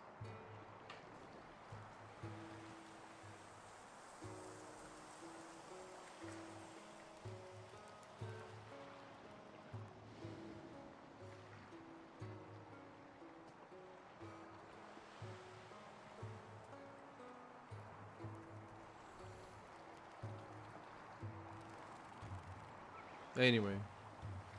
Meh. Babylon, you have a Tehina. Yeah. As a defense. Pet your dog. Yes, he's a good dog. He's a good dog. Yum yum. Have a treat. Okay, now you're gonna basically stay here, right? I could send him here.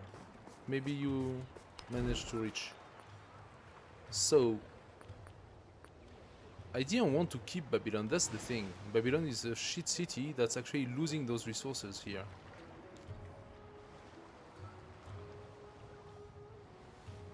The only resource I can get from Babylon is a freaking horse. This is a terrible, terrible place. So I'm not going to invest in it. Melehavea, Reaper Fishing Boats. And I just...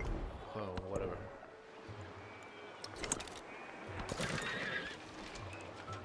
Whatever, guys.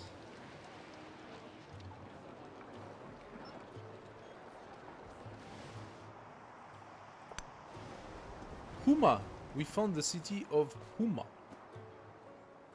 And one more, and then I'm going to zip look at the whole place.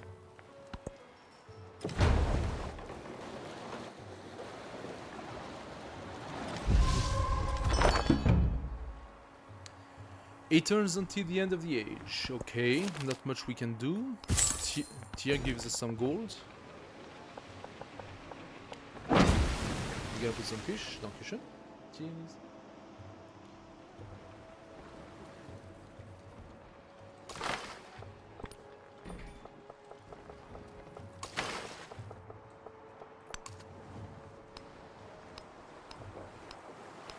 For whatever the reason, I cannot click on that tile because of the text. Defeat 2 naval units. I did not even manage to do that. I did not manage to defeat 2 naval units. That is kind of stupid. I wonder if I should not have just stopped the war with him earlier when I saw that things were not going anywhere. Because it's just frustrating. It's just a frustrating situation. You try to attack something and then nothing goes your way. All of your army basically gets damaged and you cannot do anything with it. And like, once again, we are supposed to... okay, this is called the Ties of Power. It's supposed to rebalance the dynamic of naval warfare. And I just did an entire fleet to attack one city, and that didn't work at all. At all. So what, the city has to be completely empty for me to be able to take it? What's the point? Right now, I'm not seeing the point.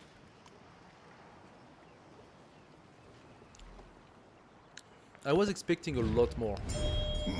He keeps on sanctioning me again and again and again and again and again. How far are we right now? 310 sanctions. Like, there are things I just don't get. You know what? That's another screenshot right here. That's another screenshot. Why is this AI specifically bent on being hostile to me? We are not at war. I never attacked it. It's a distant land civilization, and he sanctioned me for 300 freaking negative points without a reason at all, just to make my my life harder, basically.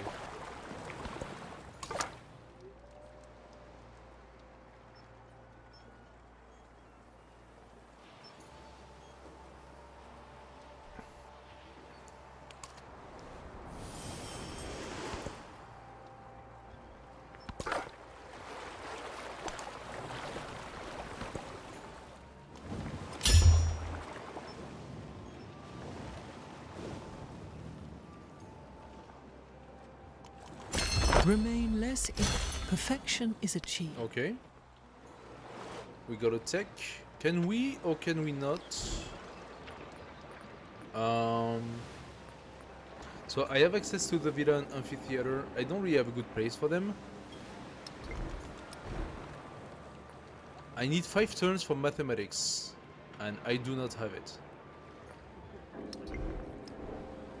I got 4 codices in my archive that serves no purpose at all, and I cannot place them anywhere because the only 2 buildings where you can place them are the academy and the library. And since I only have 1 city, I have only 1 library. So I have all those codices and they do nothing for me. They like they provide 0 value.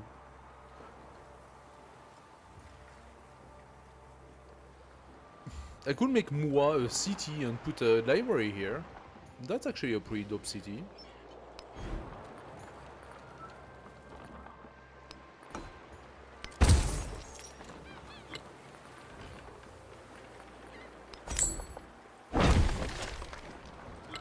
That's a +8 library. Why not?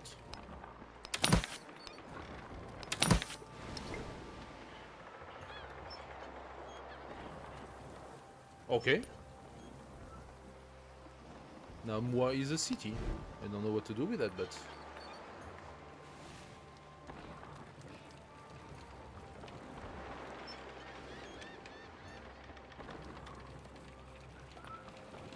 Could I do this? That would be fun.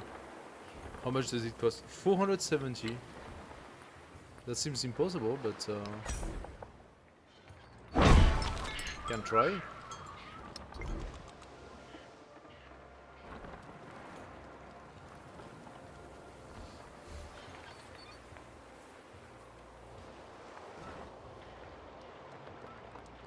Talking about which, I would need 1, 2, 3, 4, 5 more codices.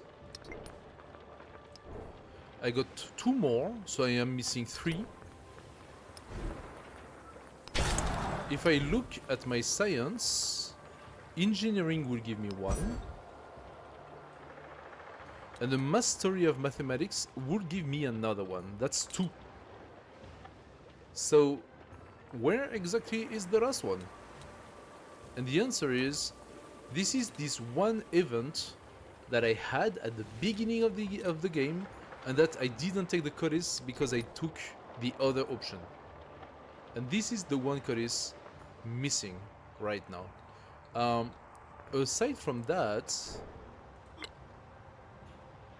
somehow both, what's his name, Charlemagne and Simon Bolivar managed to get more codices than the actual number. And I think this is related to their events, or getting scientific city-states. But then again, I got most of them. I got most of the city-states, right? Because I invested so heavily in it. Who else? Susa is mine. We are talking Charlemagne or Simon Bolivar. So they are both here.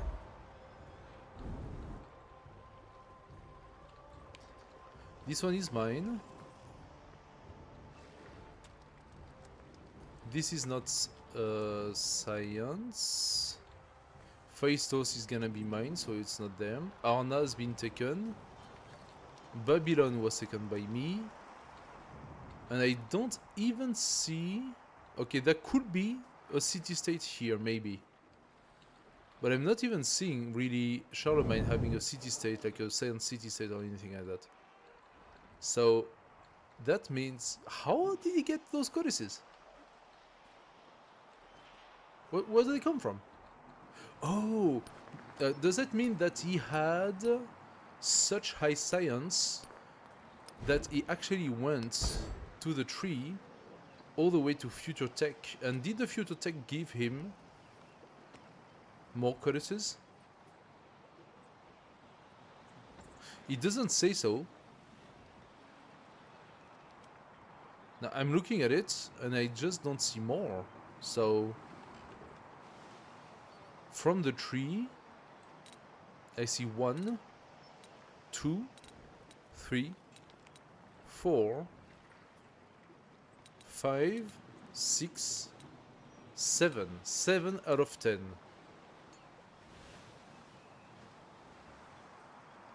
Seven out of 10 means you need to find 3 codices through other means.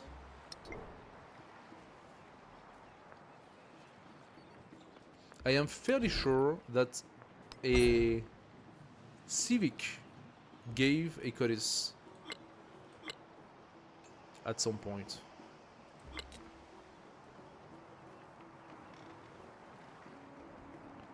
Here, literacy gives a codex. Does I believe? Okay, maybe I count wrong because engineering gives 1. Mathematics gives 2. Okay, here we have it. Here we have it. So because okay, so that means you need to have all of those, and you need to have literature. Literacy, which I have. So, if I go up and validate mathematics, engineering 2, and mathematics 2, I would have the 5 codices that I need to finish. The thing is, we won't have time. It's not possible. Now, I do like seeing those 3 science here. 3 science on fishing boat, that's kind of broken, right? Is this related to the Great Lighthouse? It's not. So that's related to my own policies, right? Takawaka. 2 science on fishing boats on reef in all settlements. Why do I see 3 then? Because there is +1 from the base. So instead of +1, it becomes +3. Oh, I do like that. Thank you very much, Nico. 25% science more. I like it. He also denounced me for whatever the reason. Lose 10% happiness per turn. Whatever. Let's do that. Yes. Yes, Mikey. The last one. Mathematics gives 2.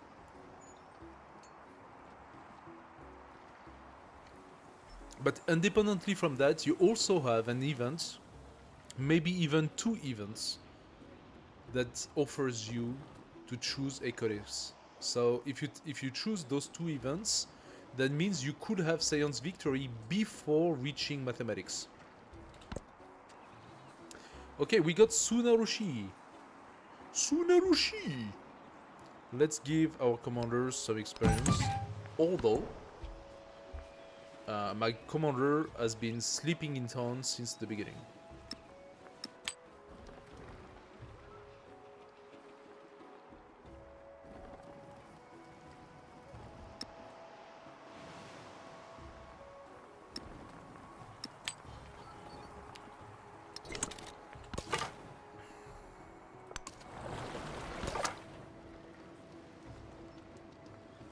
I used that, right? So let's go to Akileia.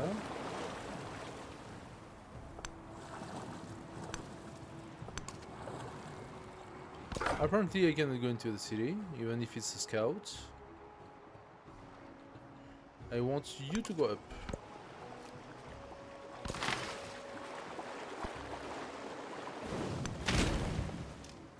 Oh, you let me destroy your ballista? I say yes. Yes, yes, yes. I can actually destroy your army without being at war with you. Man, I do say yes to that. I did not even realize that he is putting all of his army in the sea right now. Dude, you do that. You do that. Let me destroy your army. Maybe that's what I should have done. Use the stupidity of the AI for like go. Okay, I had not realized the loophole in the game, so I should have gone for peace. When I saw that I was losing my armada, I should have gone for peace immediately, because then the AI doesn't know what to do with his army, and what does he think? Oh, I am in a great position now. I'm gonna send my army and put myself right next to his city so I can attack as soon as the 10 turns are gone. And then you use your fleet basically to destroy the army in the sea because you can, because you're a pirate. Is that the idea? Is that how you're supposed to play the game? By using basically loopholes in like the AI programming?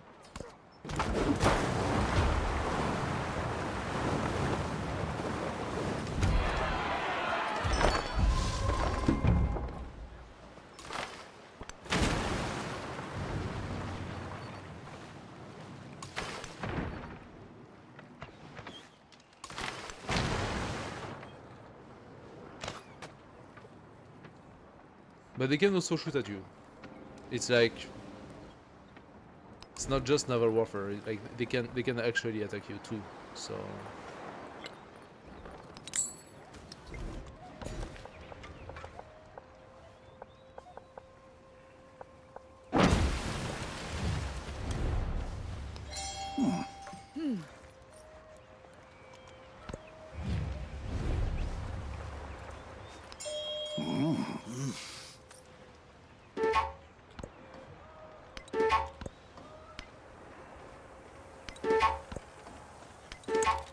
every settlement wants to revolt.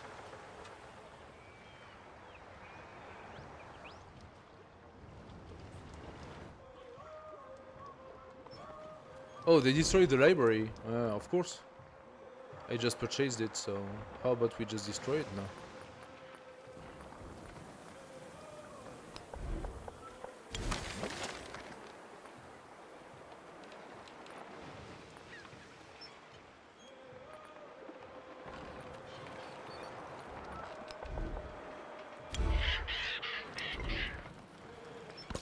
Okay, you go up. Attack.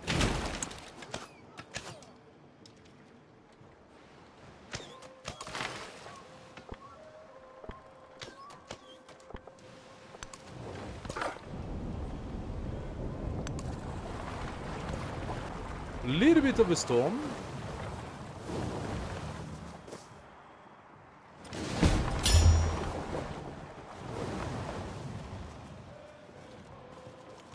All the world.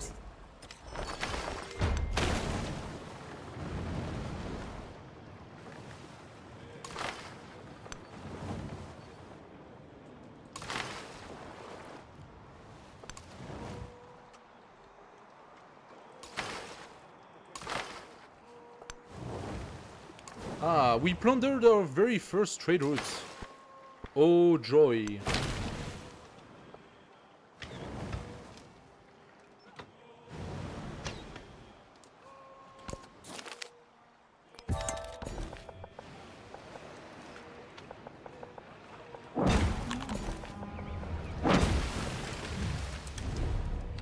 Oh, he also wants to sanction me. I don't care, dude. I don't care. You do you. You do you.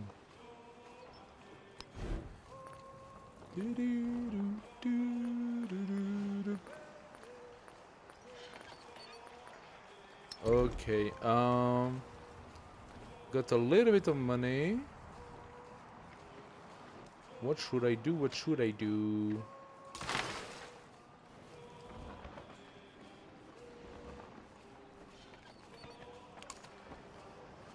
What should I do? What should I do? Once I'm done with this guy, Birza in 4 turns. Nah, I don't think it's doable.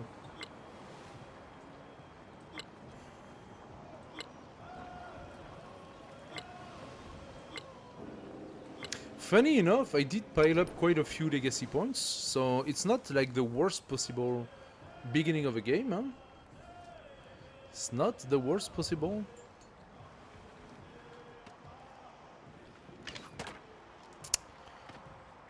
Those are a little bit of a problem. I could very well lose those ships.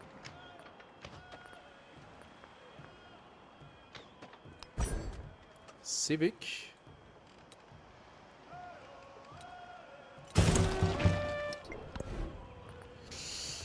Fishing quay on here. Meh. Harbor. Am I gonna have a lot of fishing boats here? I'm gonna have a few.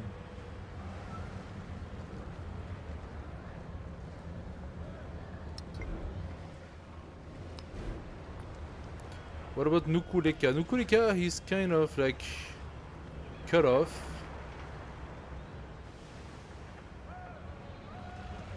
Actually,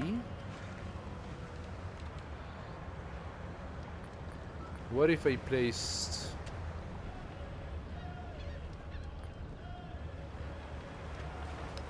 a granary here? Although this tile would be much better to be a market or I don't know what. And here I place my harbor that opens those tiles. Oh, but those tiles are not. Wait a second, what?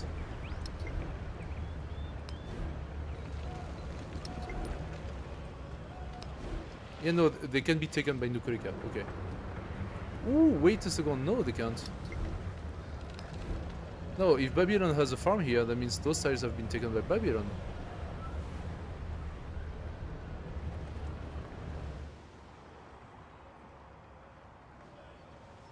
Oh, that's confusing. I'm not sure. I am not sure. I probably did something completely useless. That will change.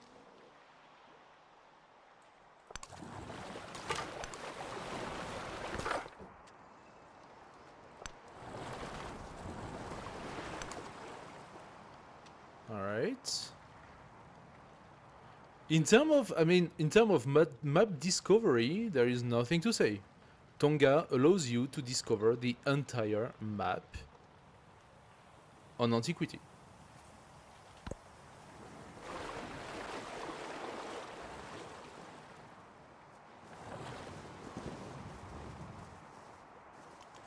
Those who delight.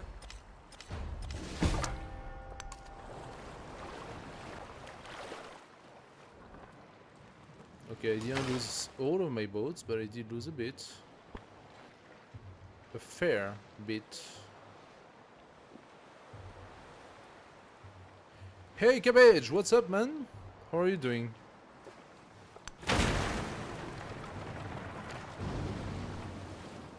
I am tasting the joys of being a pirate, which unfortunately are not as enjoyable as I thought they would be. Unfortunately. How are you doing, my friend? How is life doing you?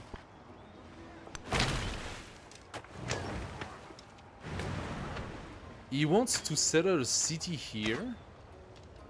Seriously? He can actually do it. Wait. 1, 2, 3. No, he cannot. 1, 2, 3, 1, 2, 3. The only place he could settle is here. Just woke up. Yeah. He could settle a city here in the middle, right here. Being an absolute annoyance. I am testing the new release, so this whole pirate thingy from the game. But it's not as obvious as you could imagine.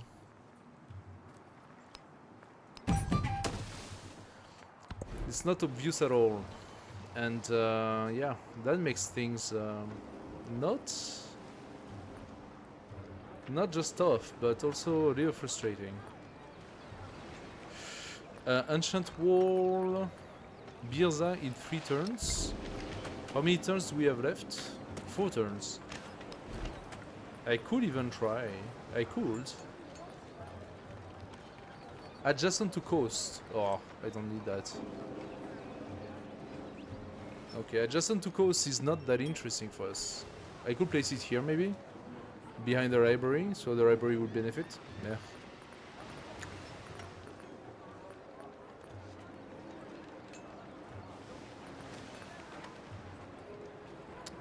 3 turns, I could place a villa. That would be pretty bad. How about we just set up some ancient walls for the last remaining few turns?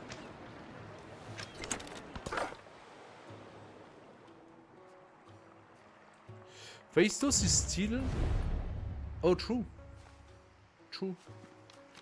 Now I can befriend Phaistos.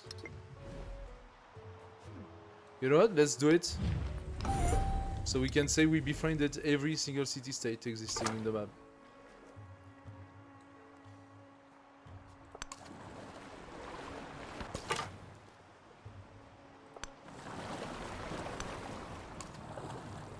Okay. Well, Charlemagne has an interesting empire. 2 cities for sure, those. Now I understand why one of the civilizations that are recommended for Edward's siege is actually Carthage. Carthage is a one city civilization that can only make towns otherwise, and those towns, however, can have the special district in them. And it does make sense, because look at that, I have not been able during the whole time, just because I was at war with one civilization, I was not able to set up another city at all. And also the map was not really, how to say, I don't know the term in English, but beneficial to having a city, right? So 4 turns. If I was to buy a settler here, will take 1 turn to go into the water. There is no way I can make it up here in 4 turns. I completely forgot I wanted to set up a city. I can do that into the next stage, it's not a problem. I could even just prep by a settler now and do it later. The other benefits of Carthage is that you've been playing Civ 6 lately, Indonesia, okay. They're very powerful boat units, you love being pirate. Yeah. Indonesia, if I'm not mistaken, yeah, they had pretty good pillaging boats. I mean, that's what they are supposed to do in Indonesia, right? Like being all on boat and stuff. In here, we are playing Tonga. There is geometry. There in is the academy. There is the academy. We are playing Tonga, and Tonga is now the new little brother, I would say, of the Maui. So, Hawaii. So logically speaking, after Tonga, we should be playing Maui, which is basically Indonesia in Civ 6.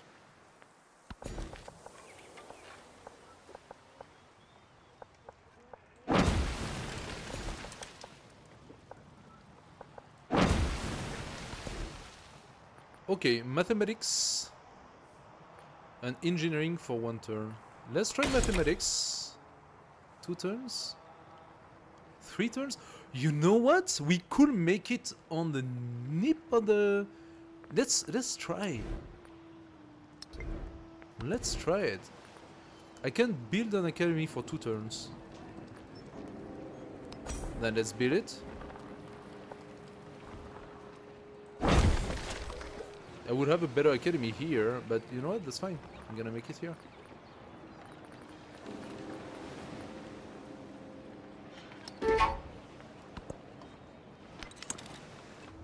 Let's do that. But if I do that...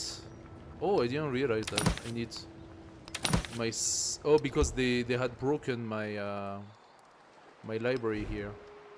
I'm actually going to have my special finished as well. That's kind of cool. Lighthouse in 3 turns.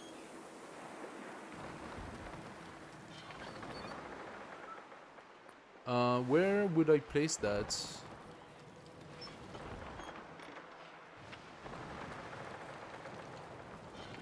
Adjacent coastal. That could be good here, no? That would be a +10 if I place it here.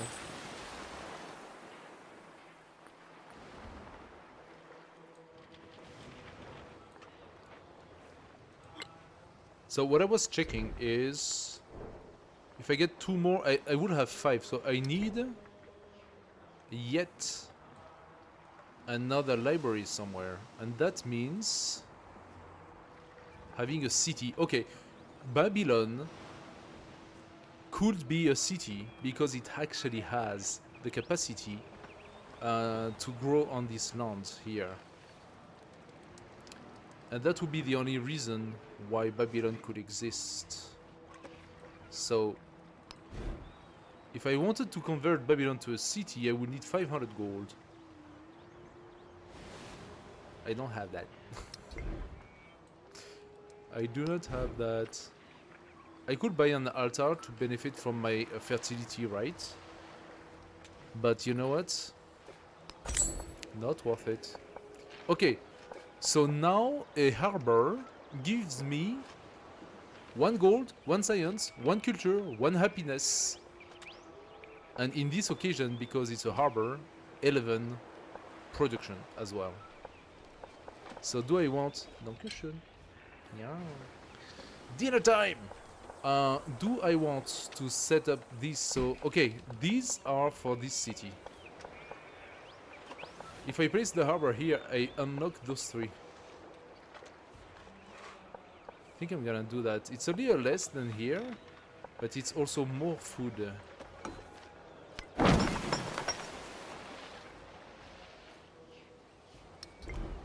And so, I can give myself either farms or I can build here. And what I'm thinking is I can convert this to a city and I can buy a library for 200. So maybe in 2 turns I could also build a library in 2 turns. An academy in 4 turns. I don't have the means for the academy, but I have enough for the library. Actually, this one is better even.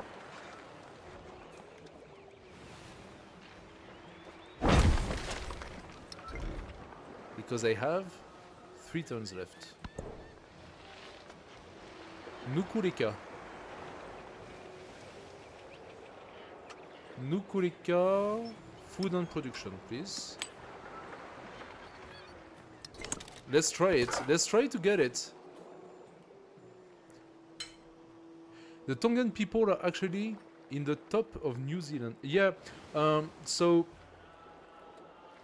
the thing is, yes, I agree because they chose, okay, I see what you mean.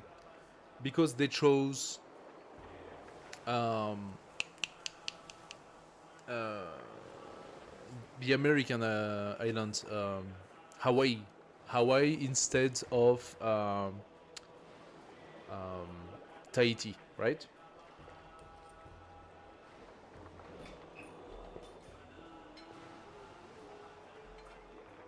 So Hawaii instead of Tahiti, but if you consider the Polynesia, okay, Indonesia, Polynesians, Tonga, etc., etc. Over time, you could argue that they are probably sort of the same people, right? Like, of course, there is time passing in between, but consider where the Maori come from. One is the Maori, and the other one is the Maui. Same difference. Those are the people who conquered the Pacific. They are the people who went on their boats. They are the people who made a freaking anime called Moana. That will probably be Disney, but anyway. So yeah, Moana is not about Hawaiians. It's about Polynesians. Definitely, right? It's it is the I think like I don't know if Philippines would count into it, but definitely Indonesia or stuff like that, right?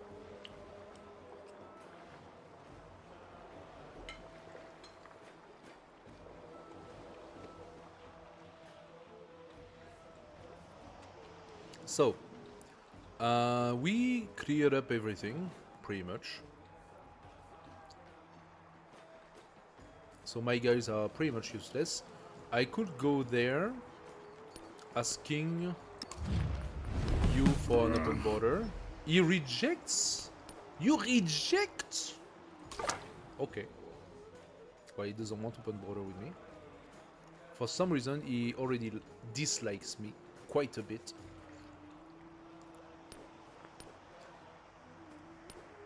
There is a pretty good place here, and we are distant land here, yeah?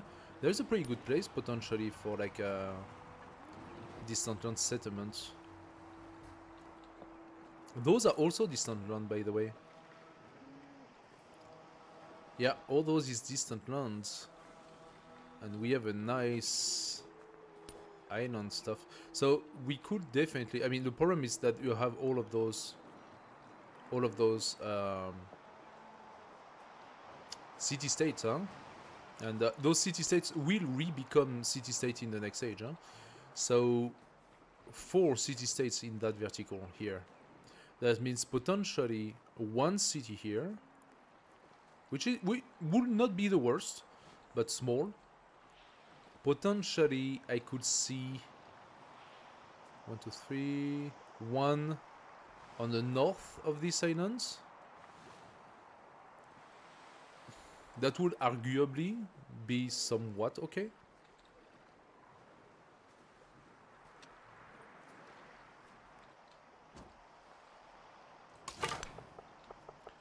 So yeah. You go and check this. And next, you go and check that. You kill that dude.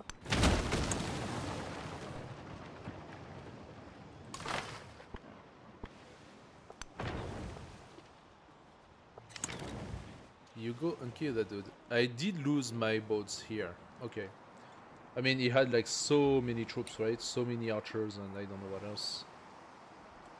But with enough troops, potentially you could clean up an army.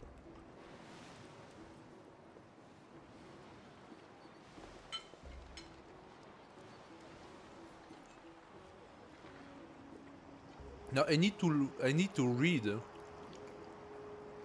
the taunts of the AI a little bit better. Ari team is doing some work. I like that. The AI is tempting me. It's like, hey, look, I'm putting a troop in the water. Come and attack it. And then you have 4 archers on the coast, you know, all waiting for you to arrive. So you come, you damage the whatever unit is in the water, and then they kill your boat. The unit goes back on land and puts another unit in the water, and they're like, look, I have a unit in the water. Come and attack me. Whatever. My answer to that is whatever, dude.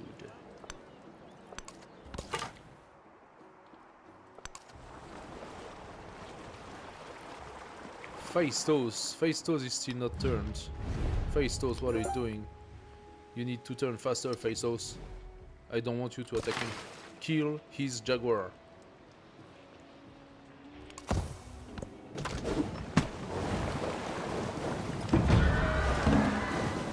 An army is a minute. See, it's like, I'm attacking you here. Come, attack my dude, attack my dude. Look at all my dudes on the water. But if I go and attack his dude, he's going to kill me. So... love to. And I hate it that you have that prognostic major victory showing I kill 80% of his units, and then I just do 30% damage. Like, what the hell? That I really... it really annoys me.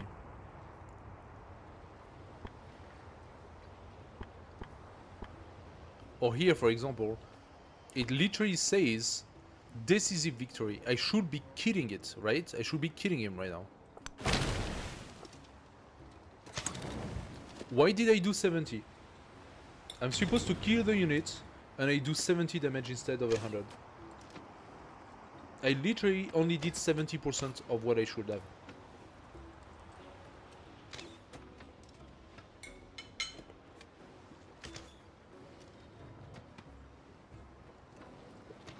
Why giving the prognostic if it's so wrong? Like, I don't know. That's very weird. It's very weird. Leaving 30% of a unit I was supposed to one-shot. That's beyond how to say RNG, you know. You have the RNG. You're gonna say, oh, it's the dice. You know, you throw the dice, but 30%? That's a lot, no? Sounds like okay, the lighthouse requires 3 turns now. Why?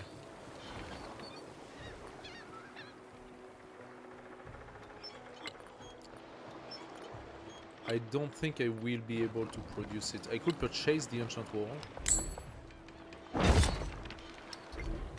So at least that's done. Nukuleka is doing the library, finishing next turn.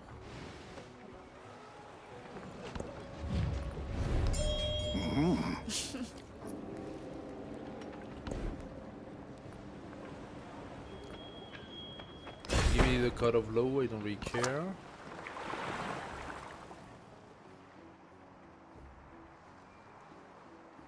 And you sleep. Don't need you anymore.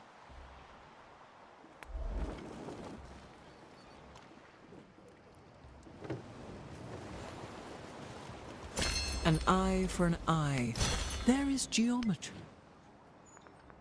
All right. 1, 2, 3, 4.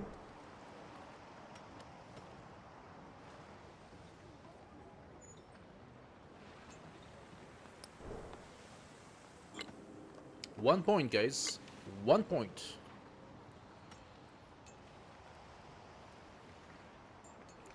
I actually went back number 1 on Silk Road.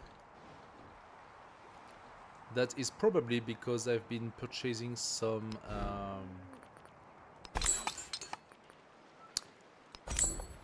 how you call it?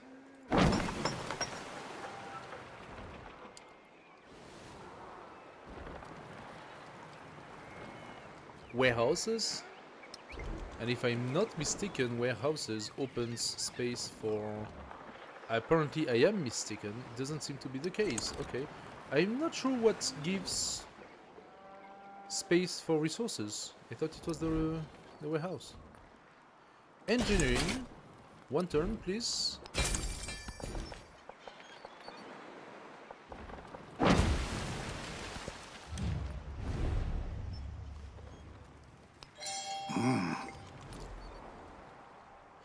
Funny enough, my levels are stabilizing. Look at that.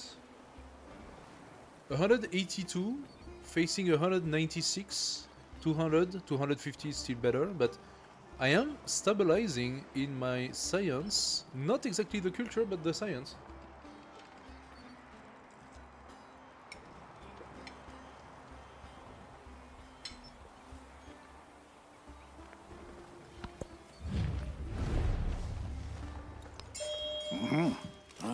I am really concerned for the next age that since I'm gonna change from Tonga to the next civilization. Oh, but that's a legacy, so I can keep it.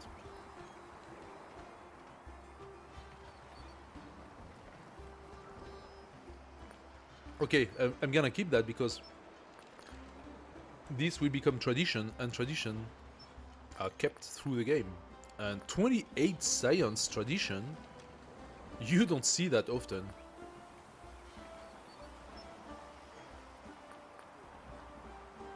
Even literature is nothing compared to it. This is a very, very strong tradition.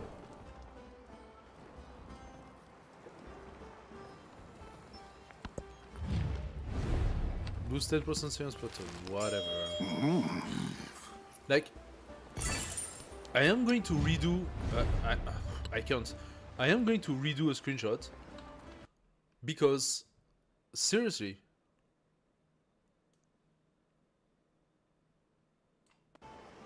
this is a civilization I have never been at war with. I have never done anything to.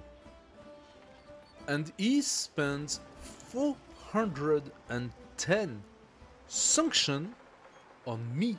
He spent all of his influence points to sanction me on every possible way.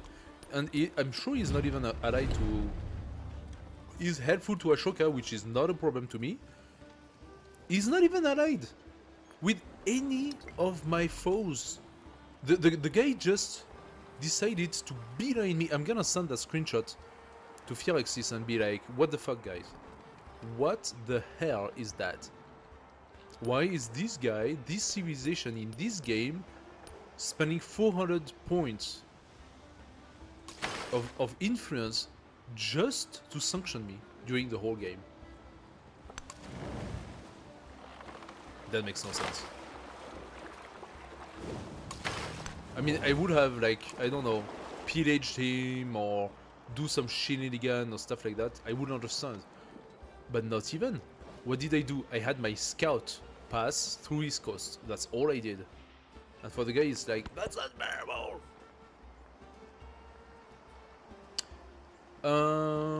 +2 culture and displayed codices. Well, that's a very fine, very fine number. Okay, he did make me lose quite a bit of science with this stupid sanction. You're gonna give me...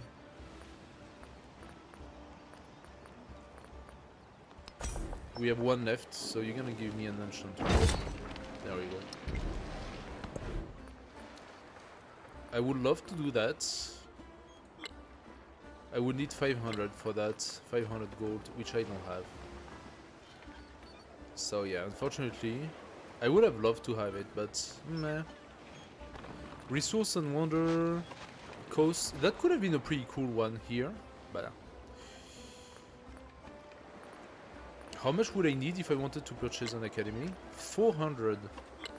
Yeah, even that, there is no way. So, Brickyard, Garden, Lighthouse, Market. I could try to put a market there, but I do not believe that I can do something about this.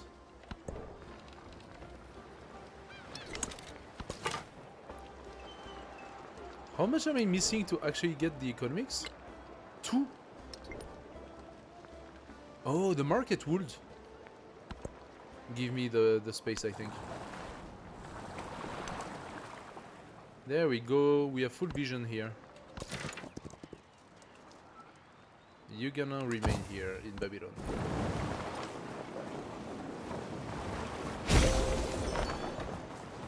Great Library, milestone complete. Because what? Oh, because it automatically placed it. Perfection is achieved. It automatically placed the last codex into my academy. So we got the Golden Age of Science, guy. Golden Age of Science. At the last turn.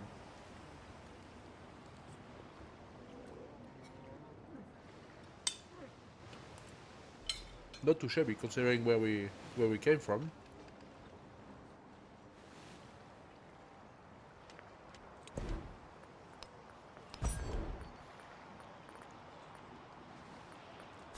Give me some happiness. Gain the phalanx.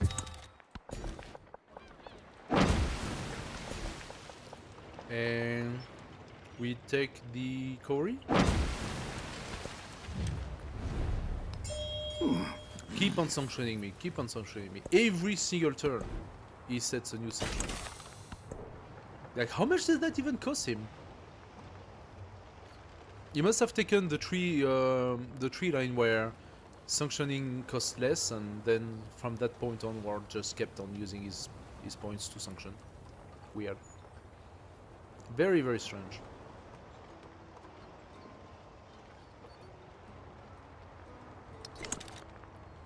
How do you get from 160 to 130?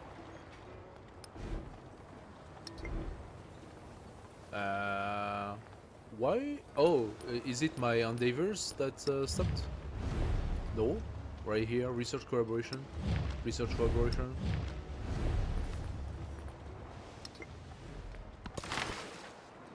That's weird. How did I get from 160 to 130? The loss of happiness?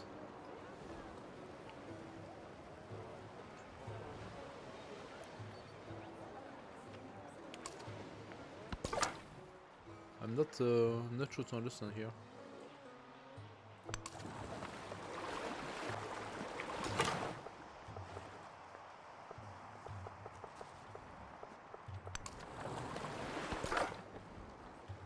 Okay, we have seen the last tile here. Go up.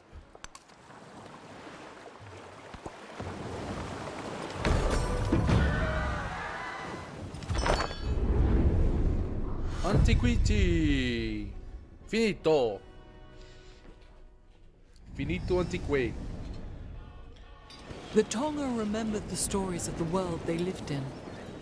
Tales told by word of mouth, when all fixed in form.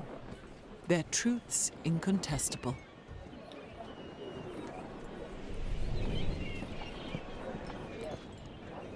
I mean, they do.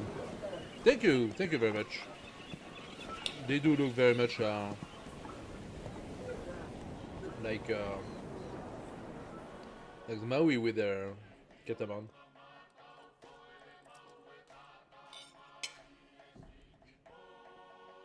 All right. We actually add up with 8 points.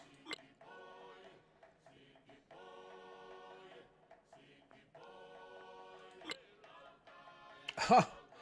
And we are first, together with Friedrich. Okay. We passed level 2, which is kinda cool.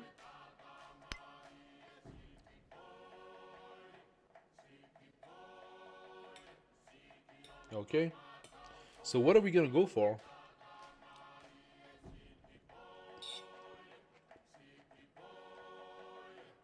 The obvious choice would be, I think, the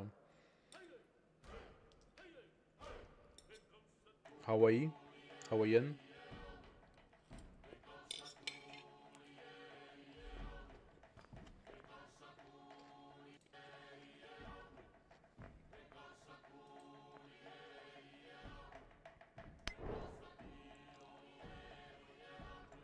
Can work ocean tile. So,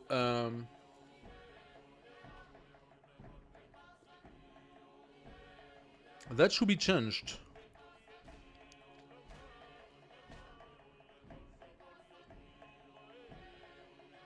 Or maybe not. Okay, here's the thing. In the new update, ocean terrain are workable. In modern age. So Hawaii is this one civilization that can work the ocean terrain during exploration age. I'm just looking for this +1 food and 2 gold on featureless ocean terrain. But do you still gain the standard fishing boat stuff on top of that? I think that's probably what it means. That does sound pretty good, because that's a nice source of gold, good source of food to grow your towns. +1 happiness on all marine terrain. That's gonna be a butt ton of happiness. 25 culture each time a settlement expands to marine terrain. Well, that's not gonna do much for us. We can have 30% for Haleokawe. We get the Leomano, which is actually a pretty strong unit. It's an infantry that has +3 combat strength against infantry and cavalry, and 5 combat strength defending against naval. So, yeah, pretty dope.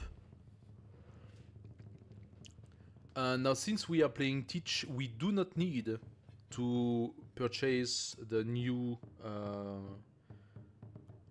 naval unit, which is the privateer. So the privateer would be your pirate unit, basically. But we do have piracy, so we don't even need to do that. We can just buy our standard naval units and enjoy the pirate capacity on it.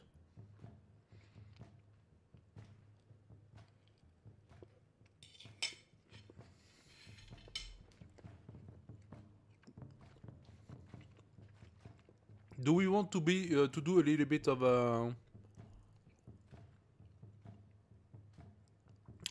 religion? A missionary that has the capacity to heal adjacent units receive gold when you convert a settlement.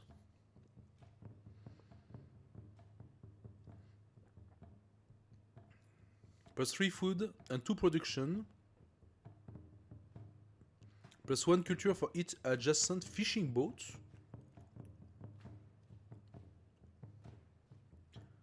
Placed on existing improvement on grassland or tropical. Not obvious. So that means grassland or tropical on coast.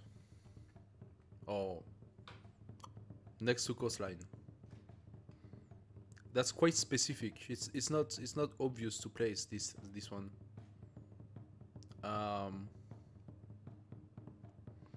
Doesn't say you cannot place it next to each other. So yeah, that would be for Hawaii. I don't think I did play Hawaii before. Shola, we played Shola because they have the Kalam, which is kind of cool because it has an extra attack, etc. The Abbasid, that doesn't make sense.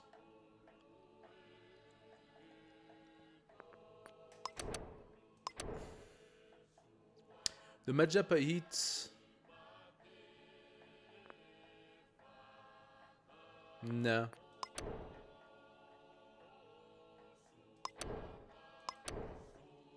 Ah, sorry, of course. We have the Republic of Pirates, so this is what we are going to choose today.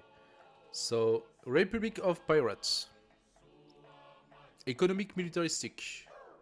Historic choice for Blackbird. Blackbird. That's how she called him, Blackbird. He's not a fucking Blackbird, the guy. Blackbeard. Flying Gong. Plus 100% yields from pillaging and coastal raiding with naval units. Settlers cannot be trained or purchased, but you can capture other civilizations' settlers.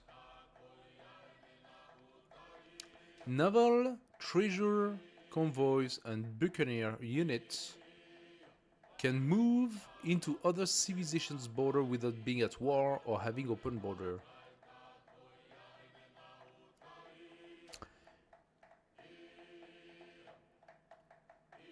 Ah, Buccaneer is a special unit. I was like, what are they calling Buccaneer? I couldn't figure it out.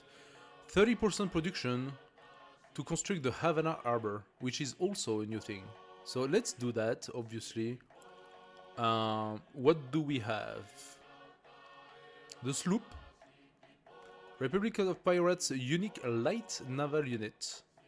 Can cross border of other civilization, plunder trade routes between non-allied civilization, and attack units of non-allied civilization without going to war. What they don't say, it says attack units, but I think it fails to say attack naval units. Or units in water.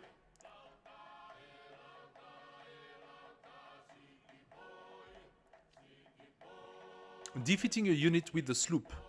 Provide gold equal to 100% of that unit combat strength. Okay, so this time the sloop actually has the same capacity as Blackbeard, but it's 100% instead of 50%. Does that mean that we will get 150% because of Blackbeard's capacity placed on top of it? That would be cool.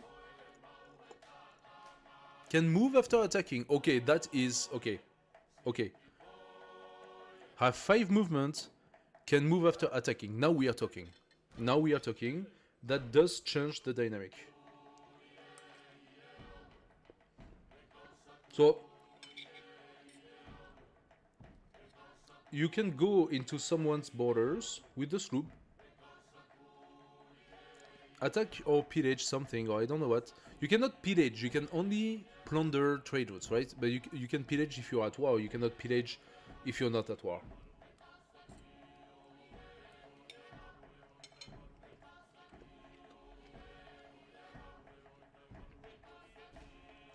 However, you can get in, attack a unit on sea, and go away from the range of the archers. And that changes everything. Now the attack is probably 3 movements.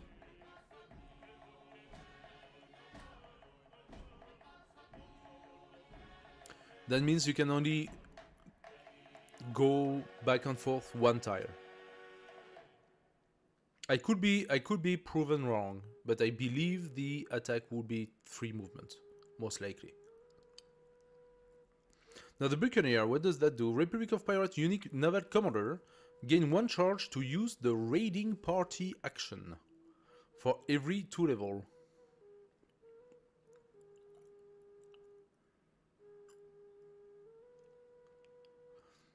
What do you mean? Raiding party, target an adjacent treasure resource owned by a different civilization in distant land. This settlement instantly spawns a treasure convoy under your control. This does not reset the turns until another treasure convoy spawns.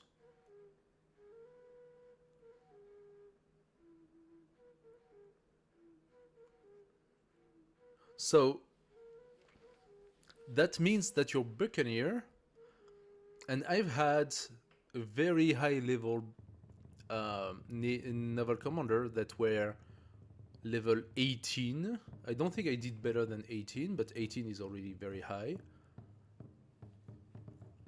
So you could basically gain 9 maximum over 2 ages. 9 treasure resources.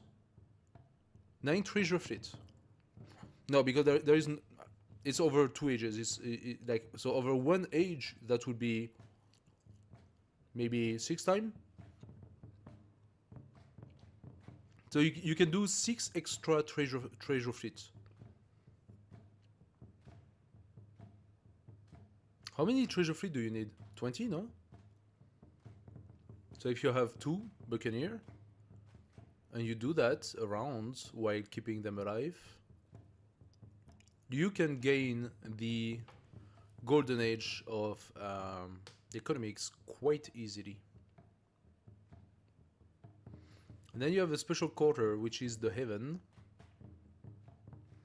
Republic of Pirates unique quarter, created by constructing the naval station and naval arsenal in the same district, plus 1 gold for every treasure resource in your pool. Wait a second, what? Wait, what?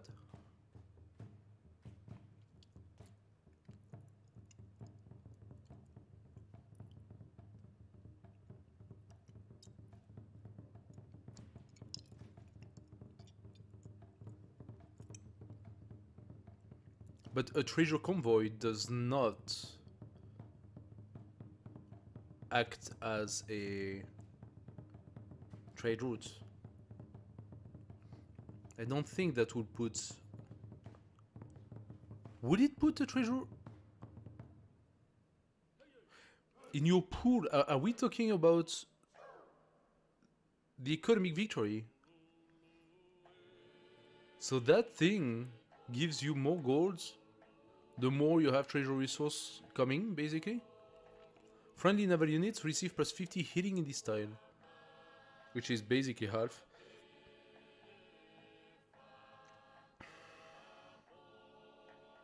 Okay, interesting. Other than that, it's a gold and production. +1 production, adjacency for military buildings, gold buildings, wonders. Placed on coast. Adjacency for resource and wonders. Arr. Ahoy, bucko! You've got an account with those who ken no lord but the sea and the salt. Weigh anchor then, and see if it be gold or Jack Ketch at the end of your gangway. The writ's been signed, and the devil's afoot. They changed the voice. I like the voiceover, guys. That one's fun.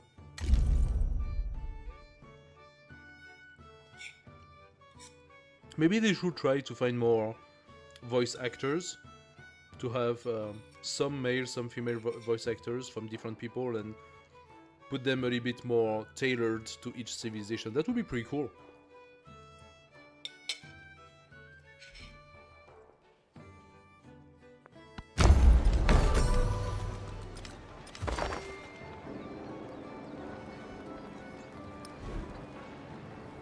Okay, do we go piety first?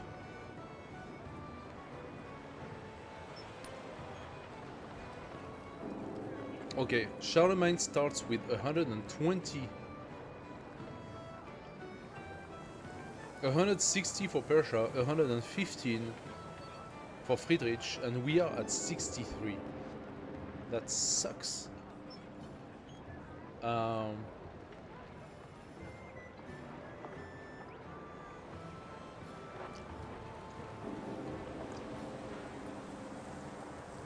We might be able to have a region, but that's definitely not gonna be a good one. It's never really a good one on deity. Don't get me wrong, but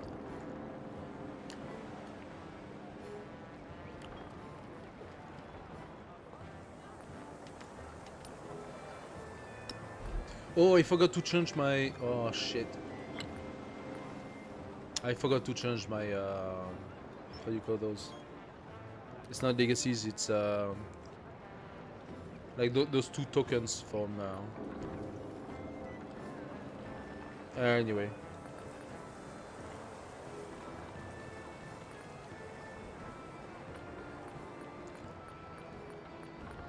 The settlement limit is here.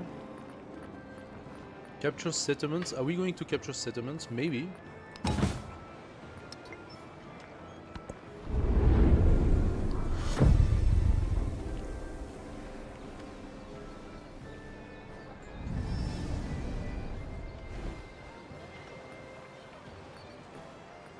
+2 settlement limits. That's better than the military secretary point.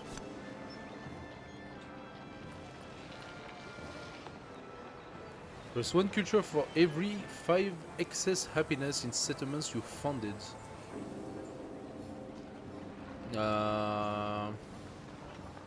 That's not gonna be easy. +5 gold for every trade routes in antiquity. +55. Okay. That implies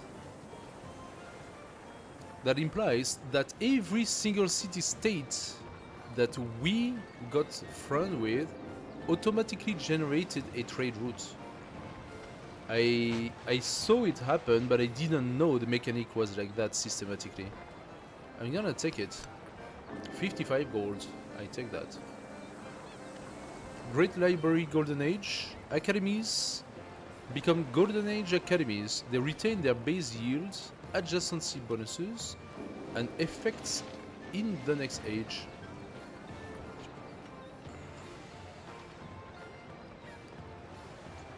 I would have said yes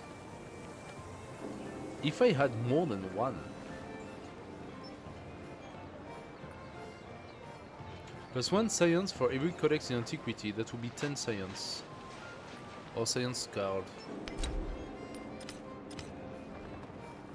I mean, my academy right here.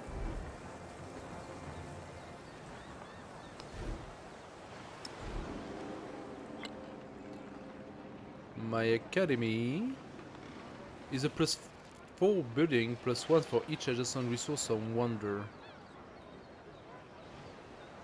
And has 3 codex slots. It says retain his effect. No, okay, that just means it will just keep his adjacency levels, right?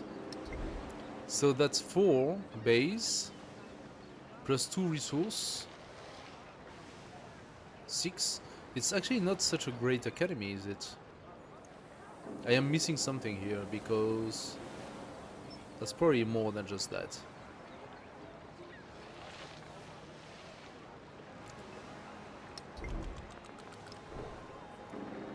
Because there is no, yeah, there is no such thing as codices anymore. So, what effect would the academy keep? Retain their base yields, adjacency bonuses. So 4 adjacency bonuses plus 2, and effects.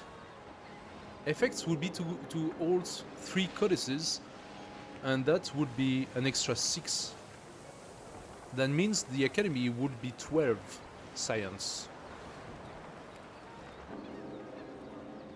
12 science. This one would be 10 for the same price. Otherwise, I go for more scientific attribute points. If I do that, and I can have only 2, huh? Okay, the first is 14, which is already better. And 15% production toward constructing buildings is also pretty good. So 2 points here would actually be good.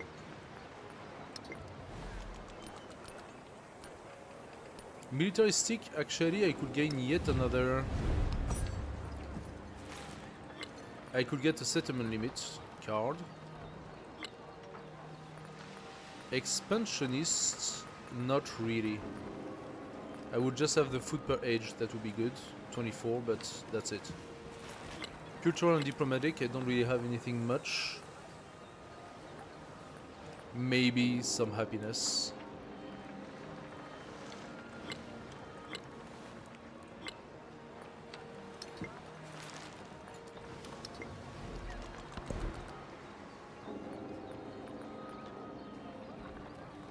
So I have 3 points and 1 extra.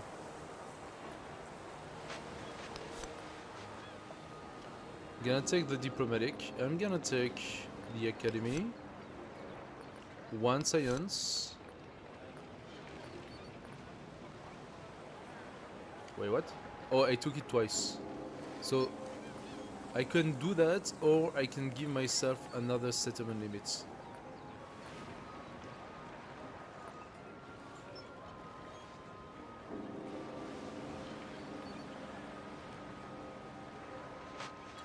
The science would give me the building.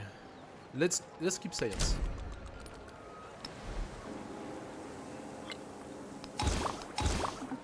The 15% production is good. That's just a good bonus to begin with. Let's give ourselves the happiness. And now...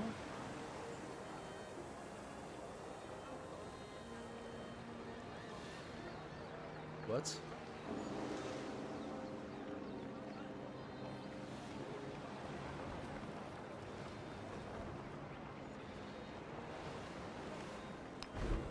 I just got screwed so hard. I just got completely screwed right now.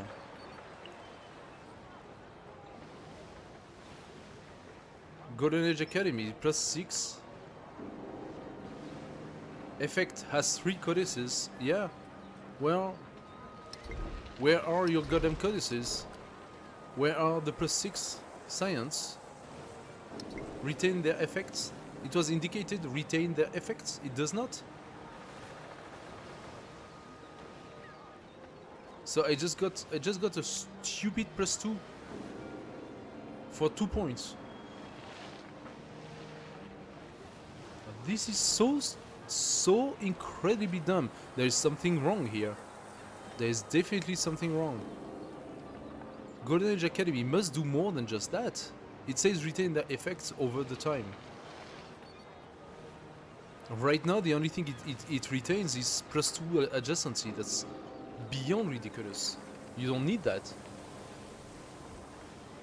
And it's non-overbuildable, by the way. It's a special building now. But without the codexes inside, that makes no sense. That has no interest at all. Golden Age Academy.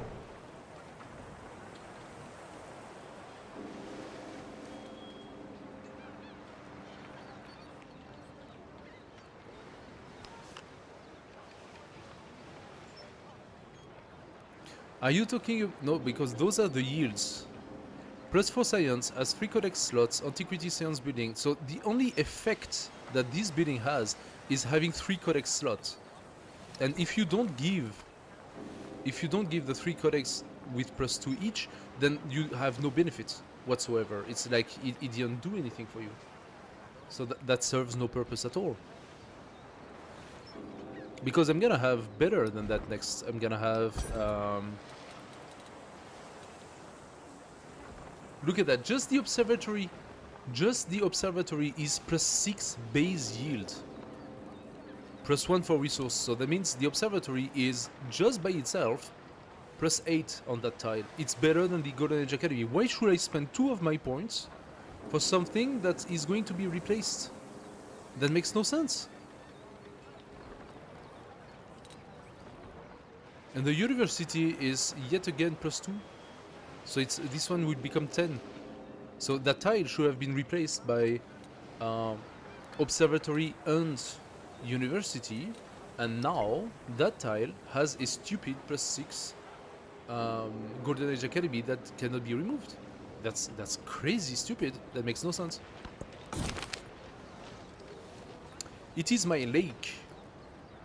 At the news of his cruise circling of the world, Blackbeard pours grog for all. A drunken foreigner wades into the surf and the pirate calls out, "Ahoy, ye scurvy dog! What do ye in me lake? All the sea's mine, savvy?" Yeah, sure.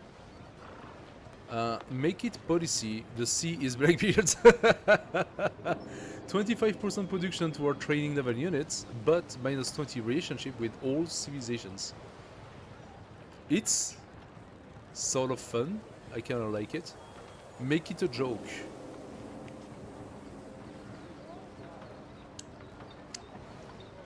Losing 20 relationship would just means that I'm not allied.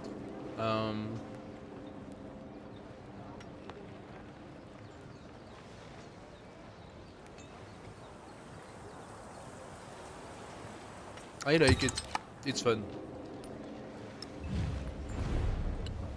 And you know what? We are still so high that we are still allied with Imiko and Ada.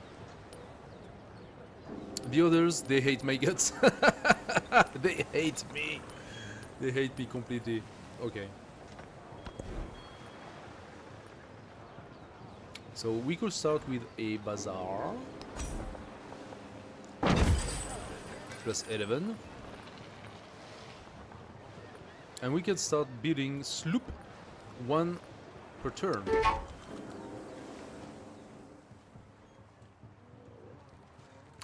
What happened to my boats? I have 1 there.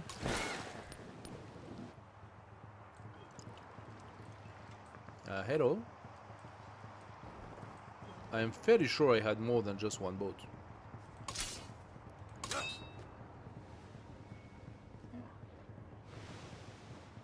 Did all my boats disappear?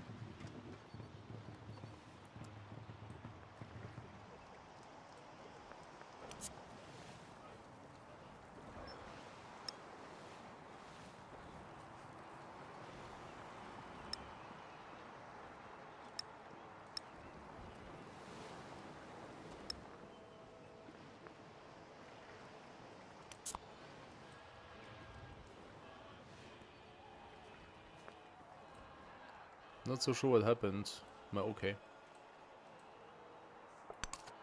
No, that's not what I wanted to do. Stop. You are a army commander. What am I gonna do with you?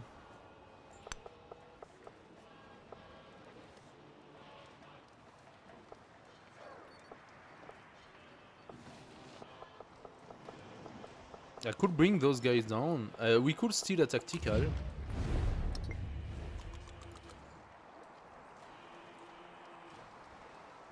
Seven out of 10. I could attack Tikan.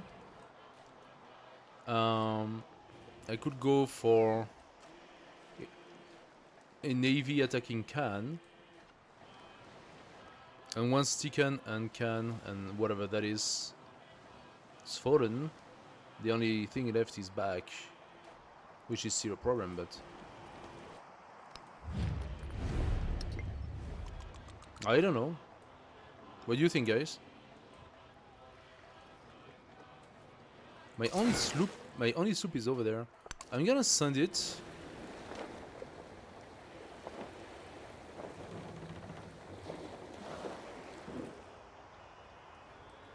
I'm gonna send it and try to catch all of those things. Okay, befriending an independent now is 114. I probably need to put my policies. Yes. Let's put this one. There we go. That's already a little better. 100. Still pretty far from the others, but even on gold production, I'm far from first. It's crazy.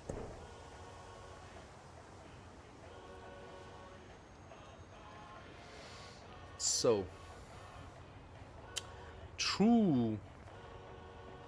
I did not look into changing my town, capital, whatever.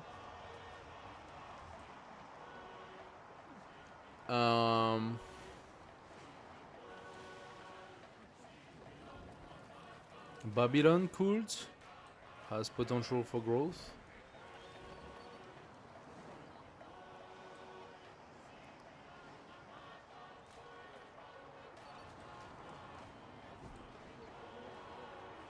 This one not really. It's fully grown.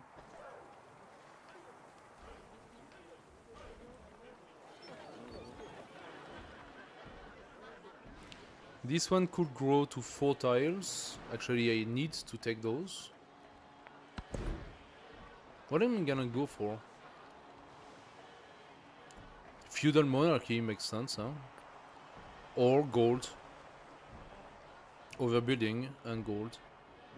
Since I already benefit from naval production.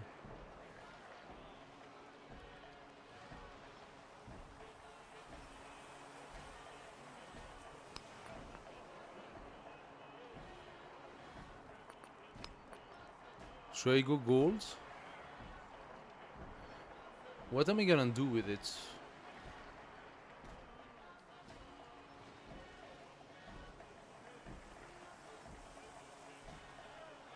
Because I'm not going to overbuild so much. Most of what I built before are warehouses, so they are not overbuildable. Now the 20% gold obviously is interesting, but then again, purchasing stuff with gold has become increasingly difficult. I'm gonna produce boats really fast, so I'm thinking feudal monarchy makes more sense.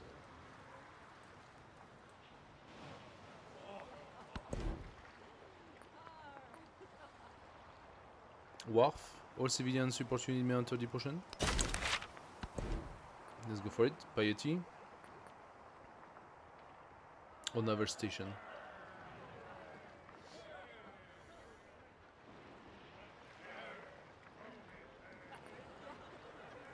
Let's go Piety and see if we can manage to get a region that works.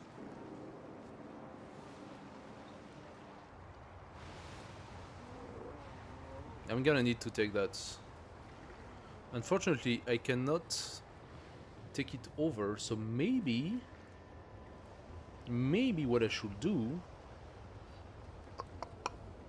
is raise it.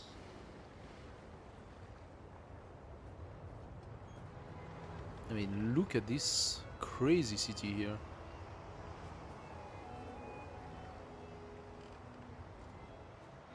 If I place a city here, I can access 1, 2, 3, 4, 5, 6, 7 resources and a wonder entirely.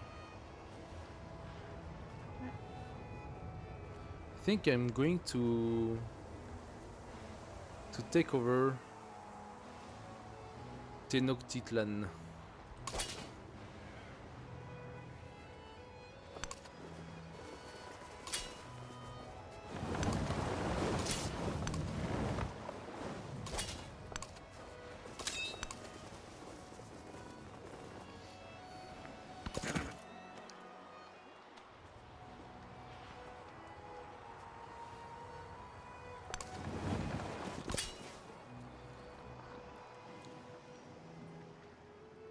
Tikal, I'm gonna bring something down.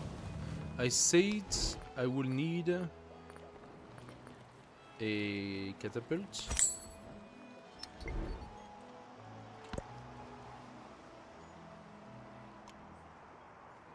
Okay, they are not... Okay, they are back down to friendly. They are not... Is that 45? Wait a second, minus 20 from a narrative event? Oh, yeah, no, that's the event I chose. That's the event I chose, okay. Border touching made it already minus 10, and he was not as strong as the others. She was 85, he was 65. Okay, that's fine. Yes, Yiko, I want 12 science very much, thank you.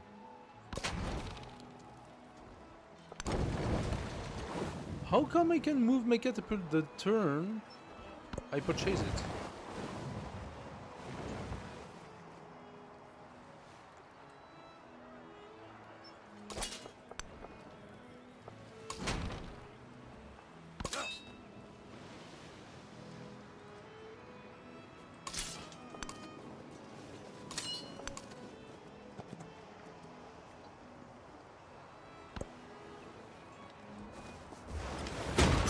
The map was a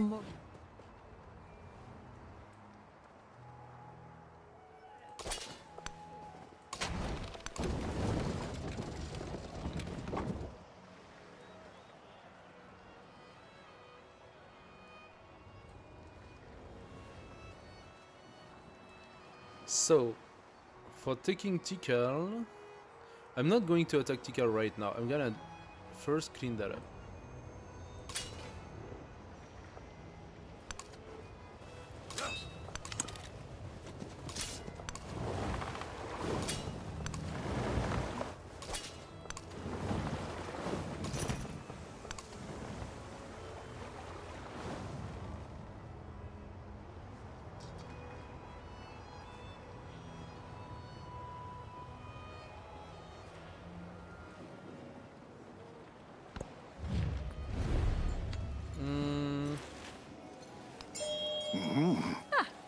So getting in line with the city-states, this is not gonna be as easy as before. Food on food building, food on fishing boat. You give me that. Can put a wharf. Plus 10. Wait a second, the wharf is... Oh no. Give me the plus 10 then.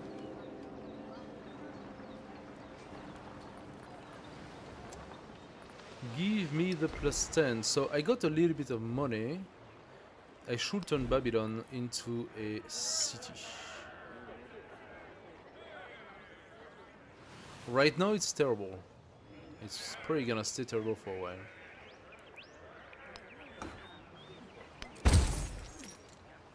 It's probably gonna stay terrible for a while, but I can now place a granary, which allows for population to grow.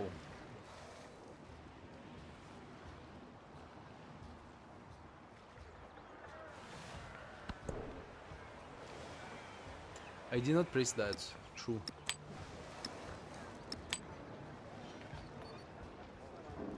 Production to run missionaries and temples. I don't know where I'm gonna do it. Maybe in Babylon.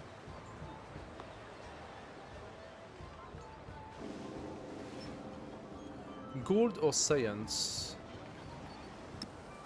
I would say science.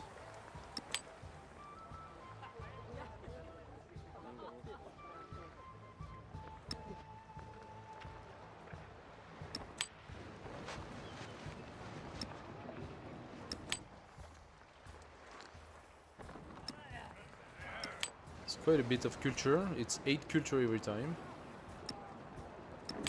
And some fish on Babylon. That makes sense. Okay. Would love to have the horse, which turns out to be a treasure resource. Cavalry unit gains +1 combat strength, maximum +6. +6 is insane. Where do we have horses?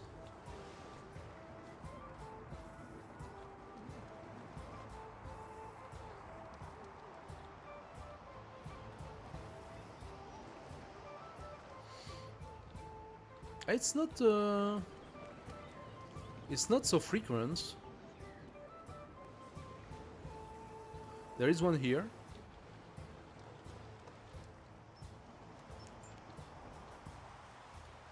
Wow.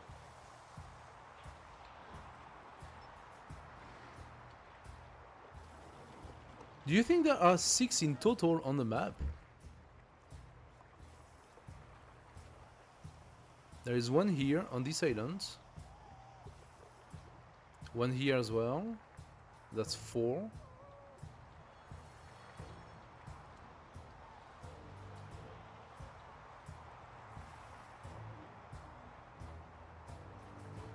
I see one here.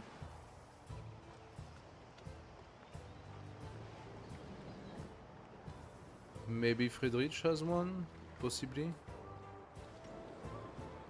I mean, at the moment I'm counting only 5, huh? There is one here at Paretiputra.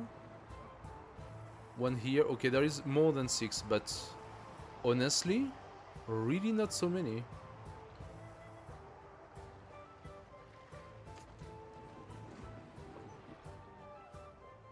Yeah, like maybe what, 8 in total? There is one here in Ashfahan. If I take Ashfahan as suzerainty, I will gain the horse, right? I mean, of course, he needs to work it, but there are 2 sources of a horse actually in Ashfahan. Interesting. Maybe I can try considering that. Taking city-states that would provide me with some benefits like this.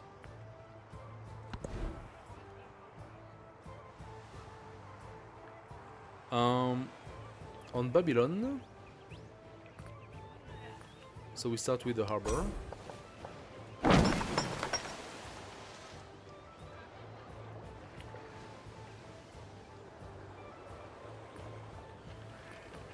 We could continue with the fishing quay. That's only 4. The wharf. Oh, the wharf also goes in the water. True. That would be +9.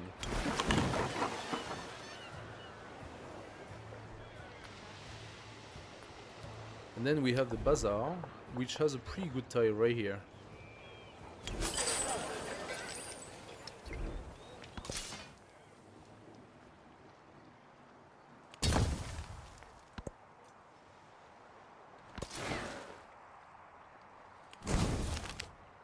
Natural philosophers have begun using water to filter saltpeter from cave dirt. Massive quantities of explosives could be produced if they had larger processing tanks. Expand the operation, the tide become a niter. Or save some saltpeter for further studies and gain 50 science.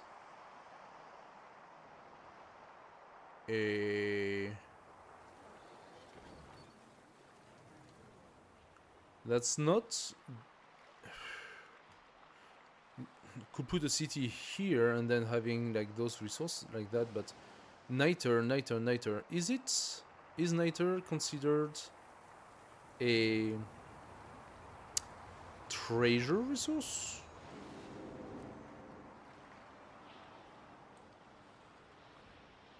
No.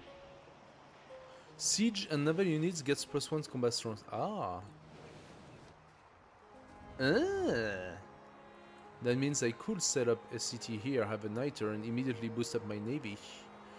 And Rothschild has niter as well, which means I could also boost on my navy. Of course, I was not fortunate enough to catch any niter in my environment.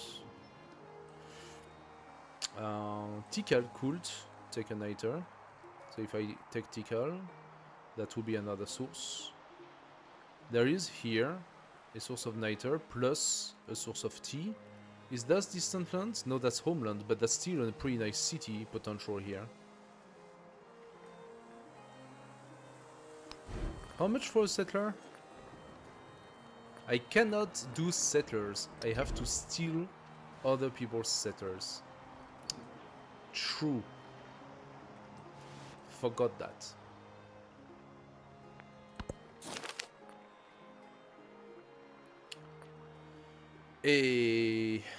Make it a niter.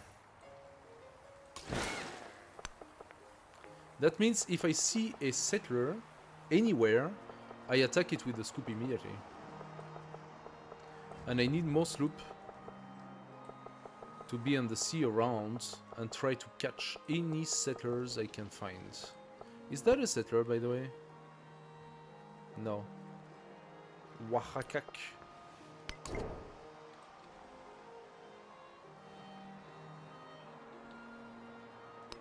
Oaxaca is a range unit. Oh, he could attack me if he wanted to.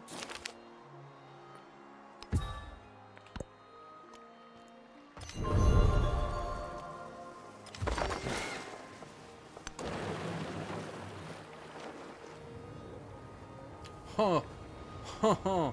Okay, well that was fast.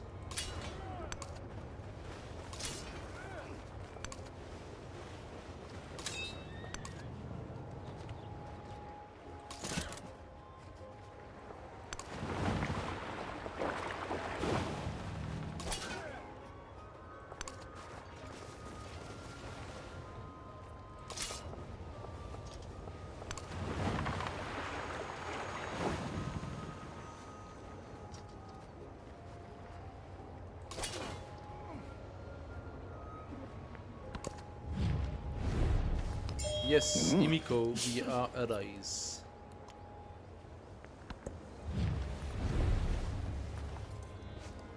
Turf science? Yes, we do that. Talking about which, we are helpful. Plus 61. Should I offer you alliance? Yes. Good.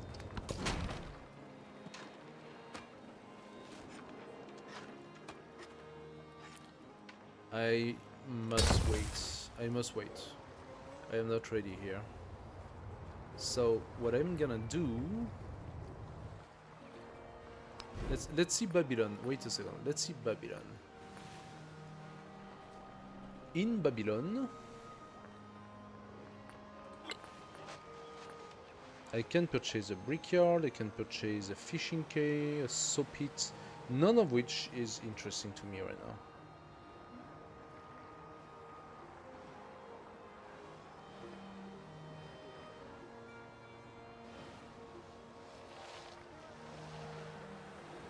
In terms of production, Babylon is gonna be terrible.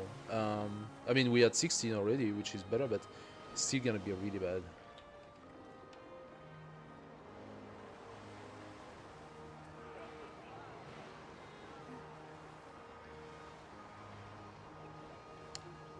He's managed to catch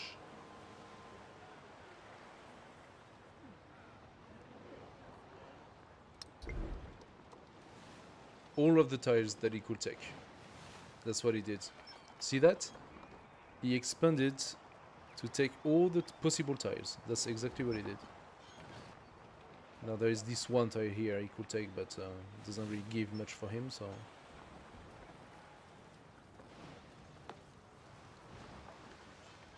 How come with this farm, I didn't take that tile.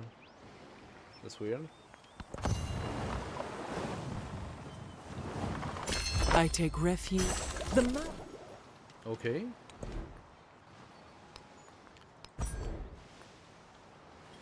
%20 production toward overbuilding. Am I overbuilding? Not yet.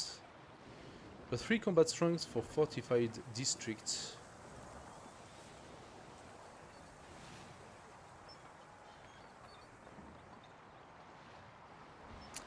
The alternative is 10 naval trade route range. I suppose I could do that.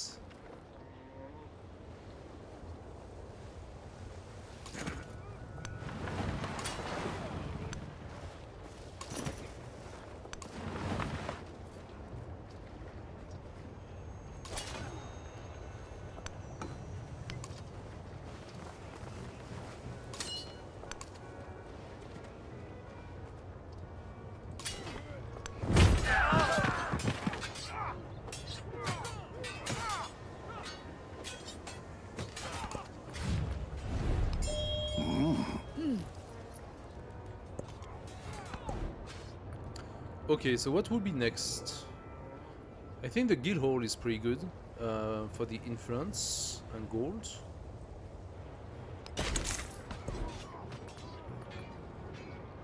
Let's start.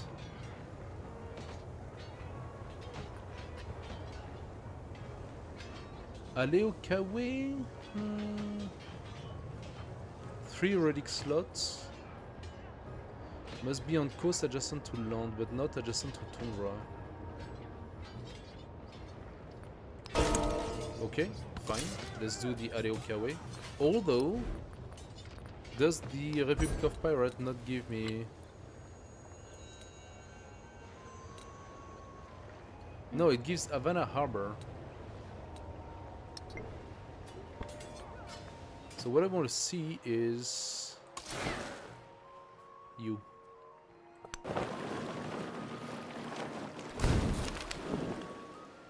Teams of laborers have refined the process of extracting salt from evaporating seawater. Yeah, I don't have... yes, I have the guild. Then...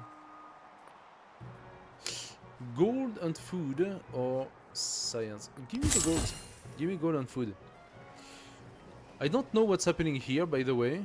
I just chose things and they don't appear, so there is a little bit of an interface issue happening.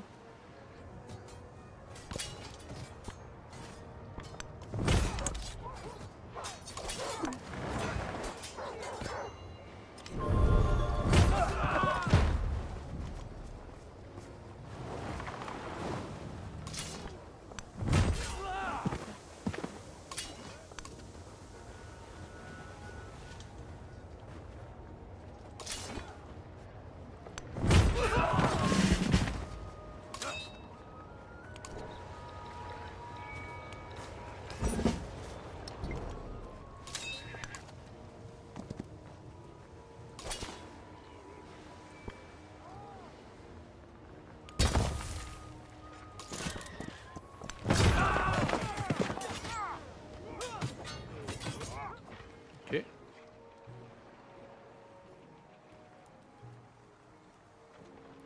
Army Commander. I would love to destroy that.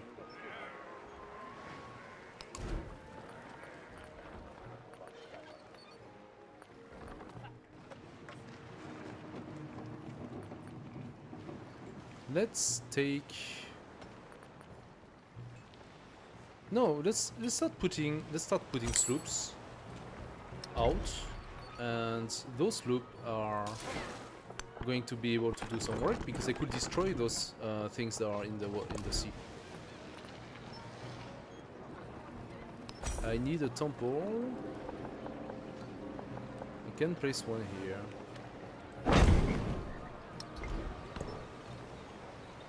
Fine.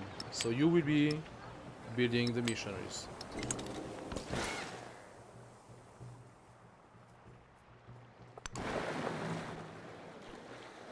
I want to see if maybe I can capture some settlers from Friedrich. The master. Oh, open ocean. Ah, open ocean hurts me now. Interesting. I need to keep that in mind.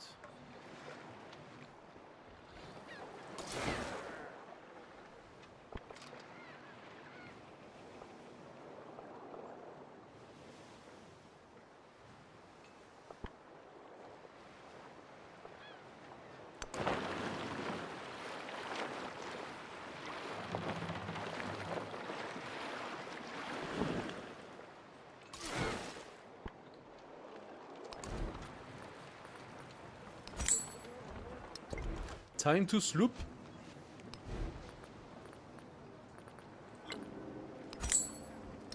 I'm gonna sloop the head out of them. So I'm gonna send those sloop and try to have vision over the seas around. And literally just take everything I can.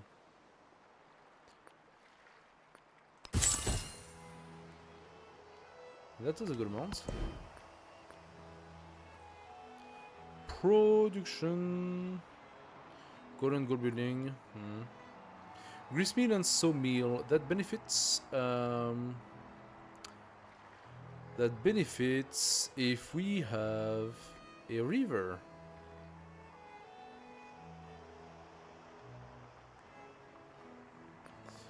We don't have any river at all.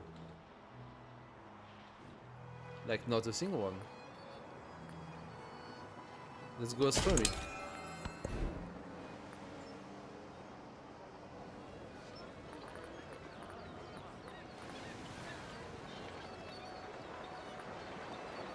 Okay, let's put the guild hall.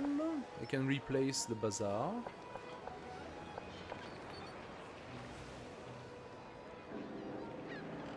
That's the logical choice.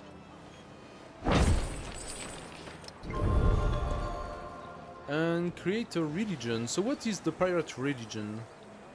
If not, the Krabi.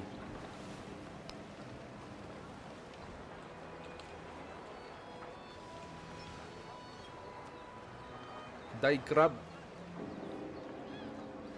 Or if there is a kraken, I could put the kraken. Did they think about the kraken? They didn't think about the kraken, did they? I can see that already 6 regions have been founded.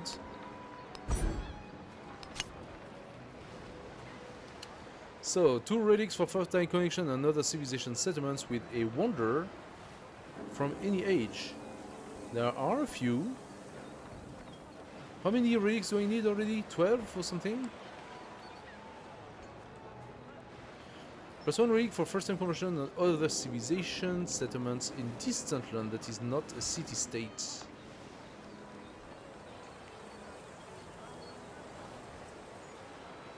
So I need to send a lot of guys in the distant lands to get my relics.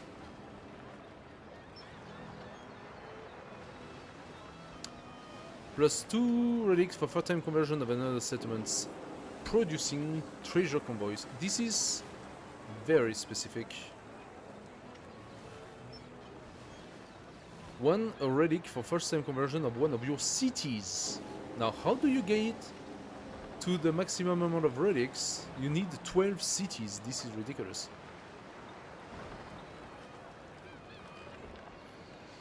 +2 relics for the first-time conversion of a holy city. Now, this works pretty well. You just need to find each holy city from each other players and basically convert them. And then you get your relics. We know of 2, if not 3 people who have wonders.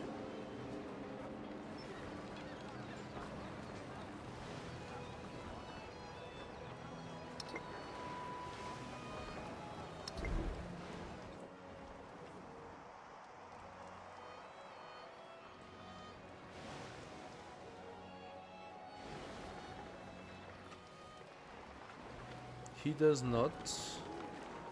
she does, Roma.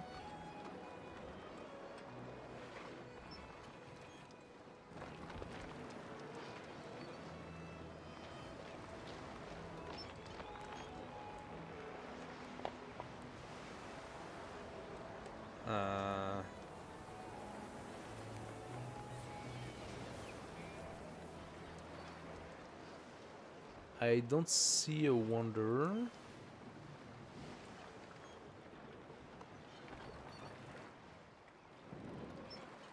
So Roma has a wonder. Baghdad, I don't think.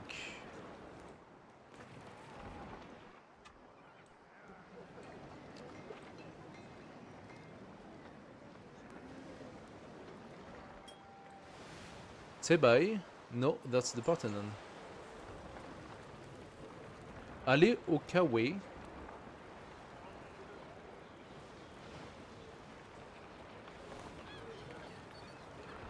Wait, what? What? Isn't that the wonder that literally was just released? And you already built it?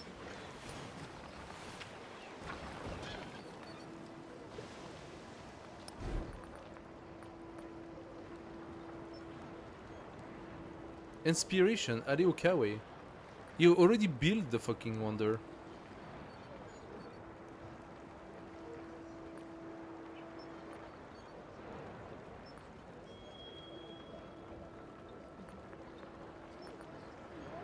Are there two? You can have two Allez au Kawe? Nah.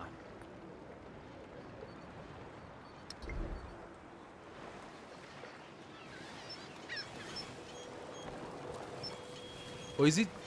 It's still on building. It's not fully built, so it's gonna tell me that the wonder is done next turn, basically. So Athenai.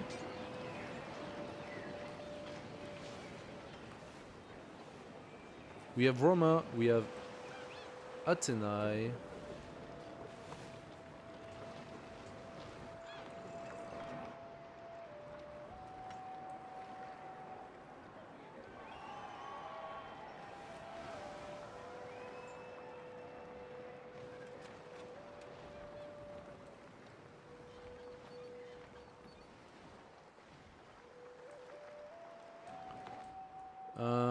So that is for the closed by. It's not so many. It's only two actually. She didn't build a single wonder. I'm surprised.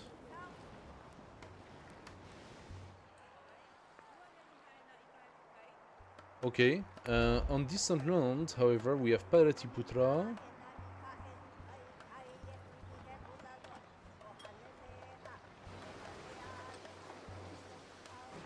Actually, it's all in Paratiputra. Eh?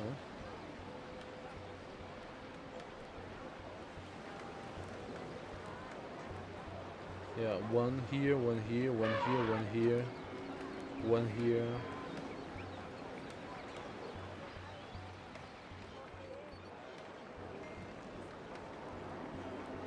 Where's the Colossus? The Colossus was not there.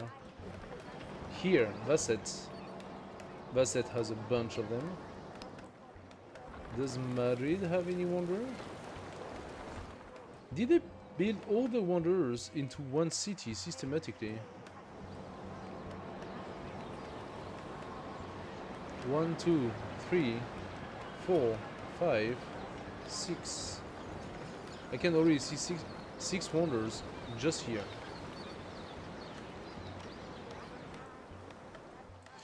That will not be enough. That will not be enough. If I can only count 4 different cities that have wonders, that would give me 8 relic. And I need 12.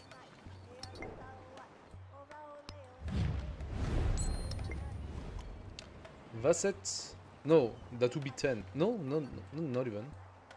Oh, I haven't checked Persia, that's why.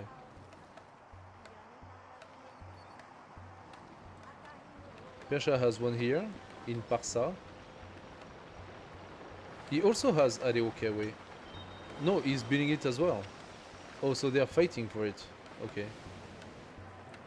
But he has one here in Parsa. What is this? House of Wisdom is building it in Bactria.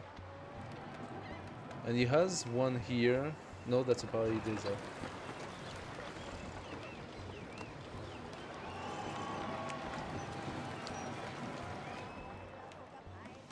So I am counting right now, depending if he manages to do in Bactria or not. I'm counting one city here, 2, 3, 4,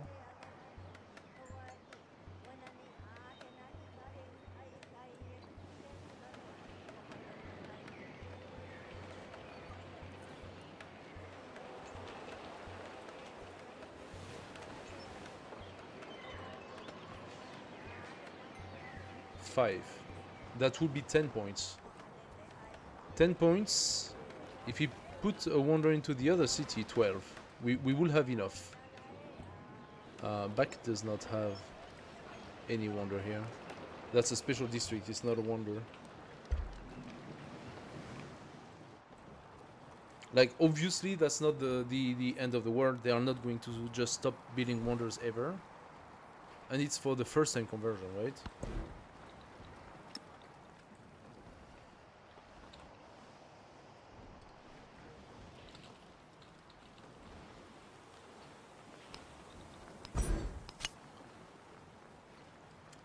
First time conversion of a holy city, no, of holy city, or first time conversion of city with wonders. Technically speaking, it's kind of the same. And holy cities, since there are already so many regions, I am certain to have 1, 2, 3, 4, 5, 6 different cities that will work for me. I can just take this one and stop thinking about it. It's just, it's a little bit annoying.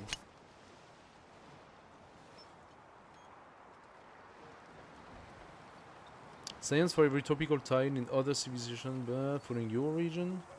Oh, those are kind of done.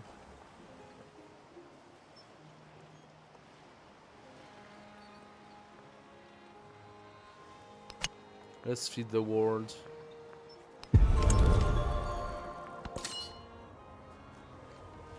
Okay.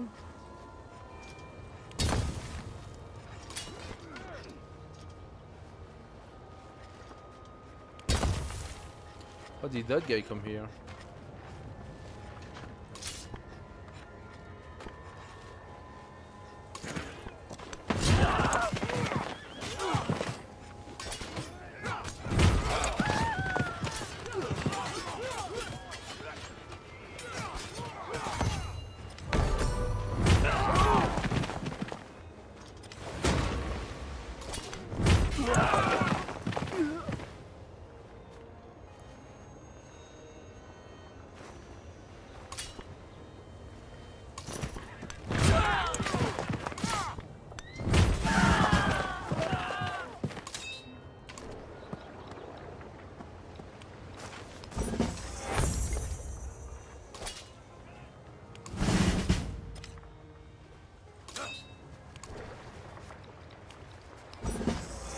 There we go. Express taking.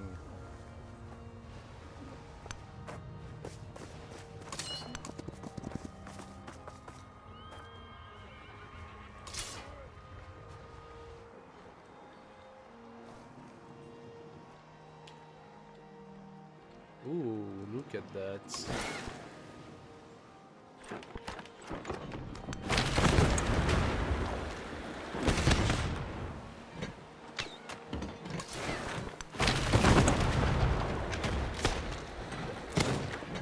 Don't we love it?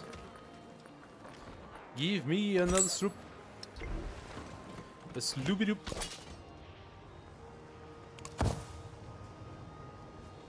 So we are going to produce a city here. I need for that to steal someone's settler. Okay.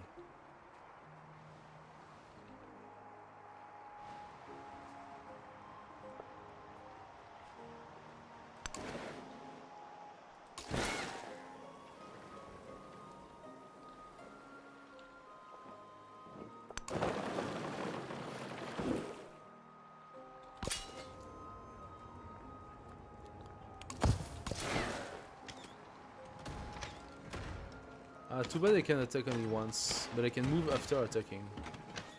That's what it said.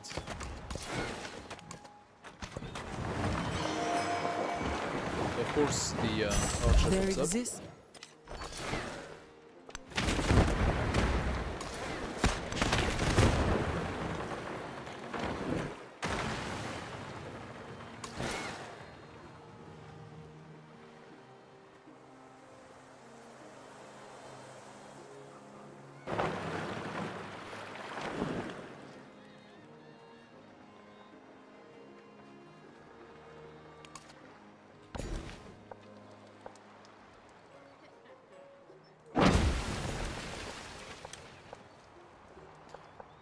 Let's take some fish. Fish and science. More fish. Okay. Now. Golden gold breeding, machinery, or feudalism. Let's take the express settlement. Ravenna needs some help. Let's take that. I cannot put it here, why not?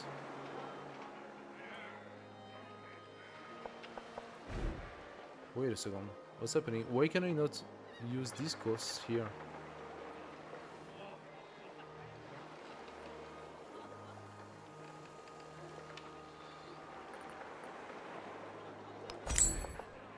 What? No, no.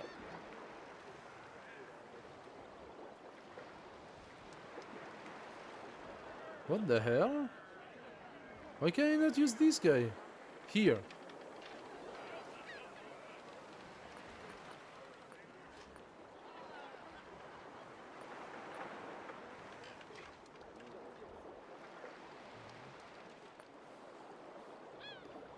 He accepts that I put it here, but not here.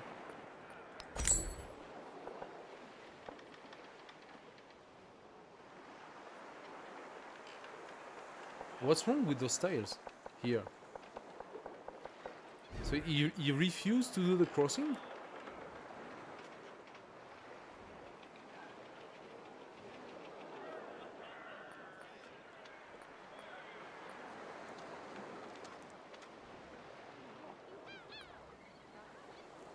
I am very confused here by what I'm seeing right now. Very confused. Okay. Army commander, you take your troops. You go back home, where those troops are going to heal. As for you, you go into the sea. You're gonna join your friends.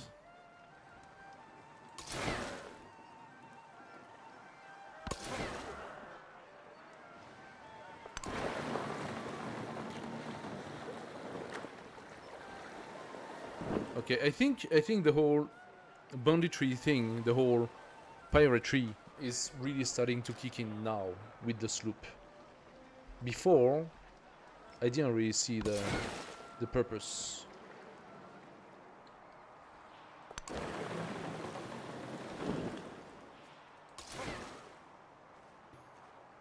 Am I still on open ocean here?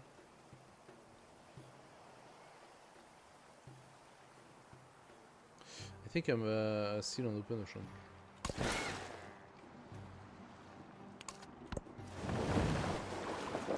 Okay, so he's getting back in. Oh my god, no, open of ocean here? fire.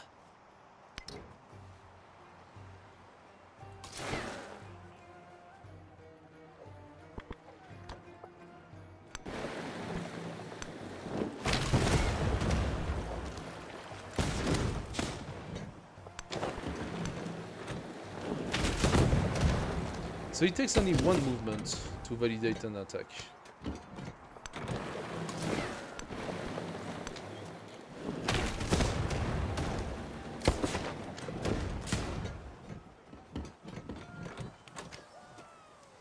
I kinda like it, so I can clean up anything he brings into the ocean with my sloop. 260 though. 260.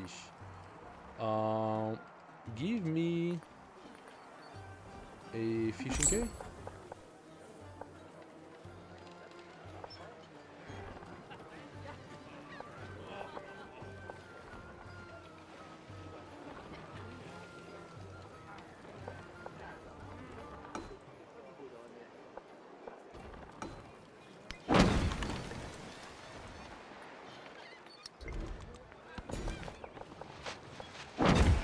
Take the horse.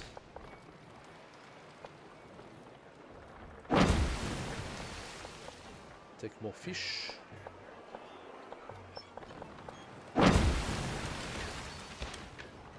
Stockholm.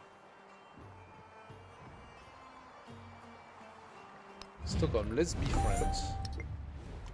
You have a source of niter, and potentially you can place another city up there. I'm gonna take it, thank you.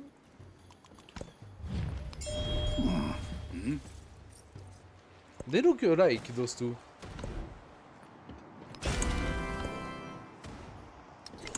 I'm gonna need the observatory, of course, but scheiße. Yeah, I need to first place the observatory.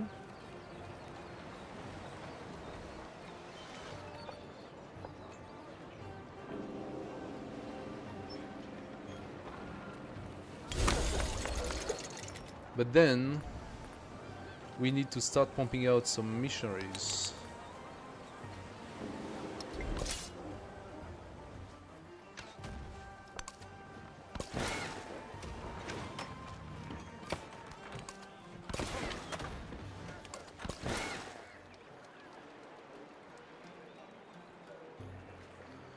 Trade ship.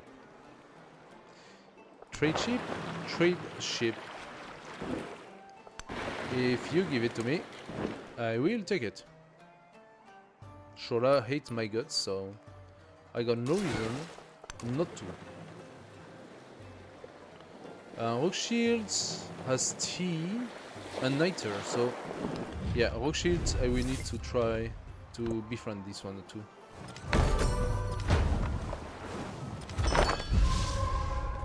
House of Wisdom has been finished. So yeah, I could have gone for that.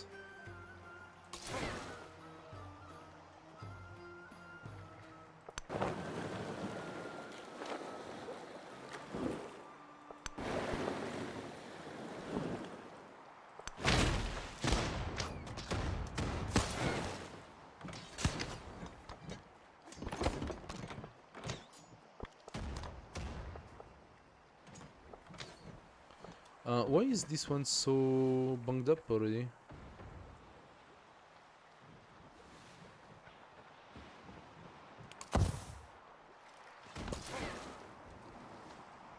Did you go into like some sort of a storm or something?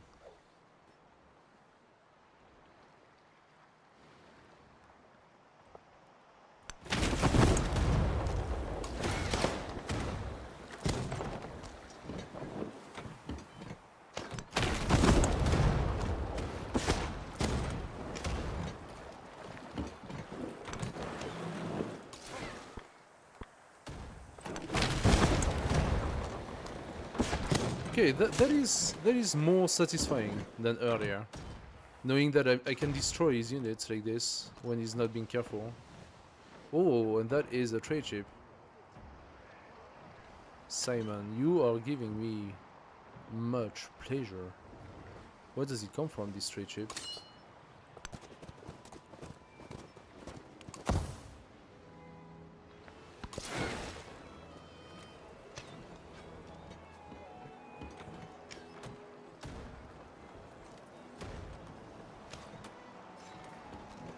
Those tercio, they are melee, right?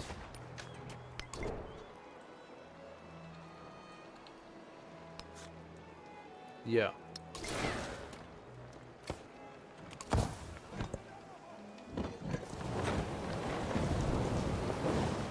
Nice. Oh wow. The king established all his So Rock Shield did that. And completely destroyed my troop.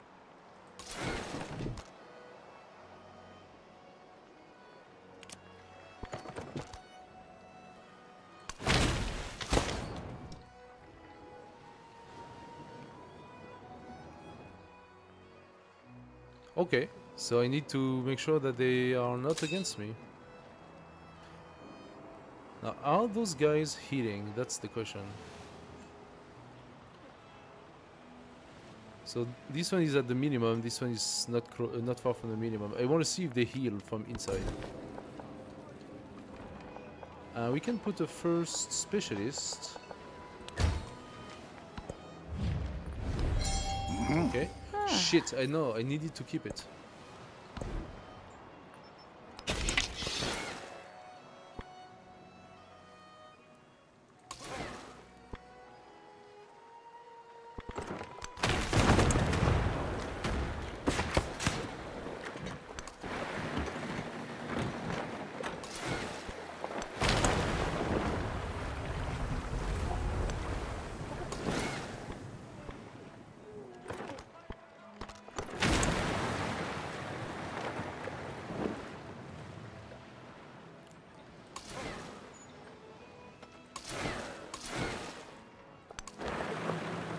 Yeah, I want to catch this one.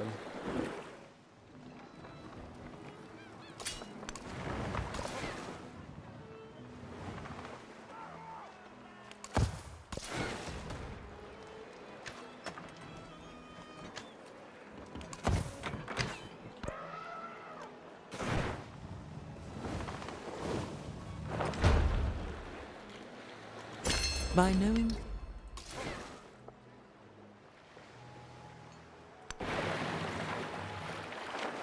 Trading with me?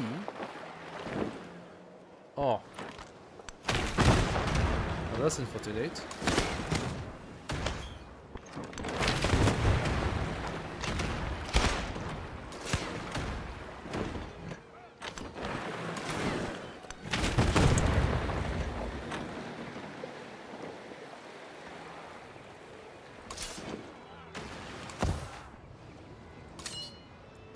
They did heal a little bit. Okay, so I can just leave them here, inside the guy.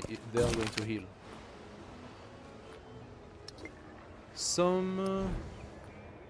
We are doing education right now, so yeah. Give me that. Thank you, Emiko. 36 per turn, so 2 turns should do the trick, hopefully.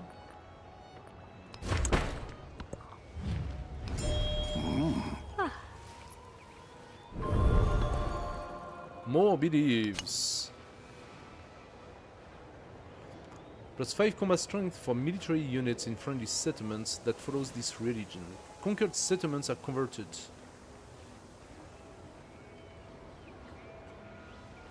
That could be useful.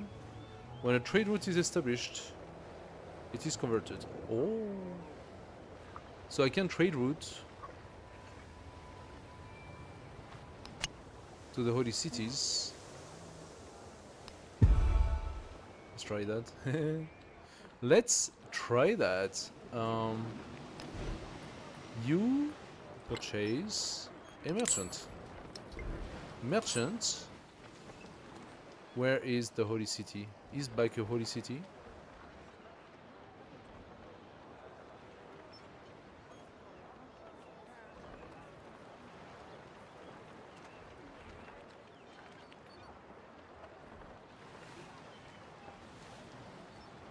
Doesn't seem like it.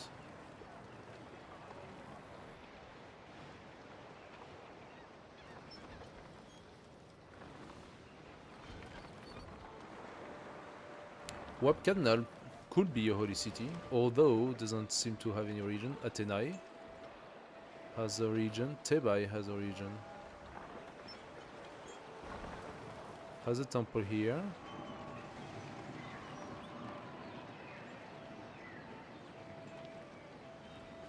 And has a temple here. So how to know? How to know?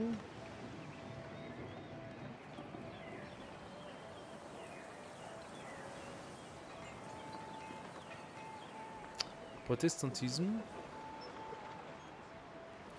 Protestantism. Holy city is Athenae. So merchant.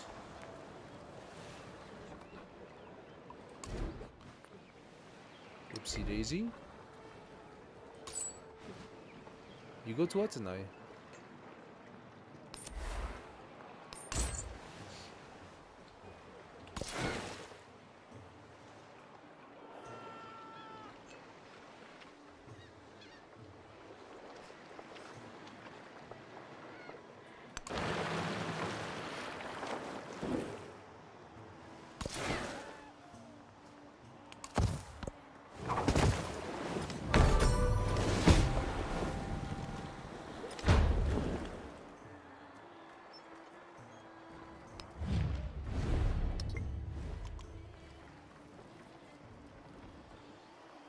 What is the difference in strength between a sloop and a cog? Actually, it's equivalent. So, sloop.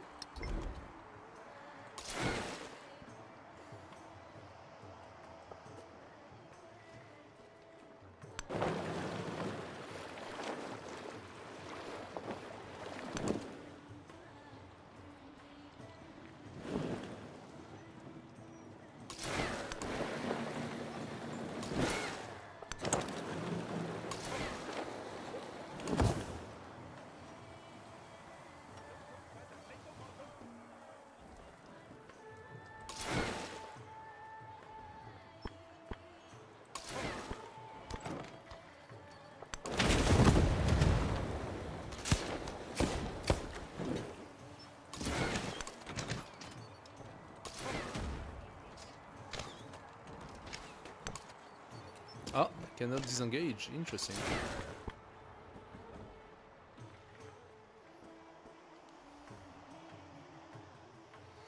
Cannot disengage on a cog. And he continues, he doesn't stop. Hinders this, hinders that. To cancel it, it's 60. I have to use 60 to cancel his hinder. Like, why does he do that? This is so weird. So very weird. Targeting me specifically.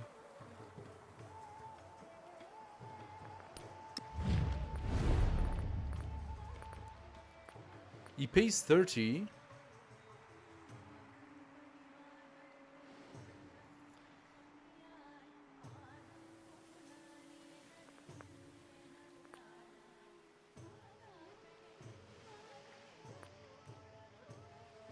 I want to do it to him as well, but I got better things to do than that, so...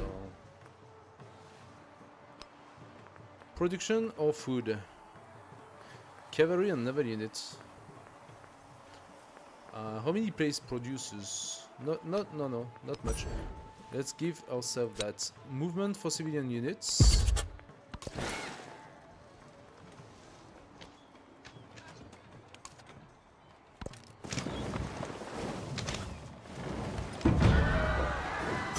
The best in... Come on, come out of it.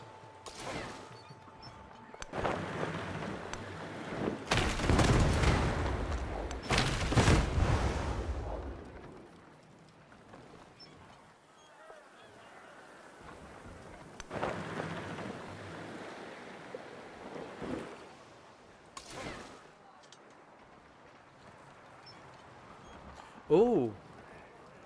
Oh, interesting. I took it. Now that is a privateer. Stronger than me. But maybe... I can take it as well.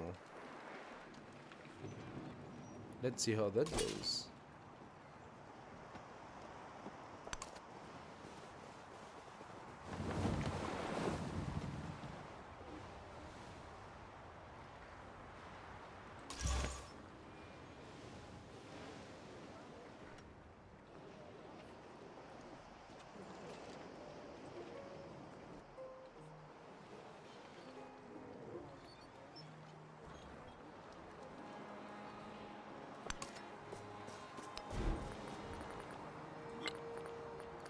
Let's buy a second merchant. Apparently Roma is a holy city, so we go to Roma.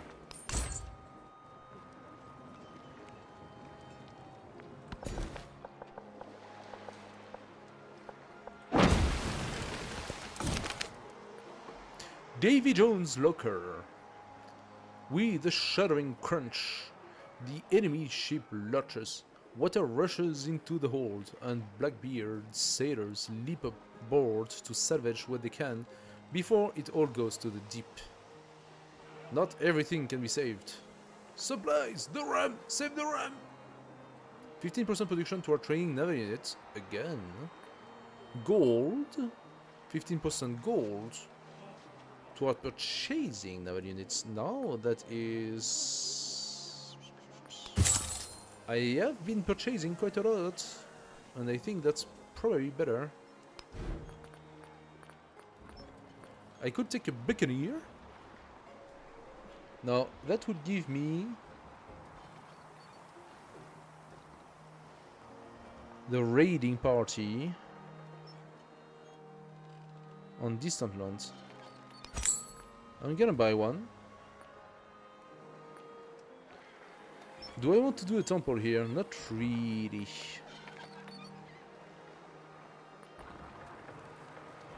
I could do a saw pit. There are actually 2. 3 potentially.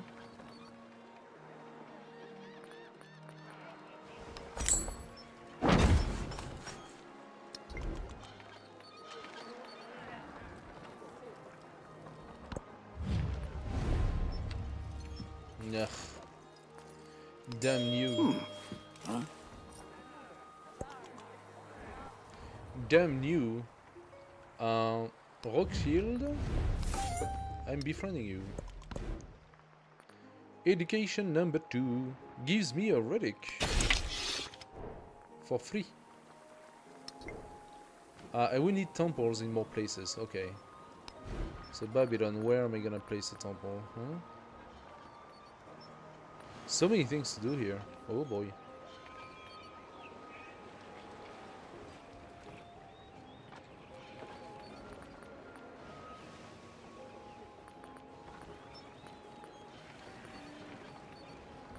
I would put the guild hall first, but I think the university makes more sense.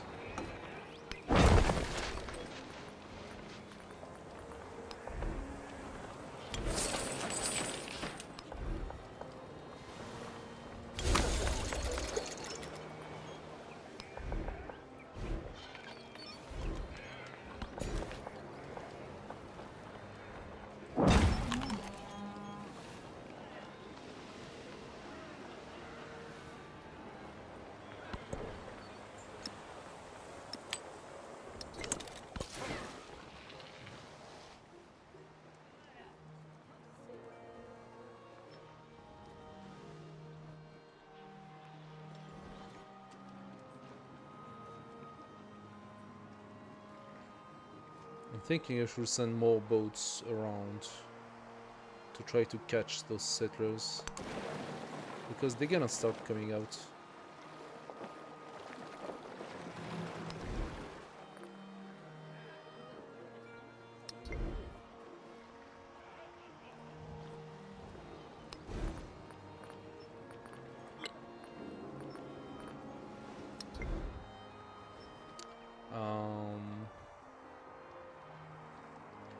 Can I build sloop in Mua?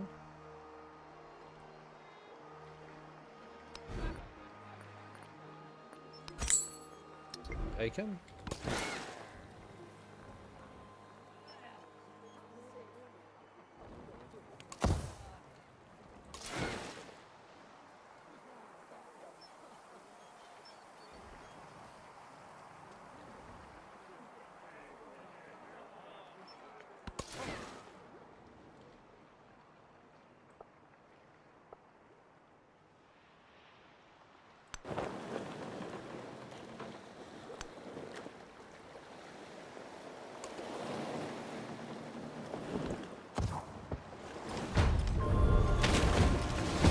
I knew he would do that.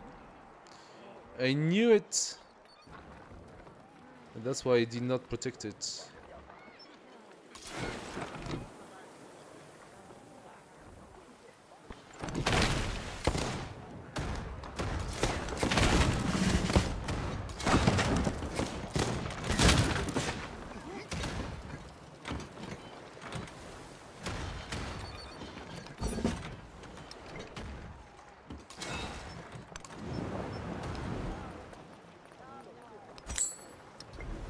There we go.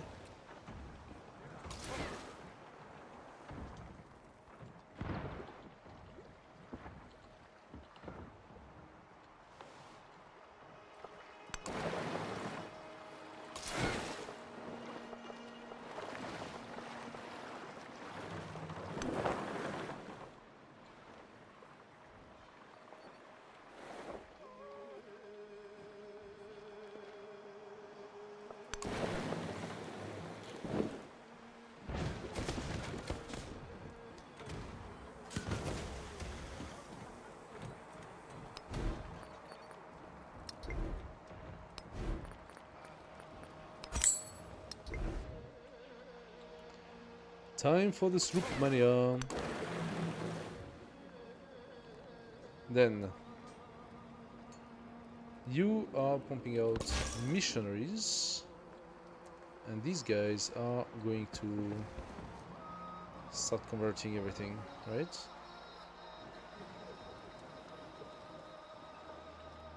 La Haina will also be a holy city apparently. The thing is, I don't know if the merchant is going to convert completely. Is it going to convert completely the city? Or is it going to convert just the one tile or whatever?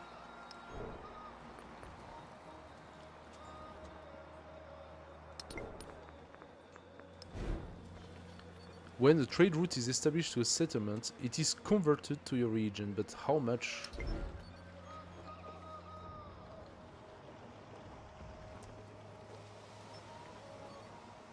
That's the thing. So, this guy has 4 charges. Let's convert my settlements with it. 1, 2, 3, and 4.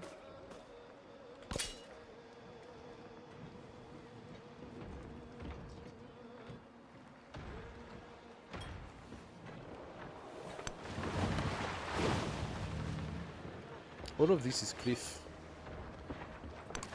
The only way to access is on this side.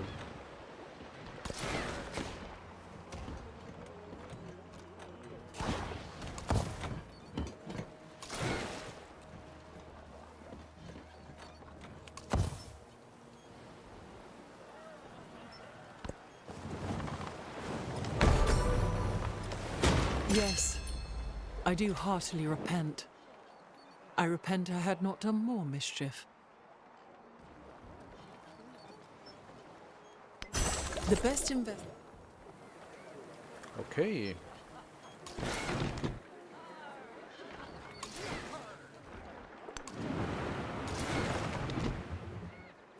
So is he gonna survive? He did survive.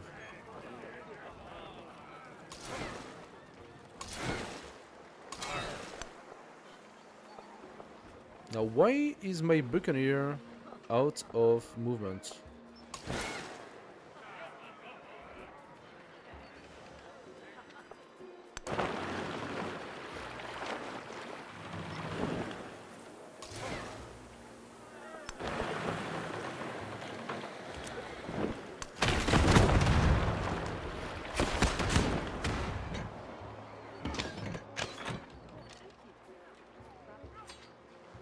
Okay, so already we are doing a little bit better. Oh, that's because this is a cog. Okay, this guy went into the sea. Don't mind if I do. Oh, come on.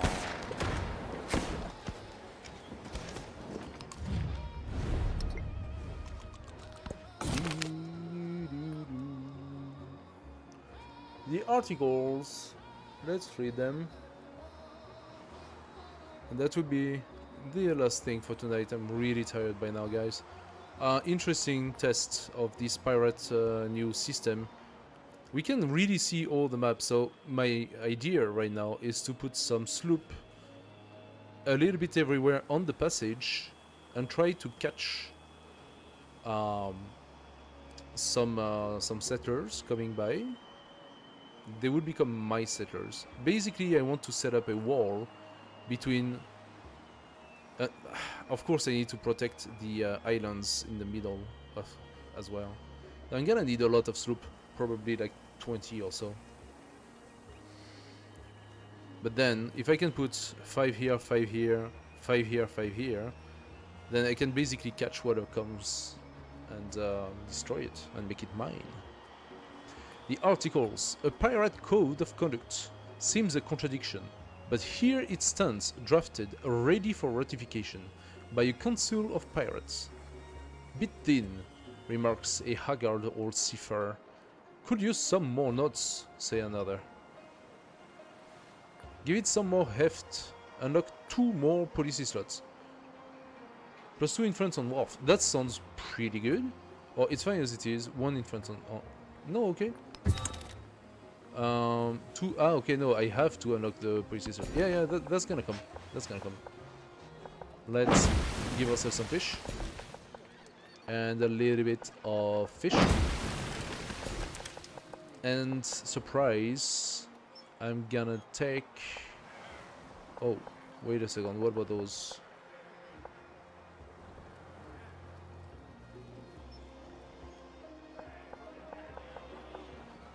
CTO is here, so those are potentially mine. There we go. No, they are mine. Next I will take the goods.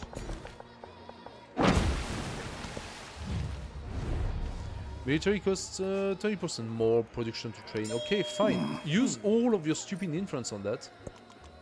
Go for it. Go for it. I'm not stopping you.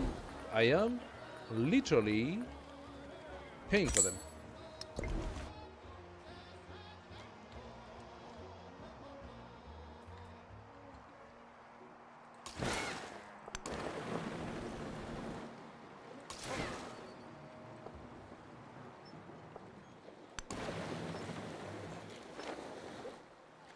Okay, at the moment, I do not see anyone really pushing out some settlers.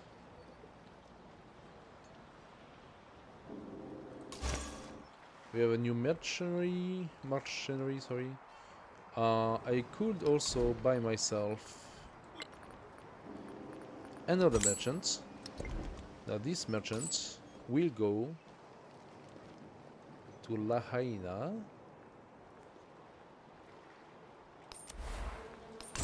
To trade with Himiko, and already there should be 6 relics for me, in theory, if I did not understand things wrongly.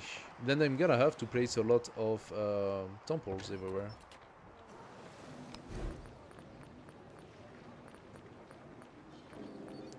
Naval station, an arsenal. Where am I gonna place that? Here, +5.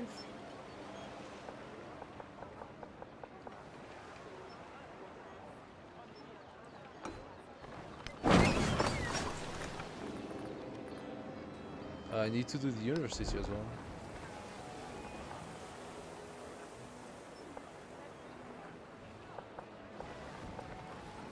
That will be a +12.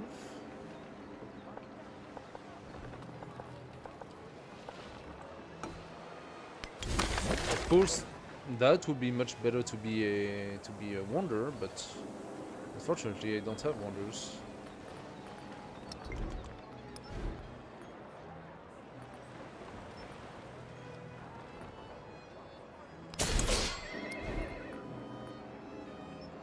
How about the Grand Bazaar?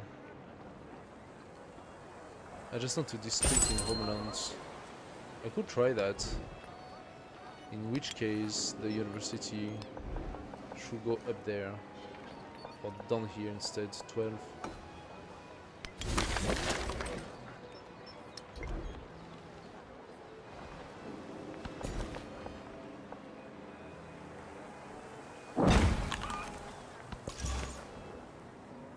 Missionary.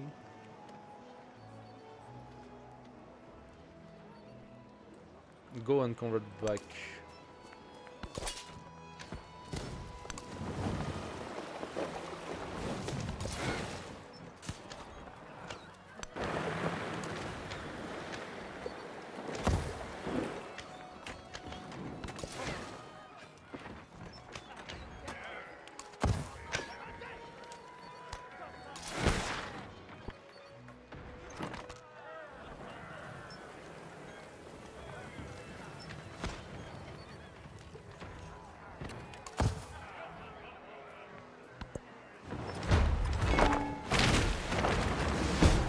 Okay. Oh no! Come on! You break my boat and then... And that was a buccaneer? Did he just destroy my buccaneer? To immediately... my buccaneer, no, my privateer. To immediately go and hide behind? Seriously? That's such a dick move.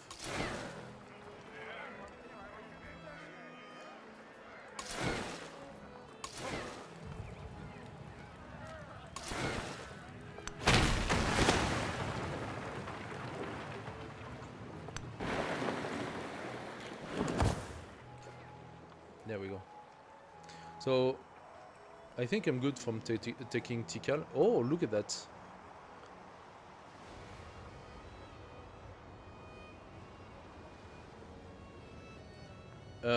Did he just place it exactly where I wanted? I think he did. Oh, that is really nice of you.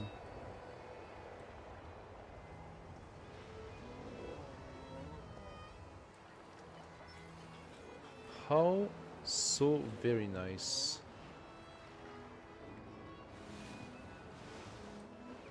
You don't need to place a new city, you just need to wait for an idiot to do it for you.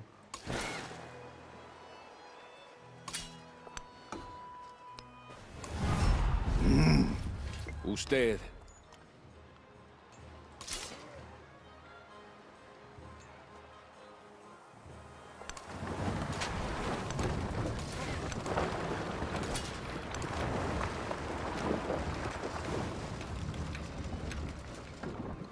There you go. This way, this guy can come here.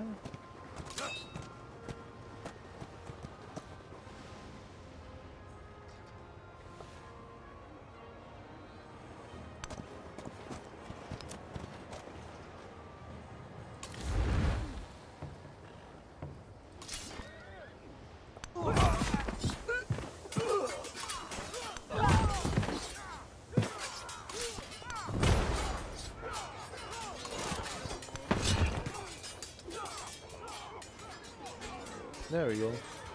City is gonna be mine soon.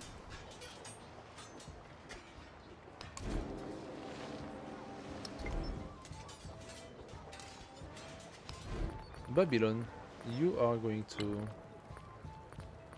give me a sloop.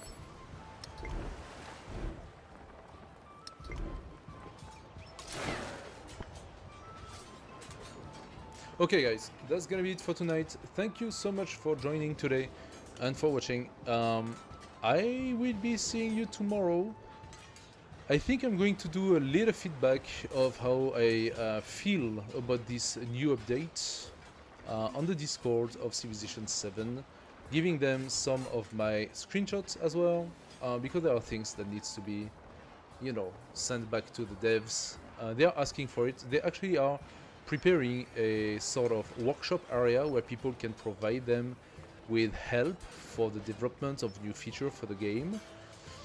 So all of this being the new sort of release that they did yesterday, and yeah, that's kind of interesting. But in any case, I hope you enjoyed it. A little bit of piracy with Blackbeard and his R. Aside from that, there are questionable things.